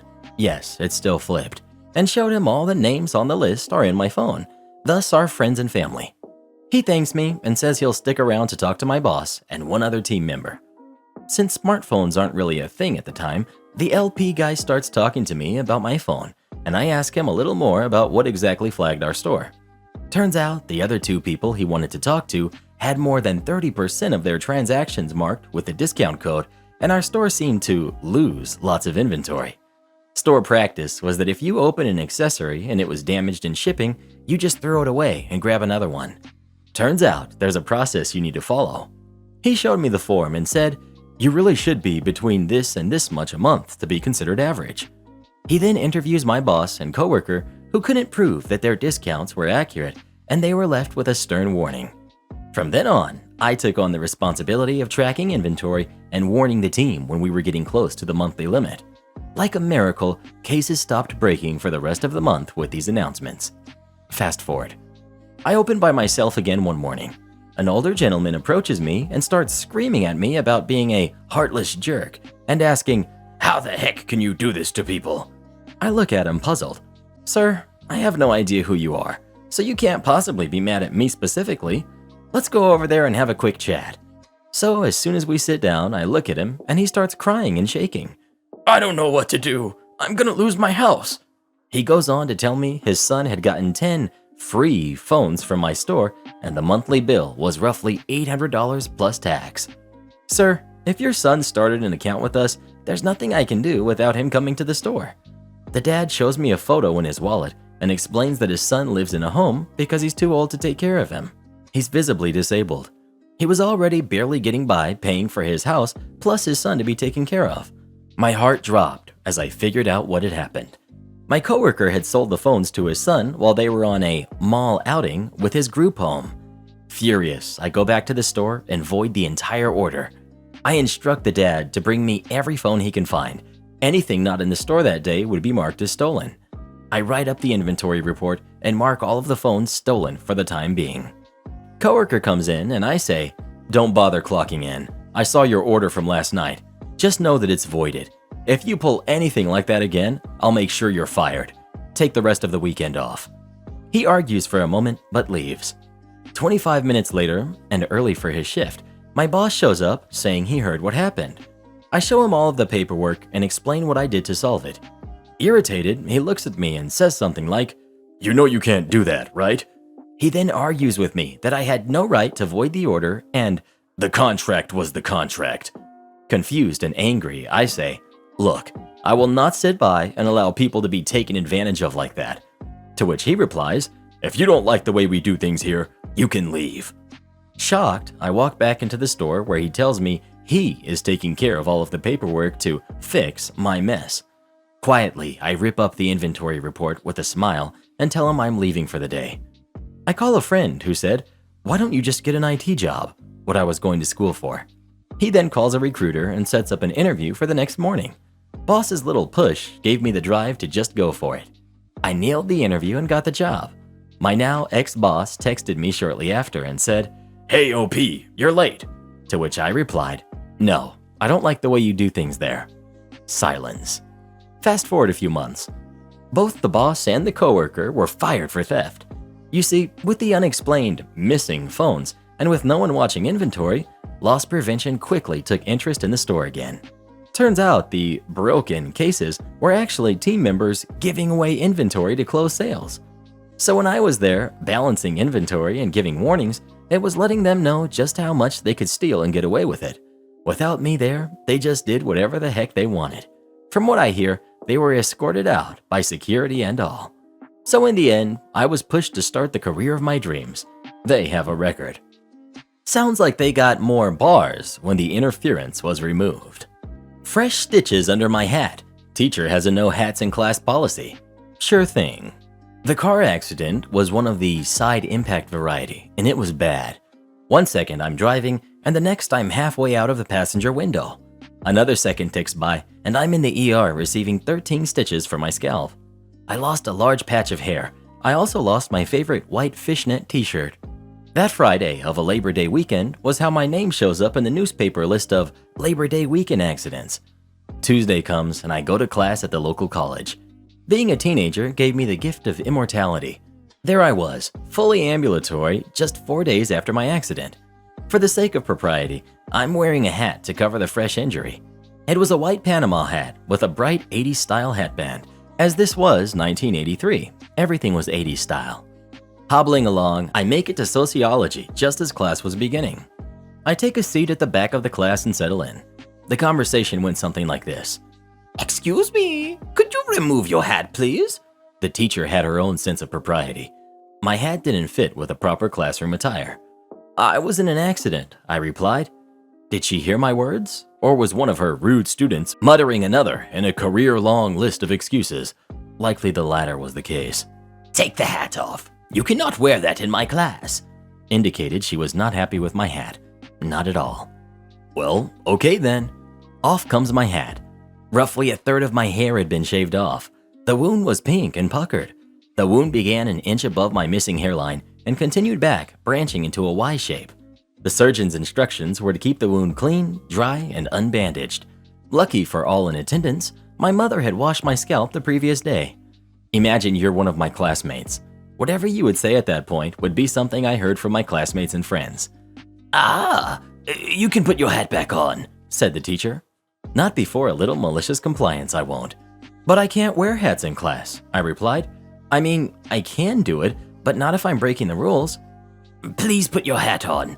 "Okay, if you insist," and the hat went back on my head. My advice is to not engage in malicious compliance on the first day of class, not in a course where the teacher gives essay questions. That was the only C I received that semester.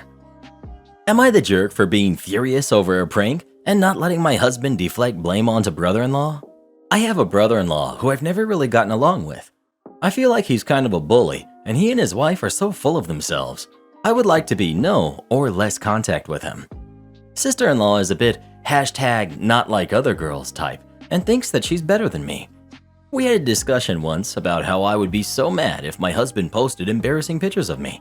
Brother-in-law likes to troll her on social media or birthdays and anniversaries, and I said I would feel so unloved. Well, it's her 30th birthday, and brother-in-law convinced my husband, I didn't know this at the time, that as a prank, he was going to get one of those embarrassing pictures of her tattooed on him. At first, my husband thought he was crazy, but brother-in-law convinced him that it was an elaborate prank.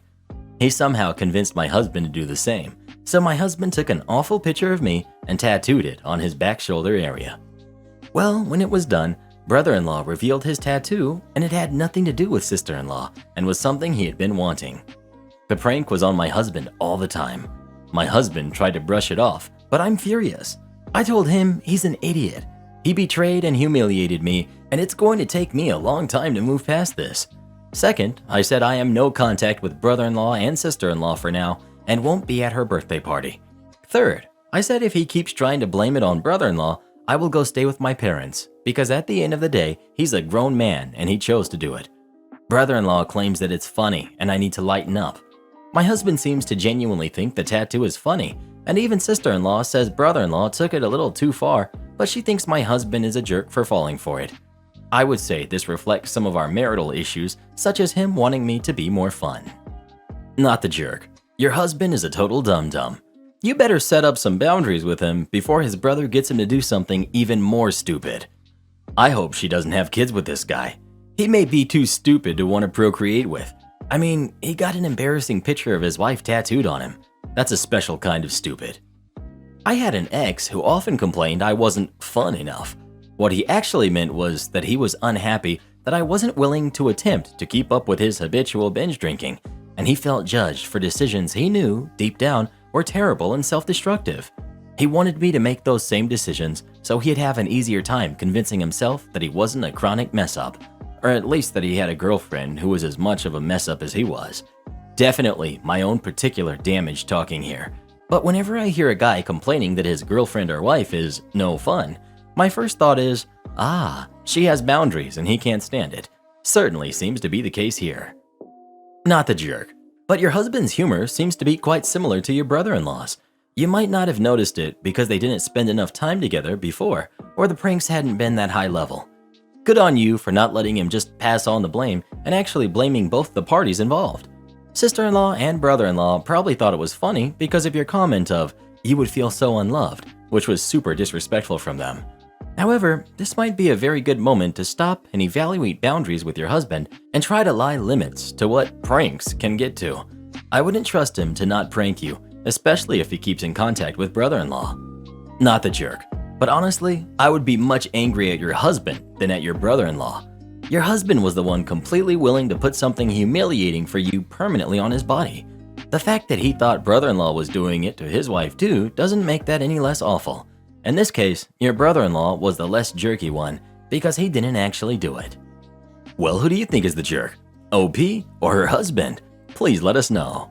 It's much easier to be married to someone who has a similar sense of humor to yours. Isn't that right, Reddit boy? I get paid to do what I am told, not what I feel needs to be done. Okay. Background. A decade ago, I was an admin for a hospital.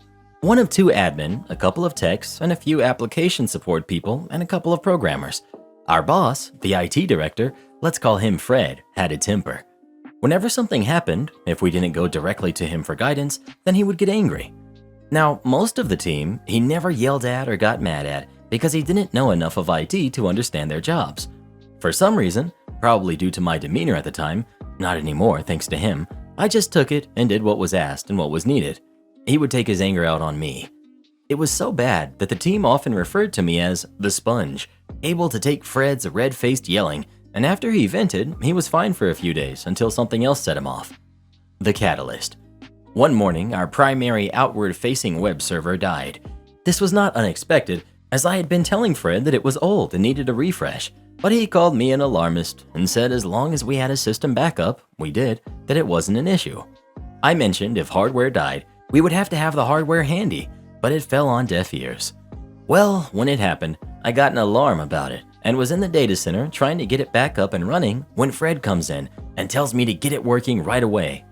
I tell him I'm already on it, but it's looking like the RAID controller is hosed, that I doubted I could get it up soon, and that I would need to harvest parts from DCOM servers to build one if he wanted it today, and to order a new server immediately, that the specs were in his email from me. He tells me that I have 30 minutes to get it back up and running, or I will get written up for refusing an order and for neglecting my duties. I reply that even if I could get a server built and OS loaded in that time, it was going to take more than 30 minutes to copy the data over to the new server, and that I cannot change the laws of physics to suit his fancy. He replied with, "You now have 29 minutes," and walked off. Yeah, he wrote me up for it. I took an hour to get it operational, and the data took about as long to copy, but in the end, it was under 3 total. If I didn't sign, I would be terminated immediately, so I signed it, but added, under duress. The beginning of the end. A few months later, Fred came to my desk and asked what I was doing. I told him I was going over patches that needed to be applied to various servers and hardening the ones that could not be patched for various reasons. Fred asked me, "Who told you to do that?" He had assigned me a job and he expected me to get it done. The job he had assigned was setting up a laptop in one of the conference rooms for a CPR refresher class that was next week.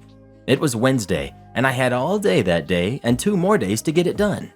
He chose me and not a tech because, well, I never knew exactly why. Even the techs were baffled, but you never argued with Fred.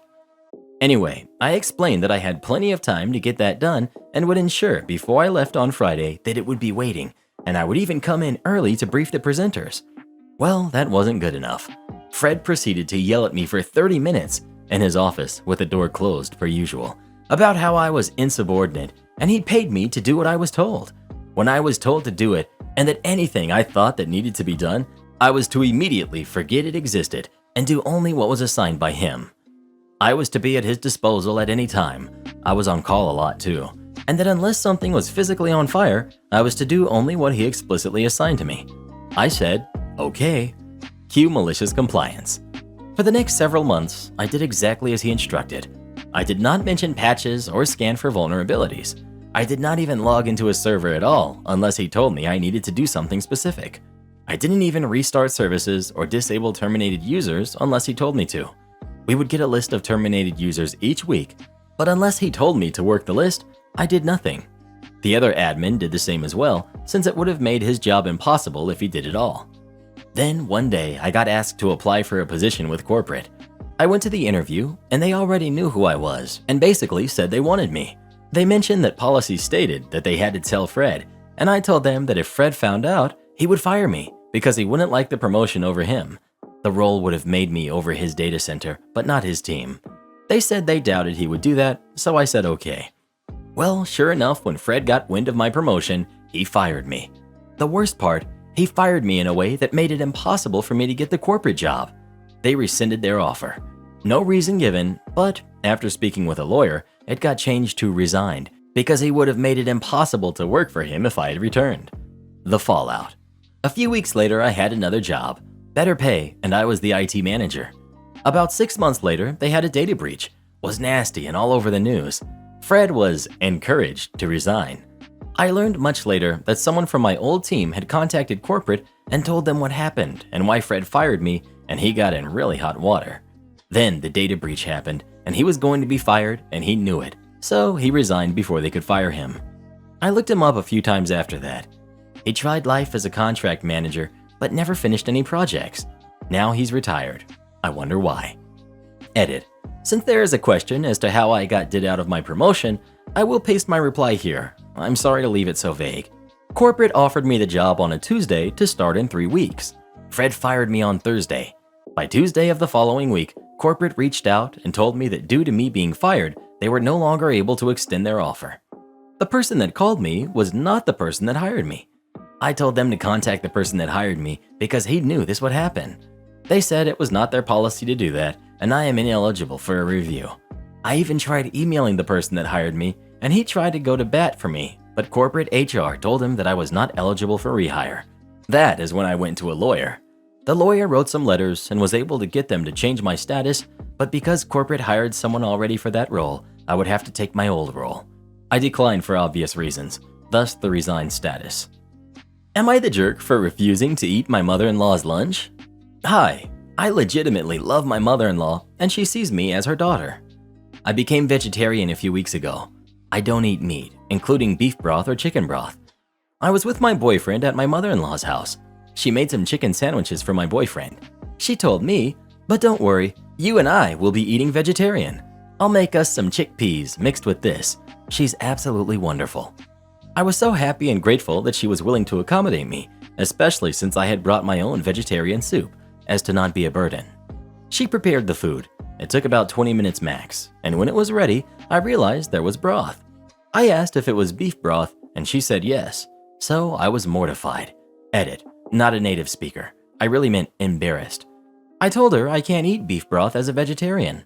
She apologized, so I told her not to apologize because it's a mistake everyone makes. I told her I was so sorry she spent this time cooking for me. In the end, all was well, and I ate the soup I brought, while she ate the food she cooked. During the afternoon, I went to the gas station right next to her house and bought several packs of vegetable broth. Edit. Because I didn't want her to spend money on buying broth for me. Also, it's the normal Knorr brand I use. I gave them to her, saying I was sorry for the misunderstanding earlier, and that this broth she could use if she ever wanted to cook for me, but that I would always bring my own meals because I don't want to be a burden on the family. When we got home that night, my boyfriend was furious. He told me I was selfish to refuse the food when my mother-in-law had wanted to accommodate me. He told me I was being too extreme and that beef broth is nothing. I explained it was a matter of principle, but he's absolutely upset. I didn't want to ask this question on a vegetarian subreddit because I want objective answers. Do you think I'm the jerk for refusing the broth? Thanks a bunch. Edit. I texted her to apologize again and ask if I hurt her feelings, and she replied, of course not, it was nothing. Also, she told me she used the vegetable broth to cook her rice tonight. Not the jerk. In a very unusual turn for this subreddit, your mother-in-law sounds genuinely lovely. Your boyfriend, not so much. OP. He's really not supportive of me going vegetarian, with thoughts of maybe going plant-based or vegan. It's a personal decision I made for myself. I would never want him to go vegetarian or vegan because of me. I still cook steaks and meats for him because he loves meat and I love him. I do my own groceries and cooking, so I'm not really a burden on him, although I understand it must necessarily be a bit annoying. As if he wants to cook for me, he can't use meat. If you want privacy, then move somewhere else, Karen. I live in an apartment with 3 bedrooms, 1 large room, a smaller room, and a room which they marketed as a bedroom, but is essentially a hyped-up broom closet that barely fits a 1-person bed. I use the large room as a bedroom and the second biggest room as an office for my work, which is mostly done online even before lockdown, so I can't do without it, and the smallest room is not big enough to house my setup and files, and unless I massively downsize my bed, it doesn't fit in my room either, hence the office. The smallest room is set up as a guest room with a single bed, wall-mounted TV, and a small closet. It's cramped, but given it is usually just used for a few days by my cousins and friends, it works fine. The rest of the place is rather average. Normal apartment, small living room with a kitchen and a bathroom. My mom made a series of very dumb financial decisions since my dad passed 3 years ago, and with her losing her job due to lockdown, she had to sell her house to pay several debts. Let me be clear that the money she had could have had her living comfortably for the rest of her life without ever having to work again. She called me one day, explained the situation, and after a long argument, I relented and allowed her to move in with me until she got back on her feet, which I was angry about because I was on the brink of moving in with my girlfriend, and this put that plan on hold for the foreseeable future.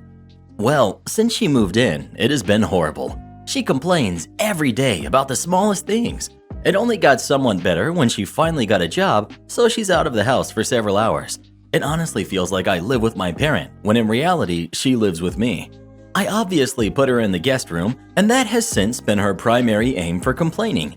Not a day goes by where she does not complain about wanting the office as her room, as it's bigger. Obviously, that's not happening. Yesterday, she had a friend over. Afterwards, we got in another argument where she started yelling at me for not giving her any privacy because I dared to go into my own kitchen to make a sandwich while she had her friend over. I finally lost my crap and said what it says in the title along with some choice words, and I have the mind to kick her out at this point, even knowing she's got nowhere to go. She has made a scene about it towards her siblings and other family who have since reached out to me to tell me how much of an ungrateful jerk I am to talk to my mom like that. So I'm here for outside judgment. Do this next. Tap here on your screen to come see our new podcast playlist, where you'll find thousands of hours of the best stories you've ever heard. Or tap the one on the right. That episode is specifically just for you, based on other videos you've enjoyed the most.